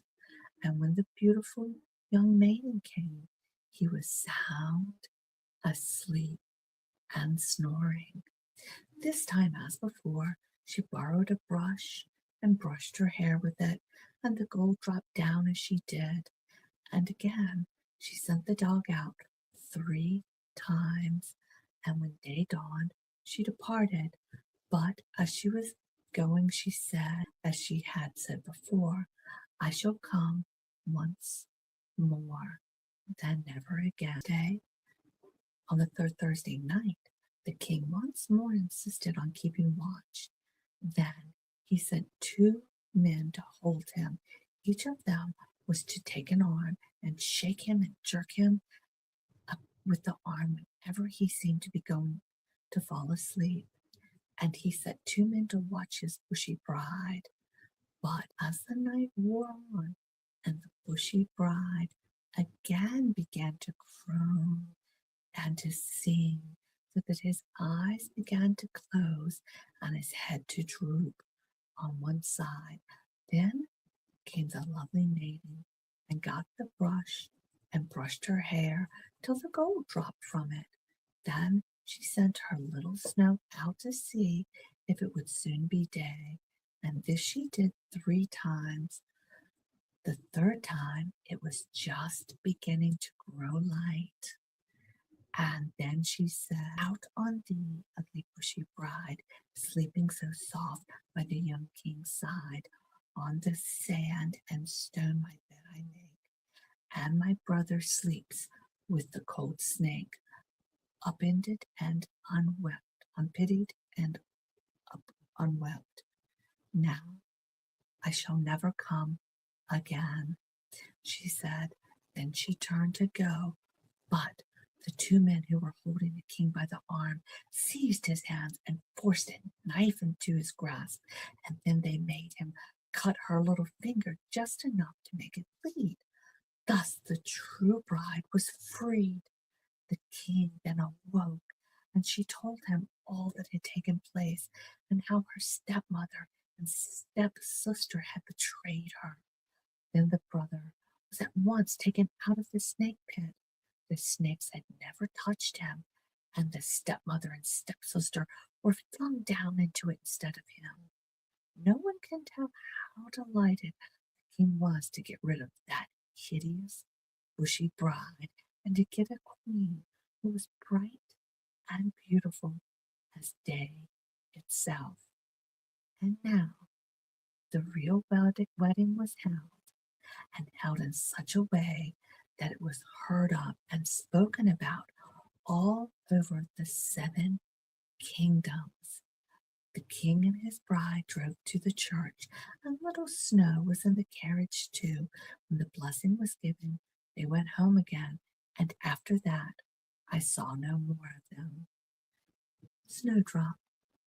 Once upon a time, in the middle of winter, when the snowflakes were falling like feathers on the earth, a queen sat at the window frame in black ebony and sewed.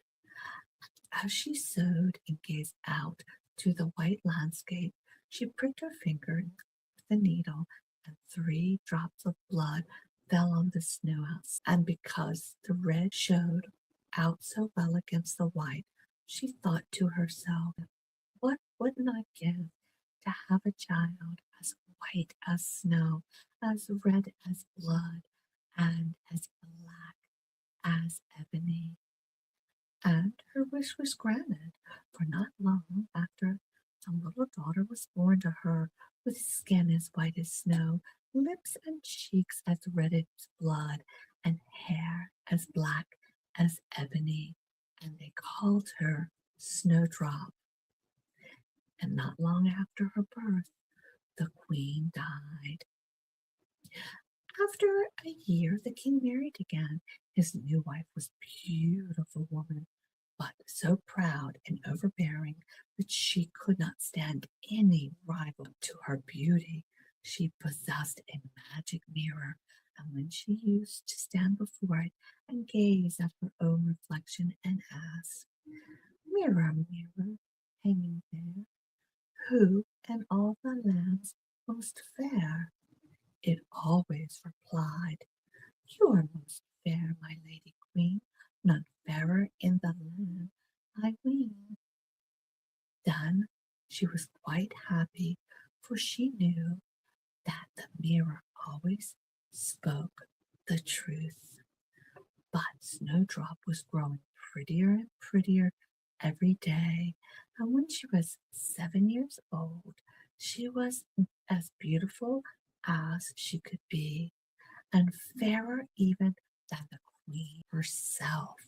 One day, when the latter asked the mirror the usual question, it replied, "Queen, you are fair, 'tis true, but Snowdrop is fairer far than you."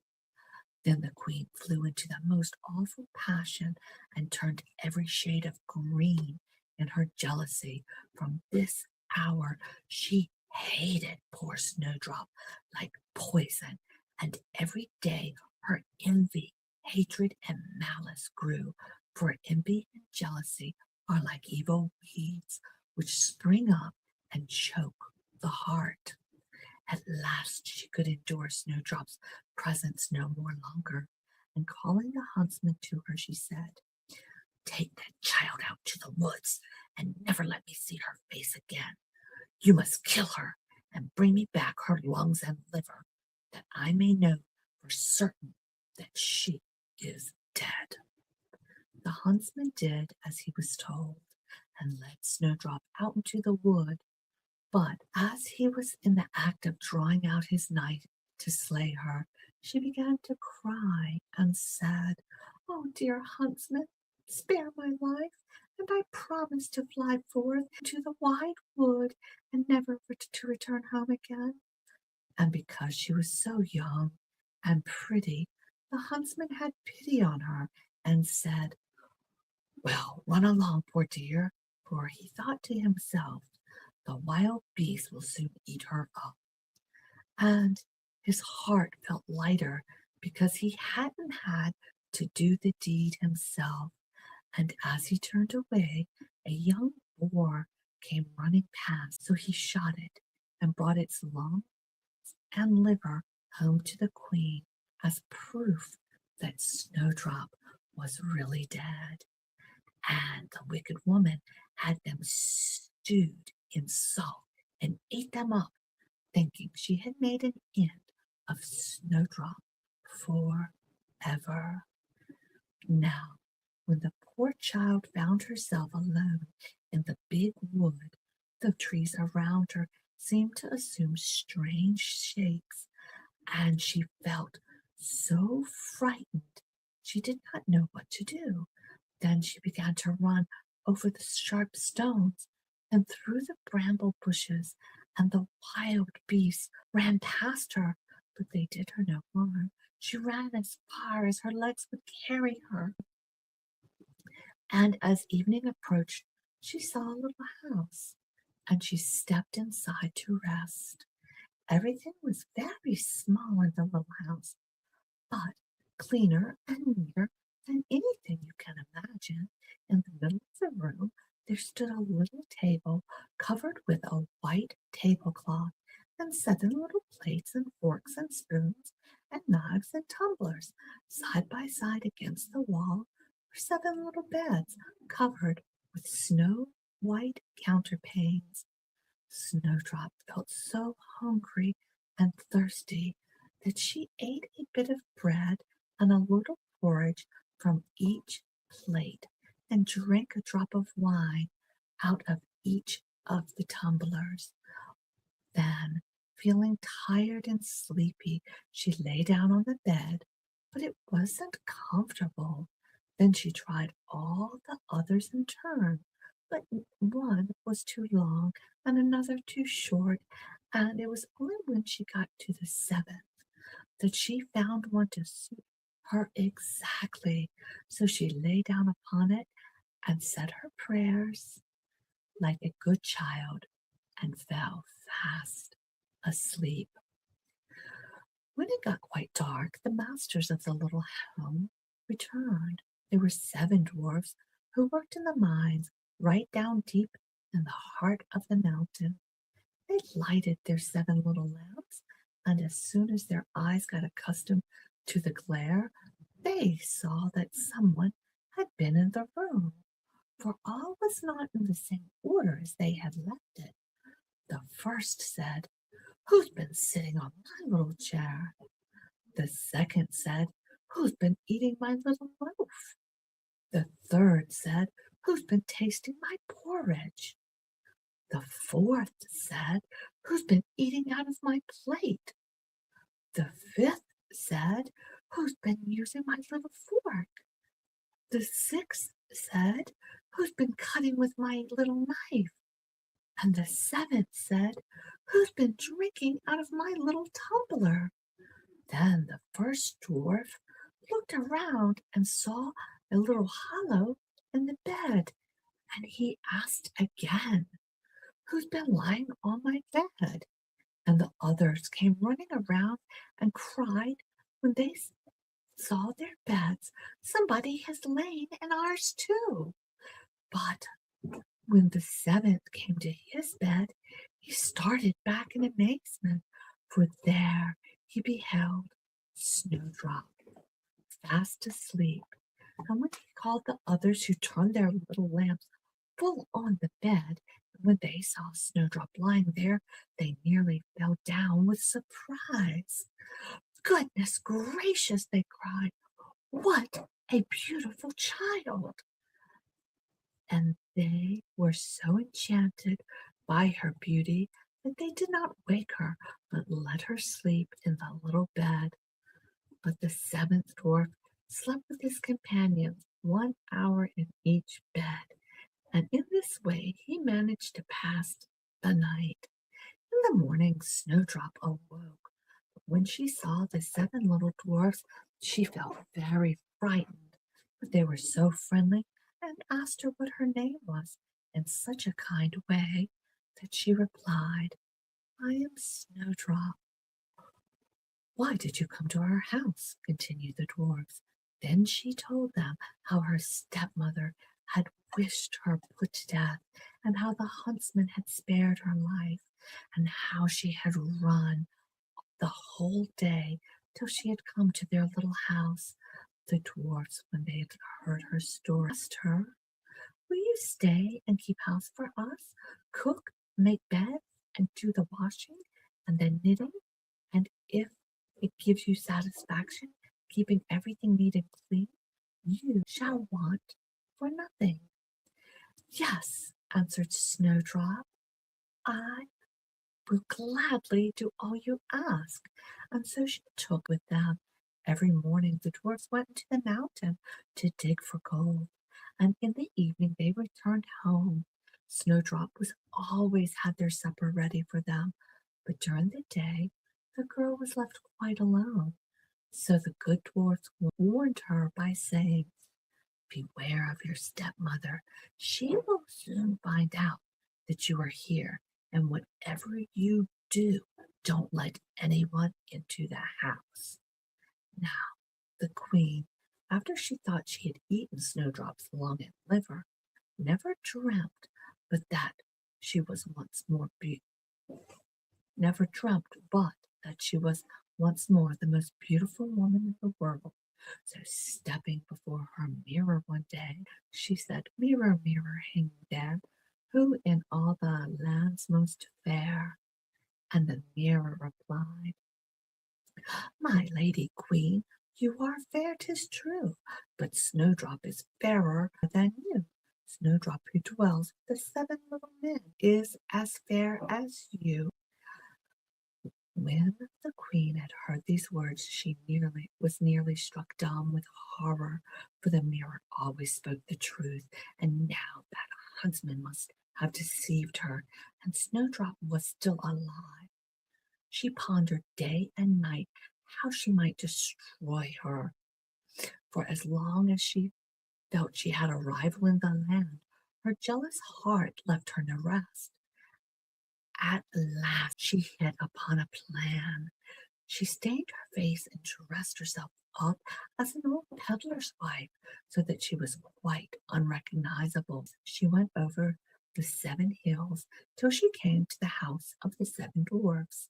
There she knocked at the door, calling out at the same time, "Fine wares to sell, fine wares to sell." Snowdrop peeped out of the window and called out, "Good day, mother. What have you to sell?" "Fine wares to sell," she answered, "laces of every shade and description," and she held up what was made of some happily colored silk. "Surely I can let the honest woman in," thought Snowdrop, so she unbarred the door and bought the pretty lace. "Good gracious, child," said the old woman, "what a figure you've got. Come, I'll lace you properly for once." Snowdrop suspected no evil and let her lace her bodice up, but the old woman laced her so quickly and so tightly that it took Snowdrop's breath away, and she fell down dead. "Now you are no longer the fairest," said the wicked old queen, and then she hastened away. In the evening, the 7 dwarfs came home, and you may think what a fright they got when they saw their dear Snowdrop lying on the floor, as still and motionless as a dead person. They lifted her up tenderly, and when they saw how tightly laced she was, they cut the laces in two, and she began to breathe a little, and gradually she came back to life. When the dwarfs heard what had happened, they said, "Depend upon it, that old peddler wife was none other than the old queen. In the future, you must be sure to let no one in if we are not at home." As soon as the wicked old queen got home, she went straight to her mirror and said, "Mirror, mirror, hanging there, who in all the land's most fair?" And the mirror answered as before, "My lady queen, you are fair, 'tis true, but Snowdrop is fairer than you.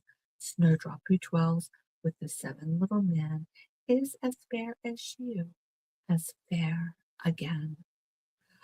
When she heard this, she became as pale as death, because she saw at once that Snowdrop must be alive. And this time she said to herself, "I will think of something that will make an end of her once and for all." And by the witchcraft which she understood so well, she made a poisonous comb.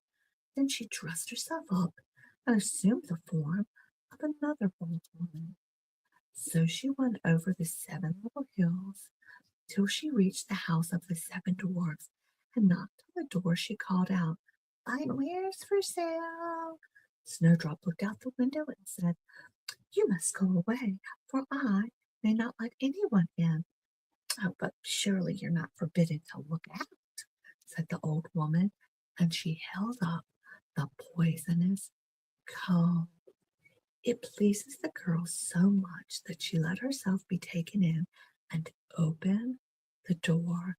When they had settled their bargain, the old woman said, "Now I'll comb your hair properly for you for once in a way." Poor Snowdrop thought no evil, but hardly had the comb touched her hair than she fell over unconscious. "Now, my fine lady, you're really done for this time," said the wicked woman, and she made her way home as fast as she could. Fortunately, it was now near evening, and the 7 dwarfs returned home. When they saw Snowdrop lying dead on the ground, they once suspected that her wicked stepmother had been at work again, so they searched till they found the poisonous comb, and the moment they pulled it out of her head, Snowdrop came to herself again and told them what had happened. But they warned her once more to be on her guard and to open her door to no one. As soon as the queen got home, she went straight to the mirror and asked, "Mirror, mirror, hanging there, who in all the land's most fair?" And it replied, "My lady queen, you are fair, 'tis true, but Snowdrop is fairer than far than you. Snowdrop, who dwells with the 7 little men, is as fair as you." Again, when she heard those words, she literally trembled and shook with rage. "Snowdrop shall die," she cried. "Yes, though it may cost my own life." Then she went to a little secret chamber which no one knew of but herself, and there she made a poisonous apple. Outwardly it looked beautiful, white with red cheeks, so that everyone who saw it longed to eat it, but anyone who might do so would certainly die on the spot. When the apple was quite finished, she stained her face and dressed herself up as a peasant and went over the 7 little hills to the 7 dwarfs. She knocked at that door as usual, but Snowdrop put her head out the window and called out, "I may not let anyone in. The 7 dwarfs have forbidden me to do so." "Are you afraid of being poisoned?" asked the old woman. "See, I will cut this apple in half.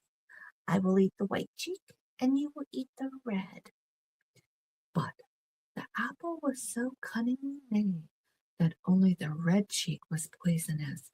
Snowdrop longed to eat the tempting fruit, and when she saw that the peasant woman was eating it herself, she couldn't resist the temptation any longer, and stretched out her hand and took the poisonous half.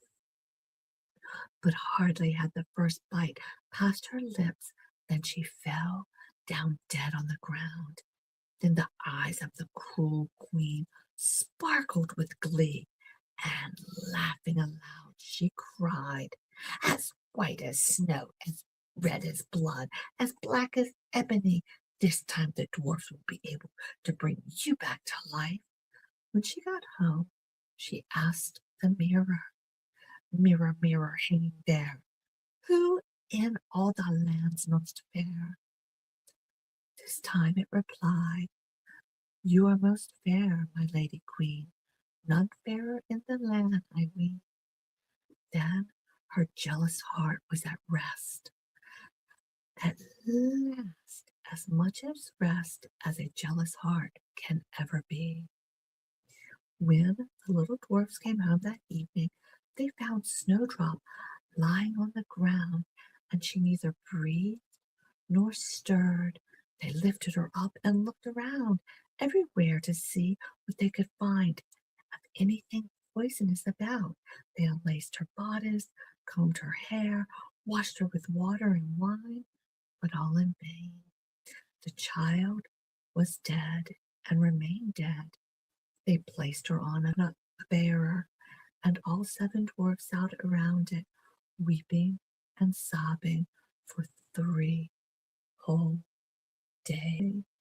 At last they made up their minds to bury her, but she looked as blooming as a living being, and her cheeks were such a lovely color that they said, "We cannot hide her away in the black ground." So they had a coffin made of transparent glass and laid her in it, and wrote on the lid in golden letters that she was a royal princess. Then they put the coffin on top of the mountain, and one of the dwarfs always remained beside it and kept watch over it. And the very birds of the air came and bewailed Snowdrop's death. First an owl, then a raven, and last of all, the little dove. Snowdrop lay a long time in the coffin, and she always looked just the same, as if she were fast asleep, and she remained as white as snow, as red as blood, and her hair was black as ebony. Now it happened one day that a prince came to the wood and passed by the dwarf's house. He saw the coffin on the hill with the beautiful Snowdrop inside it, and when he had read what was written in the golden letters, he said to the dwarf, "Give me the coffin. I'll give you whatever you like for it." But the dwarf said, "No, we wouldn't part with it for all the gold in the world." "Well, then," he replied, "give it to me, because I can't live without Snowdrop. I will cherish and love it as my dearest possession." He spoke so sadly that the good dwarfs had pity on him and gave him the coffin, and the prince made his servants bear it away on their shoulders. Now it happened that they were going down the hill. They stumbled over a bush and jolted the coffin so violently that the poisoned bit of apple that Snowdrop had swallowed fell out of her throat. She gradually opened her eyes and lifted up the lid of the coffin and sat up, alive and well. "Oh, dear me, where am I?" she cried. The prince answered joyfully, "You are with me." He told her all that had happened, adding, "I love you better than anyone in the whole wide world. You will come to my father's palace and be my wife." Snowdrop consented and went with him, and the marriage was celebrated with great pomp and splendor. Now, Snowdrop's wicked stepmother was one of the guests invited to the wedding feast. When she had dressed herself very gorgeously for the occasion, she went to the mirror and said, "Mirror, mirror, hanging there, who in all the lands most fair?" The mirror answered, "My lady queen, you are fair, 'tis true, but Snowdrop is fairer far than you." When the wicked woman heard those words, she uttered a curse and was beside herself with rage and mortification. At first, she didn't want to go to the wedding at all, but at the same time, she felt she would never be happy until she had seen the young queen. As she entered, Snowdrop recognized her and nearly fainted with fear. But red-hot iron shoes had been prepared for the wicked old queen, and she was made to get into them and danced till she fell down dead. And that ends Snowdrop. The Golden Goose. There was once a man who had 3 sons. The youngest of them was called Dullhead, and was sneered and jeered at and snubbed on every possible opportunity.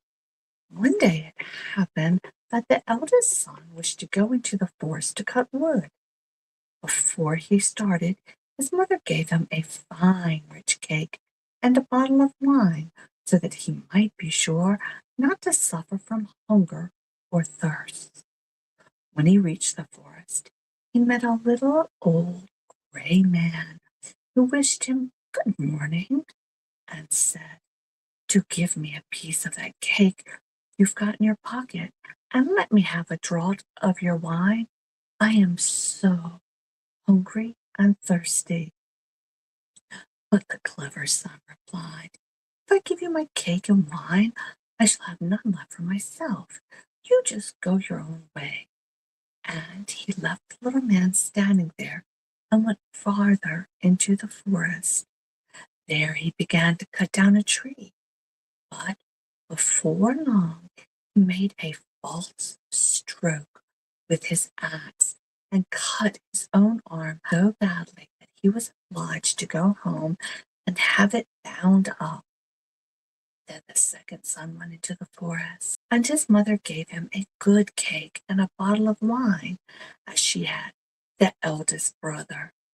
He too met the little old gray man, who begged him for a morsel of cake and a draught of wine. But the second son spoke most sensibly too, and said, Whatever I give to you, I deprive myself of.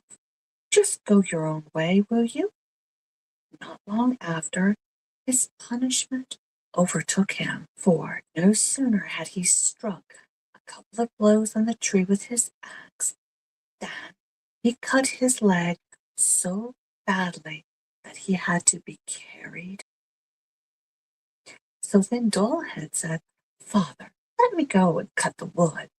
But his father answered, "Both of your brothers have injured themselves. You had better leave it alone. You know nothing about it." But Dullhead begged so hard to be allowed to go that at last the father said, "Very well, then go. Perhaps when you have hurt yourself, you may learn to know better." His mother only gave him a very plain cake made with water and baked in cinders, and a bottle of sour beer. When he got to the forest, he too met the little gray old man, who greeted him and said, "Give me a piece of your cake and a draught from your bottle. I am so hungry and thirsty."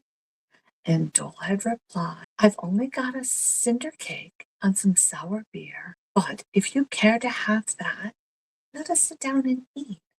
So they sat down, and when Dullhead brought out his cake, he found it had turned into a fine, rich cake, and the sour beer into excellent wine. Then they ate and drank, and when they had finished, the little man said, "Now I bring you luck, because you have a kind heart and are willing to share what you have with others. There stands an old tree. Cut it down, and amongst its roots you'll find something." With that, the little man took his leave. Then Dullhead fell to at once to hew down the tree, and when it fell, he found amongst its roots a goose, whose feathers were all of pure gold. He lifted it out and carried it off, and took it with him to an inn where he meant to spend the night. Now, the landlord of the inn had 3 daughters, and when they saw the goose, they were filled with curiosity as to what this wonderful bird could be, and each longed to have one of its golden feathers. The eldest thought to herself, "No doubt I shall soon find a good opportunity to pluck out one of its feathers." And the first time Dullhead happened to leave the room, she caught hold of the goose by its wing. But lo and behold, her fingers seemed to stick fast to the goose, and she could not take her hand away. Soon after, the second daughter came in and thought to pluck a golden feather for herself, but hardly had she touched her sister than she was stuck fast as well. At last the third sister came with the same intentions, but the others cried out, "Keep off! For heaven's sakes, keep off!" The younger sister could not imagine why she was to keep off, and thought to herself, "If they are both there, why should not I be there too?" So she sprang to them, but no sooner had she touched one of them than she was stuck fast to her. So then all 3 had to spend the night with the goose. Next morning, Dullhead tucked the goose under his arm and went off without the least troubling himself about the 3 girls who were hanging on to it. They had just to run after him, right or left, as best they could. In the middle of a field, they met a parson, and when he saw the procession, he cried, "For shame, you bold girls! What do you mean by running after a young fellow through the fields like that? Do you call that proper behavior?" And with that, he caught the youngest girl by the hand to try and draw her away. But directly he touched her, He hung on himself and had to run along with the rest of them. Not long after the clerk came, and was much surprised to see the parson following the footsteps of 3 girls. "Why, where is your reverence going so fast?" cried he. "Don't forget there is to be a christening today." And he ran after him, caught him by the sleeve, and hung on to it himself. As the 5 of them trotted along in this fashion, one after the other, 2 peasants were coming out from their work with their hoes. On seeing the parson, called out and begged them to come and rescue him and the clerk. No sooner did they touch the clerk than they stuck on too, and there were 7 of them running after Dullhead and his goose. After a time, they all came to a town where the king reigned, whose daughter was so serious and solemn that no one could ever manage to make her laugh. So the king had decreed that whoever should succeed in making her laugh should marry her.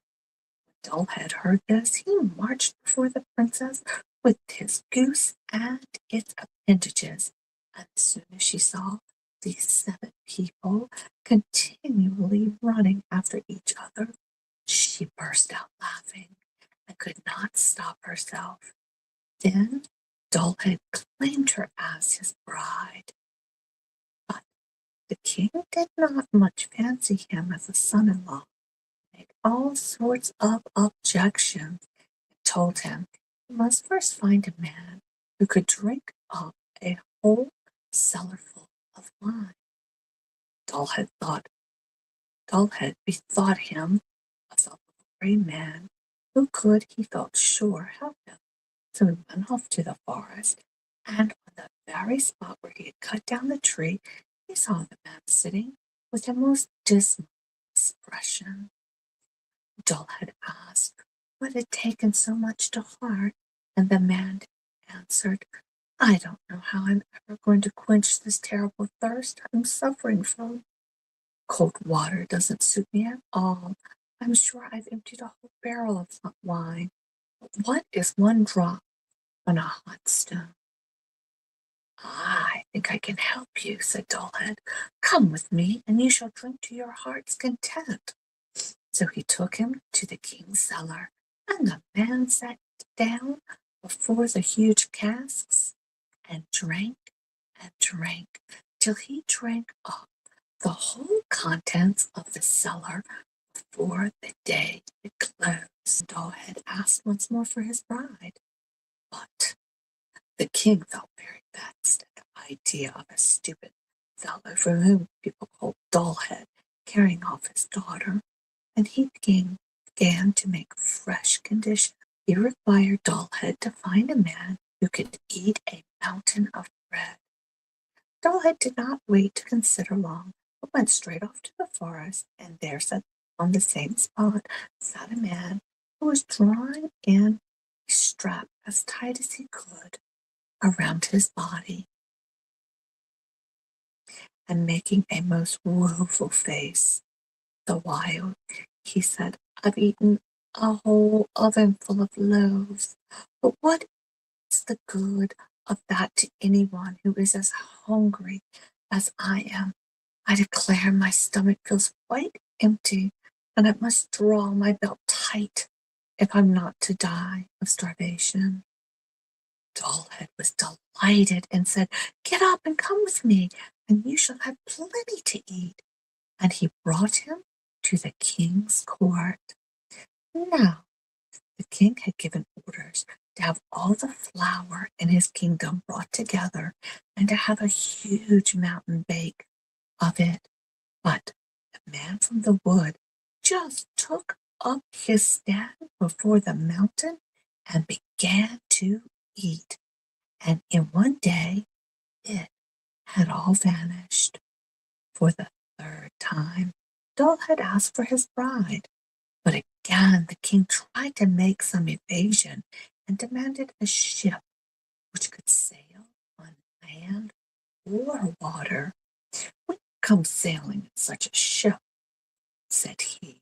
"You shall have my daughter without further delay." Again Dull had started off to the forest, and there he found the little old gray man with whom he had shared his cake, and who said, "I have eaten and I have drank for you, and now I will give you the ship. I have done all of this for you because you are kind and merciful to me." Then he gave Dullhead a ship which could sail on land or water. When the king saw it, he felt he could no longer refuse his daughter. So they celebrated the wedding with great rejoicing, and after the king's death, Dullhead succeeded to the kingdom and lived happily with his wife for many years afterward. The Seven Foals. There was once upon a time a couple of poor fellows who lived in a wretched hut, far away from everyone else in the wood. They only just managed to live from hand to mouth and had great difficulty in doing even so much as that. But they had 3 sons, and the youngest of them was called Cinderlad, for he did nothing else but lie and poke amongst the ashes. One day the eldest lad said that he would go out and earn his living. He soon got leave to do that, and set out on his way into the world. He walked on, and for the whole day, and when night was beginning to fall, he came to a royal palace. The king was standing outside on the steps and asked where he was going. "Oh, I'm going about seeking a place for my father," said the youth. "Wilt thou serve me and watch my 7 foals?" asked the king. "If thou canst watch them for a whole day, and tell me at night what they eat and drink, thou shalt have the princesses and half my kingdom. But if thou canst, I shall cut 3 red stripes on thy back." The youth thought it was a very easy work to watch foals, and that he could do it well enough. The next morning, when day was beginning to dawn, the king's master of the horse led out the 7 foals, and they ran away, and the youth after them, just as it chanced, over hill and dale, through the wood and bogs. When the youth had run thus for a long time, he began to tire, and when he had held on a little longer, he was heartily weary of watching at all, and at the same moment he came to a cliff in the rock, where an old woman was sitting, spinning with her distaff in her hand. As soon as she caught sight of the youth, who was running after the foals till the perspiration streamed down his face, she cried, come hither, my handsome son, and let me comb your hair for you." The lad willingly enough. So he sat down in the cleft of the rocks beside the old hag, and laid his head on her knees, and she combed his hair all day while he lay there and gave himself up to idleness. When evening was drawing near, the youth wanted to go. "I may just as well go straight home again," he said, "for it is no use to go to the king's palace." "Wait till it is dusk," said the old hag, "and then the king's foals will pass by this place again, and you can run home with them. No one will ever know that you've been laying here all day instead of watching the foals." So when they came, she gave the lad a bottle of water and a bit of moss, and told him to show those to the king and say, "This is what the 7 foals ate and drank." "Hast thou watched faithfully and well the whole day long?" said the king, when the lad came into the presence in the evening. "Yes, that I have," said the youth. "Then you're able to tell me what it is that my 7 foals eat and drink." So the youth produced a bottle of water and a bit of moss, which he had gotten from the old woman, saying, Here you see their meat, and here their drink. Then the king knew how his watching had been done, and fell into such a rage that he ordered his people to chase the youth back to his own home at once. First, they were to cut 3 red stripes in his back and rub salt into it. Then the youth reached home again, and one could imagine what a state he was in. He had gone out once to seek a place, he said. Never would he do such a thing again. Next day, the second son said that he would go out into the world to seek his fortune. His father and mother said no, and bade him to look at his brother's back. But the youth would not give up his design, and stuck to it. And after a long time, he got leave to go, and set forth on his way. When he had walked all day, he too came to the king's palace. And the king was standing outside on the steps, and asked where he was going. But the youth replied that he was going about in search of a place. The king said that he might enter into his service and watch his 7 foals. When the king promised him the same punishment and the same reward that he had promised his brother, the youth at once consented to this and entered into the king's service, for he thought he could easily watch the foals and inform the king what they ate and drank. In the gray light of the dawn, the master of the horse led out the 7 foals, and off they went again, over hill and dale, and off went the lad after them, but all went with him as had gone with his brother. When he had run after the foals for a long time, and was hot and tired, he passed by a cleft in the rock, where an old woman was sitting spinning with a distaff, and called to him, come hither, my handsome son, and let me comb your hair." The youth liked the thought of this, and let the foals run where they chose, and seated himself in the cleft by the rock, by the side of the old hag. So there he sat, with his head in her lap, taking his ease the livelong day. The foals came back in the evening, and then he too got a bit of moss and a bottle of water from the old hag, which thing he was to show the king. When the king asked the youth, "Canst thou tell me what my 7 foals eat and drink?" the youth showed him the bit of moss and the bottle of water, and said, "Yes, there may you behold their meat and their drink." The king once more became wroth, and commanded that 3 red stripes should be cut into the lad's back, that salt should be strewn upon them, and that he should then be instantly chased back to his own house.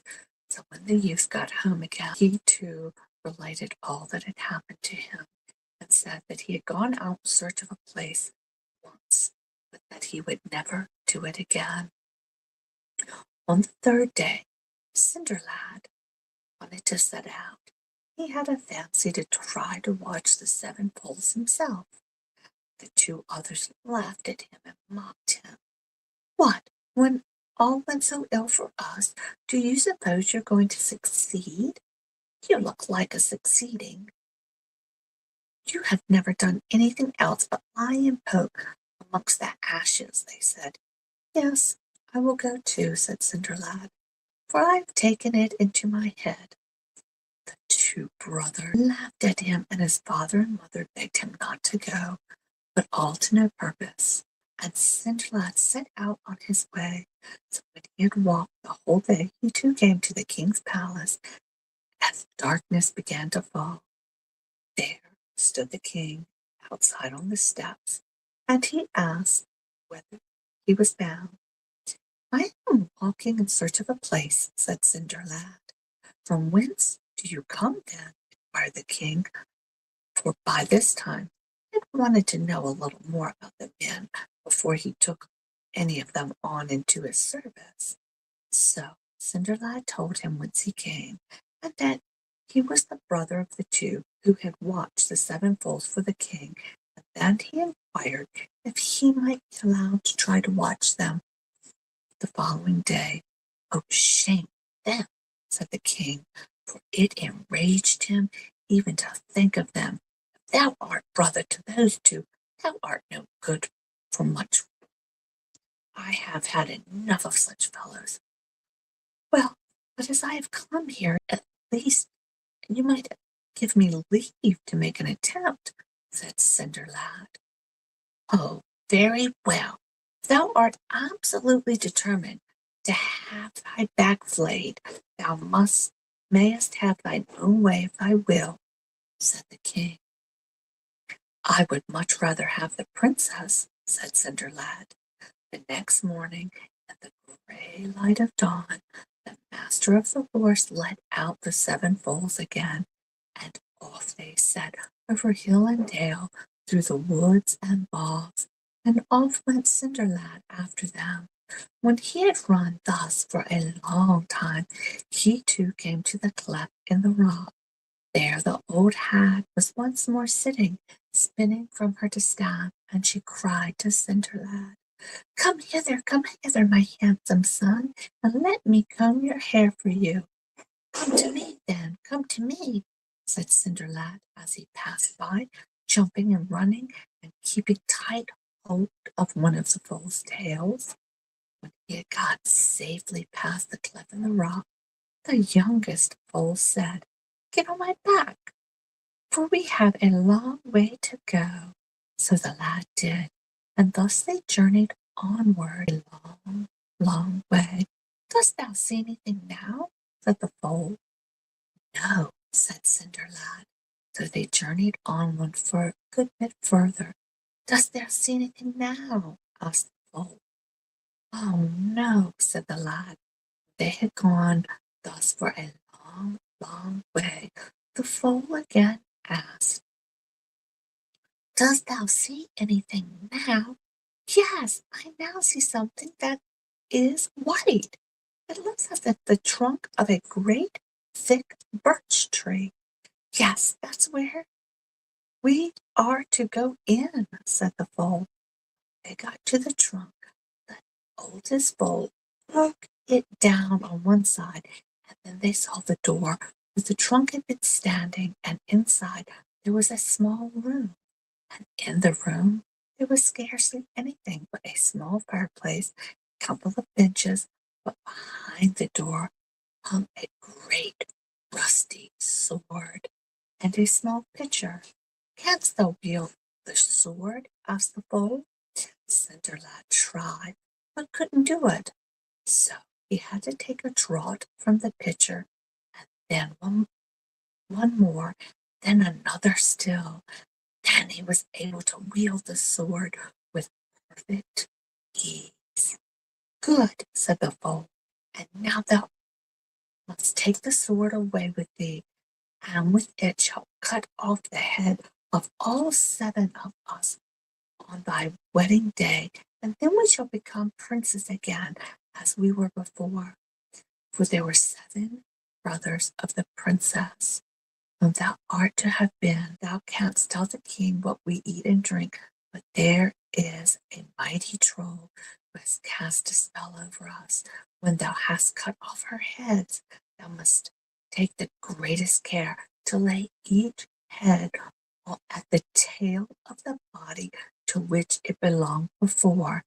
Then the spell which the troll has cast upon us will lose its power." Cinderlad promised to do all this, and then they went on further.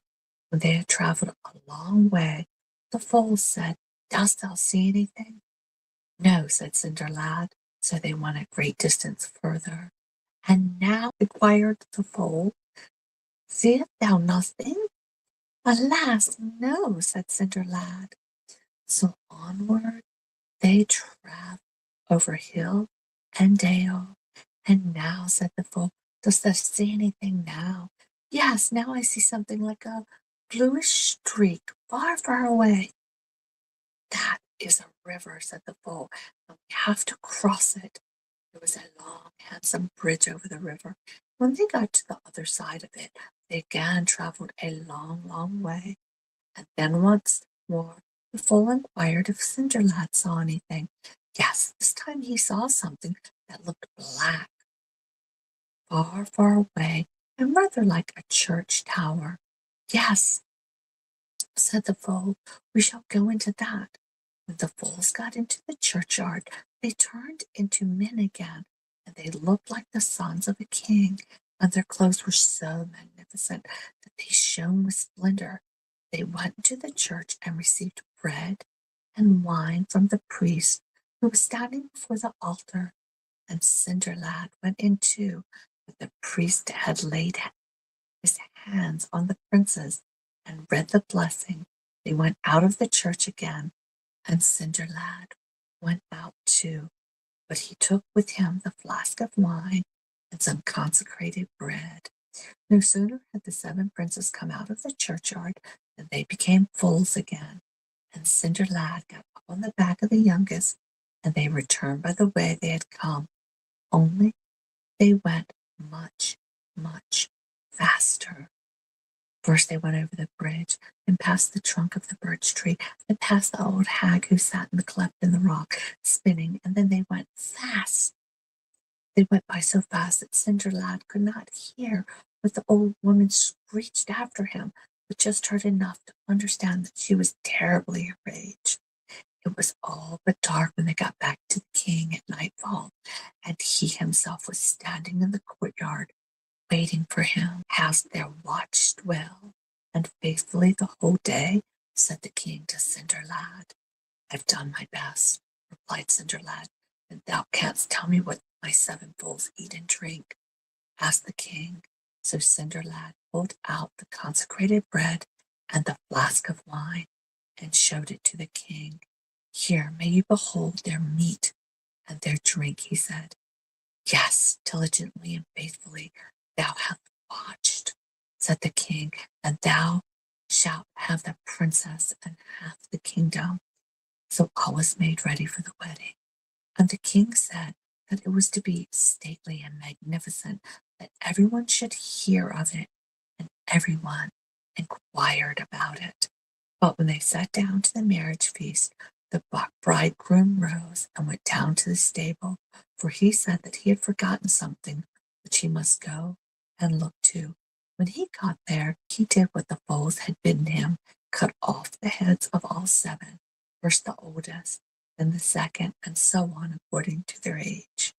And he was extremely careful to lay each head at the tail of the foal to which it belonged. And when it was all done, all the foals became princes again.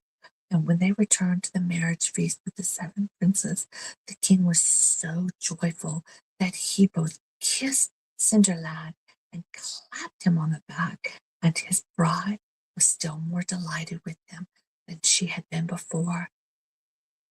Half my kingdom is thine already, said the king, and the other half shall be thine after my death, for my sons can get countries and kingdoms for themselves, now that they have become princes again. Before all may well believe, there was a joy and merriment at the wedding feast.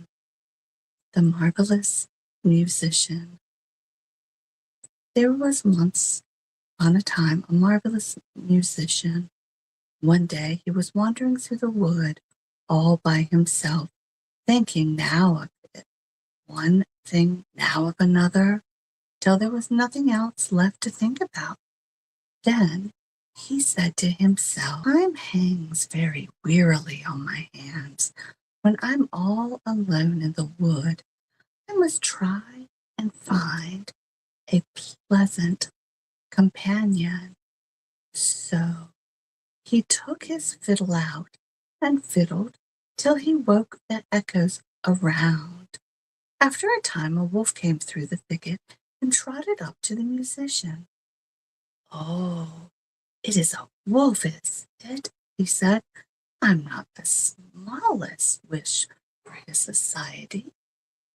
Wolf approached him and said, oh, my dear musician, how beautifully you play. I wish you'd teach me how it's done. That is easily learned, answered the fiddler. You must only do exactly as I tell you. Of course I will, replied the wolf.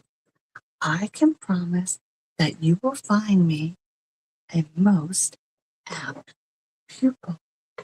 So they joined company and went on their way together. And after a time they came to an old oak tree, which was hollow and had a crack in the middle of the trunk. Now, said the musician, if you want to learn to fiddle, here's your chance. Lay your front paws in this crack. The wolf did as he was told, and the musician quickly seized a stone and wedged both his forepaws so firmly into the crack that he was held there fast as a prisoner. Wait there till I return, said the fiddler, and he went on his way.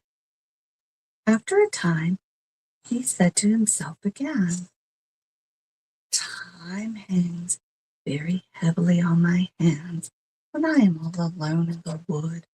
I must try to find a companion. So he drew out his fiddle and fiddled away lustily. Presently, a fox slunk through the trees. Ah, what have we here? Said the musician. Fox. Well, I haven't the smallest desire for his company. The fox came straight up to him and said, My dear friend, how beautifully you play the fiddle.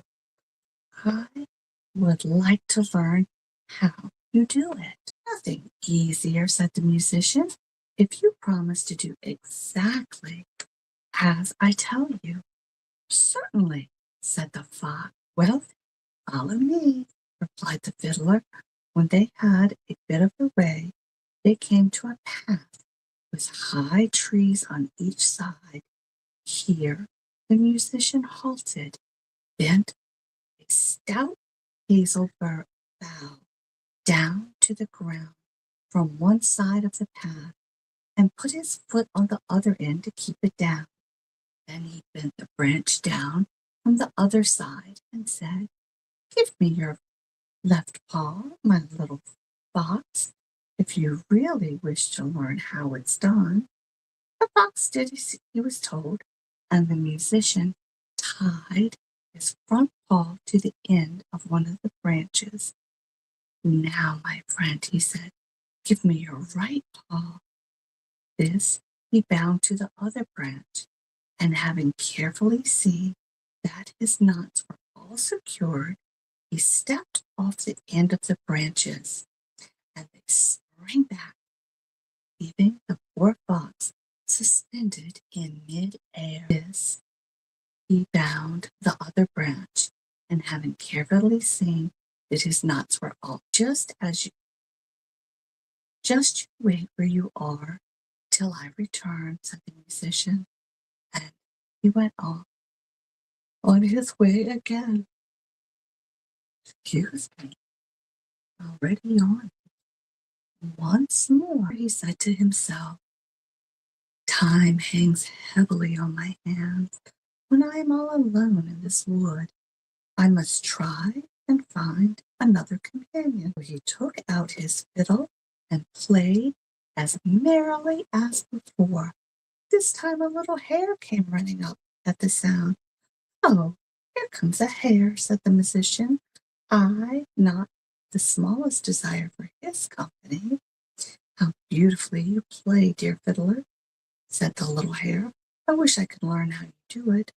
It's easily learned, said the musician. Do exactly as I tell you. That I will, said the hare. You will find me most attentive pupil. When they went on a bit together, till they came to a thin part of the wood, where they found an aspen tree growing, the musician bound the long cord around the little hare's neck, and the other end of which he fastened to the tree. Now, my merry little friend, said the musician, run 20 times around the tree.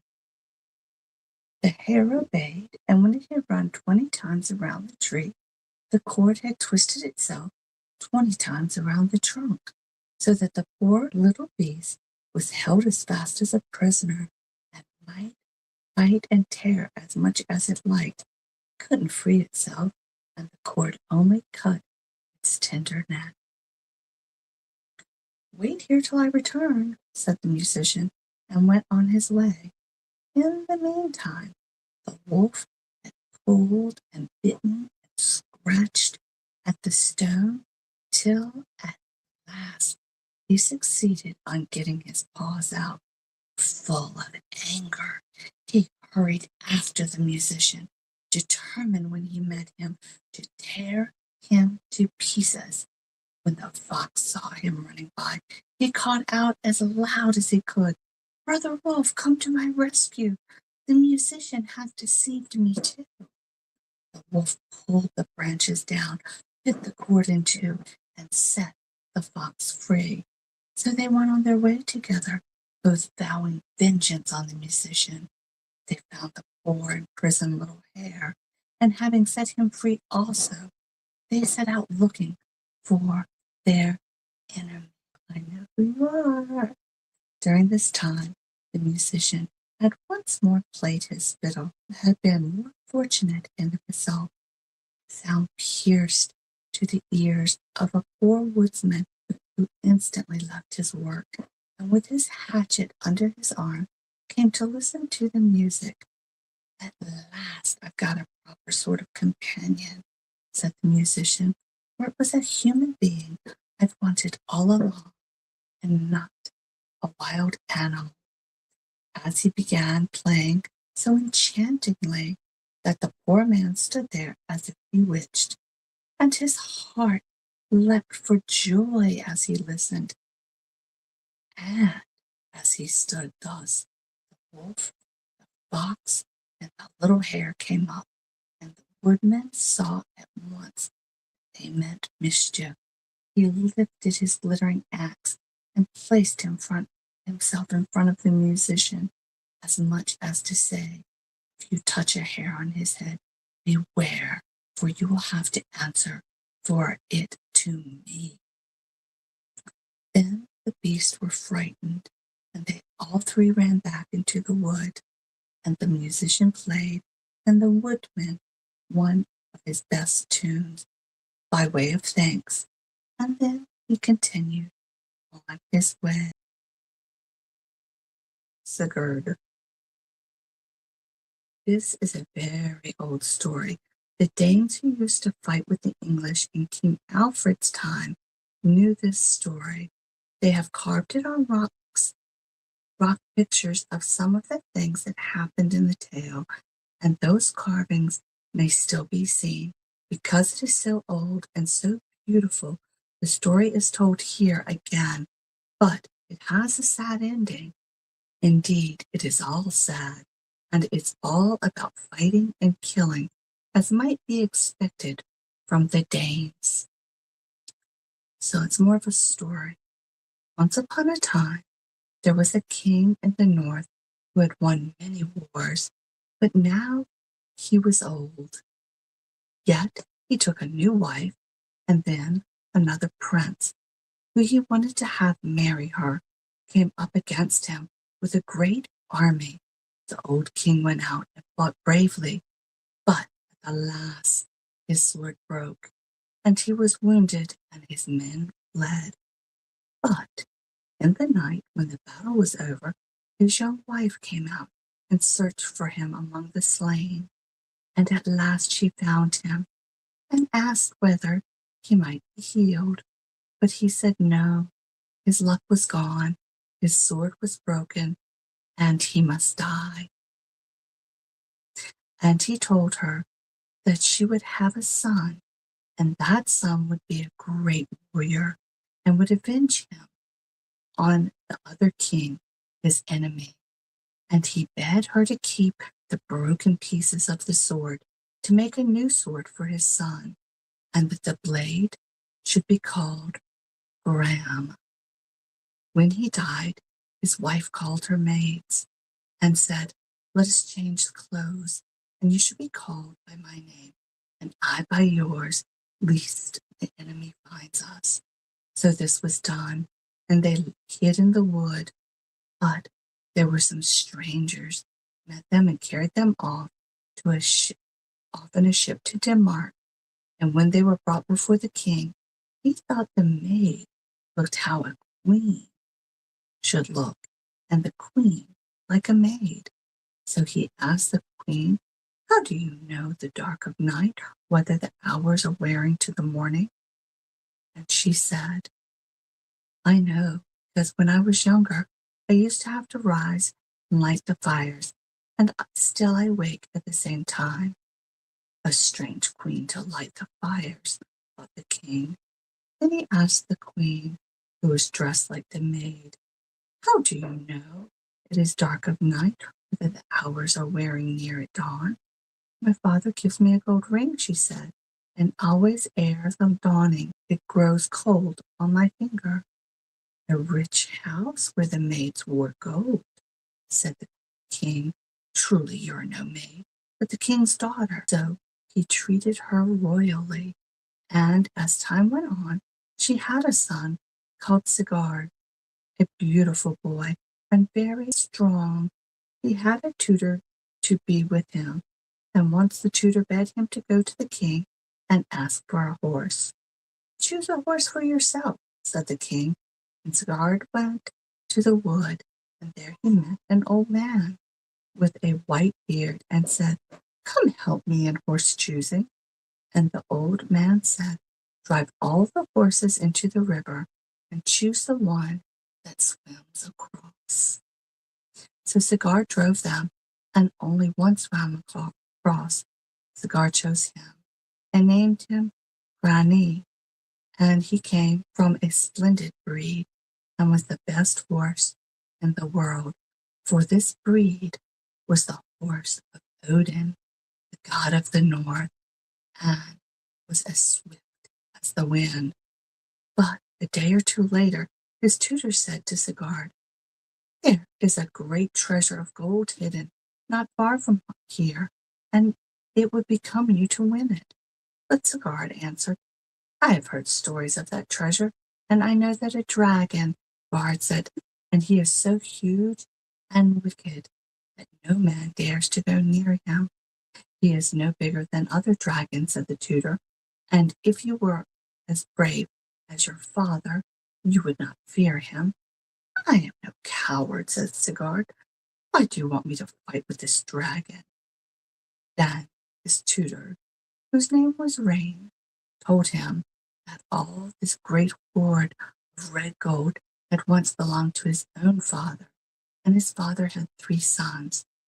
The first was the dragon, the next was the otter, who could put himself into the shape of an otter when he liked, and the next was himself, Rain, and he was a great smith and maker of swords.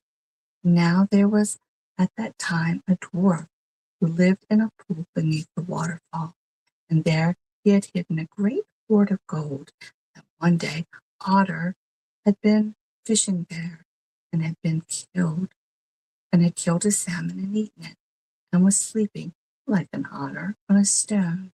And somebody came by and threw a stone at the otter and killed it, and then flayed off the skin and took it to the house of Otter's father.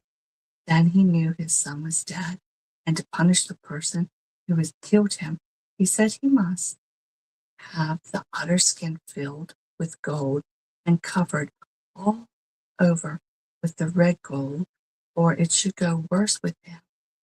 Then the person who had killed the otter went down and caught the dwarf, who owned all the treasure, and took it from him. Only one ring was left, which the dwarf wore, and even that was taken from him. Then the poor dwarf was very angry, and he prayed that the gold might never bring any luck but bad luck to the men who might own it forever. Then the otter skin was filled with gold and covered with gold, all but the hair, and that it was covered with the 4 dwarfs last spring, but it brought good luck to nobody. First, the dragon killed his own father. Then he went and wallowed on the gold and would let his brother have none. No man dared go near it. When Sigurd heard the story, he said to Rain, "Make me a good sword that I may kill the dragon." So Rain made a sword, and Sigurd tried it with one blow on a lump of iron, and the sword broke. Another sword he made, and Sigurd broke that one too. Then Sigurd went to his mother and asked for the broken pieces of his father's blade, and gave them to Rain, and he hammered and wrought them into a new sword, so sharp that fire seemed to burn along his blade. Sigurd tried this blade on the lump of iron, and it did not break, but split the iron in 2 pieces. Then he threw a lock of wool into the river, and when it floated down against the sword, it was cut into 2 pieces. So Sigurd said that the sword would do. But before he went against the dragon, he led an army to fight the man who killed his father, and he slew the king and took all his wealth and went home. When he had been at home for a few days, he rode out with Rain one morning to the heath where the dragon must lie. Then he saw the track which the dragon made when he went up the cliff to drink, and the track was as if a great river had rolled along and left a deep valley. Then Sigurd went down into that deep place and dug many pits in it.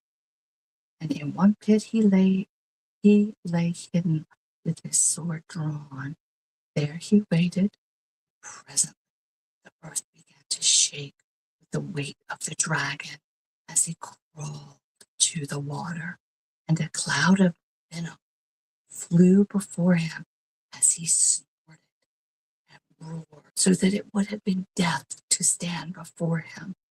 But Sigurd waited till half of him had crawled over the pit, and then he thrust the sword Grimm right into his very heart. Then the dragon lashed with his tail till stones broke and trees crashed about him. Then he spoke as he died and said, "Whoever thou art, thou hast slain me. This gold shall be thy ruin and the ruin of all who own it." Sigurd said, "I won't touch none of it. By losing it, I should never die. But all men die, and no brave man lets death frighten him before his desire died." And then the dragon died, and thus Sigurd was called the Dragon Slayer. Then Sigurd rode back and met Rain, and Rain asked him to roast the dragon's heart and let him taste it. So Sigurd put the heart of the dragon on a stake and roasted it. But it chanced that he touched it with his finger, and it burnt him. Then he put his finger in his mouth and tasted the heart of the dragon. Then immediately he understood the language of the birds, and he heard the woodpeckers say, "There is Sigurd roasting the dragon's heart for another, when he should taste of it himself and learn all the wisdom." The next bird said, "There lies Rain, ready to betray Sigurd who trusts him." Third bird said, "Let him cut off Rain's head and keep all the gold to himself." And the fourth bird said, "That let him do, and then ride over and fell to a place where the spring-heeled sleeps. When Sigurd heard all of this and how Rain was plotting to betray him, he cut off Rain's head with one blow of his sword Grimm. Then the birds broke out singing, "We know a fair maiden sleeping. Sigurd, be not afraid. Sigurd, when thou the maid, fortune is keeping. High over and fell, red fire is flaming. There doth the maiden dwell, she that should love thee well, meet for thy taming. There must she sleep till thou comest, for her wakening. Rise up and ride, for now sure she will swear the vow, fearless of breaking. Then Sigurd remembered how the story went, that somewhere far away there was a beautiful lady enchanted. She was under a spell, so that she must always sleep in a castle surrounded by flaming fire. There she must sleep forever, till there came a knight who would ride through the fire and waken her. There he determined to go, but first he rode right down that horrible trail of the dragon. And dragon had lived in a cave with iron doors, a cave dug deep down in the earth, so full of gold bracelets and crowns and rings. And there too Sigurd found the helm of the dread, a golden helmet, and whoever wears it is invisible. All these piled on the back of the good horse, and then he rode south to Hindfell. Now it was night, and on the crest of the hill Sigurd saw the red fire blazing up into the sky, and within the flame a castle and a banner on the topmost tower. Then he set his sword running at the fire, and he leapt through it lightly, as if he had been through the heater. So Sigurd went within the castle door, and there he saw someone sleeping, clad all in armor. Then he took the helmet off, and the head of the sleeper, and behold, she was the most beautiful lady. And she wakened and said, "Ah, is it Sigurd, Sigmund's son, who has broken the curse and come here to wake me at last?" This curse came upon her when the thorn on the tree of sleep ran into her hand long ago as a punishment because she had displeased Odin, the god. Long ago, too, she had vowed never to marry a man who knew fear and dared not ride through a fence of flaming fire, for she was a warrior maid herself and went armed into battle like a man. But now she and Sigurd loved each other and promised to be true to each other, and he gave her a ring, and it was the last ring taken from the dwarf. When Sigurd rode away, he came to the house of a king who had a fair daughter. Her name was Gudrun, and her mother was a witch. Now Gudrun fell in love with Sigurd, but he was always talking of Brynhild, how beautiful she was and how dear. So one day Gudrun's witch mother put a poppy and forgetful drugs in a magical cup and bade Sigurd to drink to her health, and he drank, and instantly he forgot poor Brynhild, and he loved Gudrun, and they were married with great rejoicing. Now the witch, the mother of Gudrun, wanted her son Gunnar to marry Brynhild, and she bade him to ride out with Sigurd and go and woo her. So forth they rode to her father's house. Brynhild had quite gone out of Sigurd's mind by reason of the witch's wine, but she remembered him and loved him still. Then Brynhild's father told Gunnar that she would marry none but him who could ride the flame in front of her enchanted tower. And thither they rode, and Gunnar set his horse at the flame, but he would not face it. Then Gunnar tried Sigurd's horse, but he would not move with Gunnar on his back. And Gunnar remembered witchcraft that his mother had taught him, and by his magic he made Sigurd look exactly like himself. And he looked exactly like Gunnar. And Sigurd in the shape of Gunnar, and in his mail mounted on Granny. And Granny leapt the fence of fire. And Sigurd went in and found Brynhild, but did not remember her yet because of forgetful medicine in the cup of the witch's wine. Now Brynhild had no help but to promise she would be his wife, the wife of Gunnar, as she supposed, for Sigurd wore Gunnar's shape, and she had sworn to wed whoever should ride the flame. And he gave her a ring, and she gave him back the ring he had given her before, in his own shape as Sigurd. And it was the last ring of the dwarf.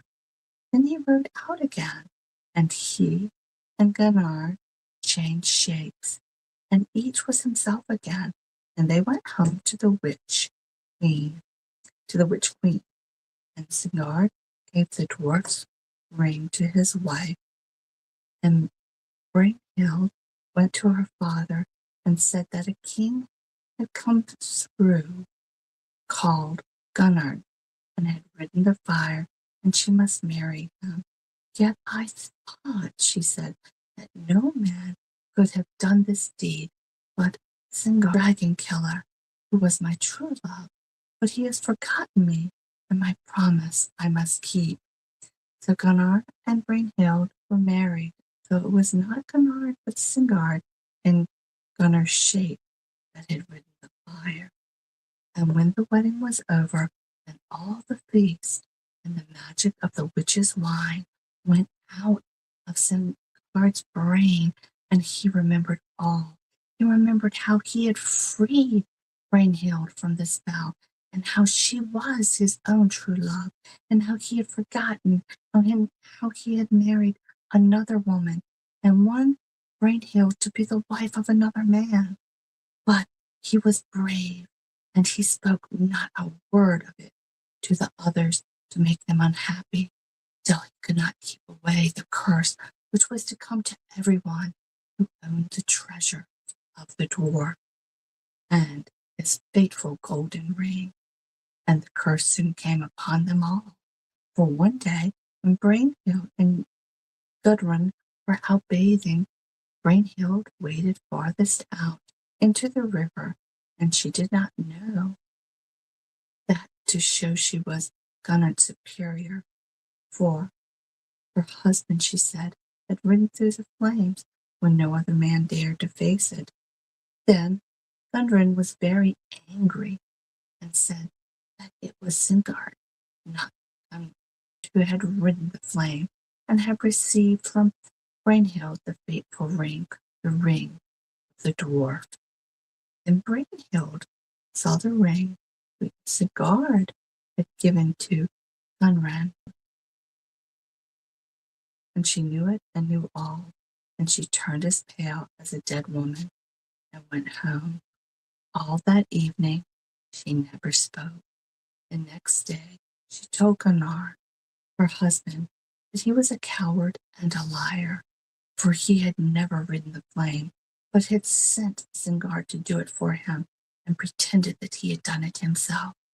And she said he would never see her happy in his hall, never drinking wine, never playing chess, never embroidering with the golden thread, never speaking words of kindness.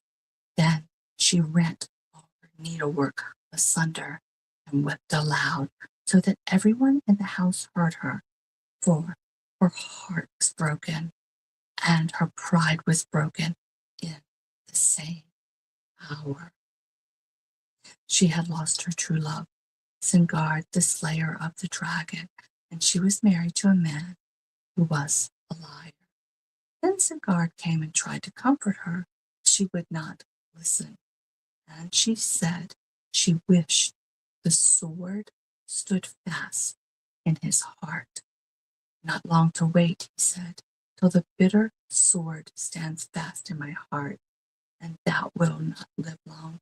When I am dead, but dear Brynhild, live and be comforted, and love Gunnar, thy husband, and I will give thee all the gold and treasures of the dragon. Brynhild said, "It is too late." Then Sigurd was so grieved, and his heart so swelled in his breast, that it burst the steel rings of his shirt of mail. Sigurd went out, and Brynhild determined to slay him. She mixed serpent's venom and wolf's flesh, and gave them in one dish to her husband's younger brother. And when he had tasted them, he was mad, and he went into Sigurd's chamber while he slept, and pinned him to the bed with a sword. But Sigurd woke and caught sword Grimm in his hand, and threw it at the man as he fled, and the sword cut him in twine. Thus died Sigurd, the dragon killer, who no 10 men could have slain in a fair fight. Then Gunrun wakened and saw him dead, and she moaned aloud, and Brynhild heard her and laughed. But the king's horse, Granny, lay down and died of very grief, and then Brynhild fell a weeping till her heart broke. So they attired Sigurd in all his golden armor, and built a great pile of wood on board his ship, and at night laid on the dead Sigurd and the dead Brynhild and the good horse Granny, and set fire to it, and launched the ship, and the wind bore it a-blazing out to sea, flaming into the dark. So there was Sigurd and Brynhild burnt together, and the curse was fulfilled. And that, my dear friends, is the book, The Red Fairy. Thank you, my fabulous friends, for being here. And until we meet again, just stay fabulously nutty. Bye for now.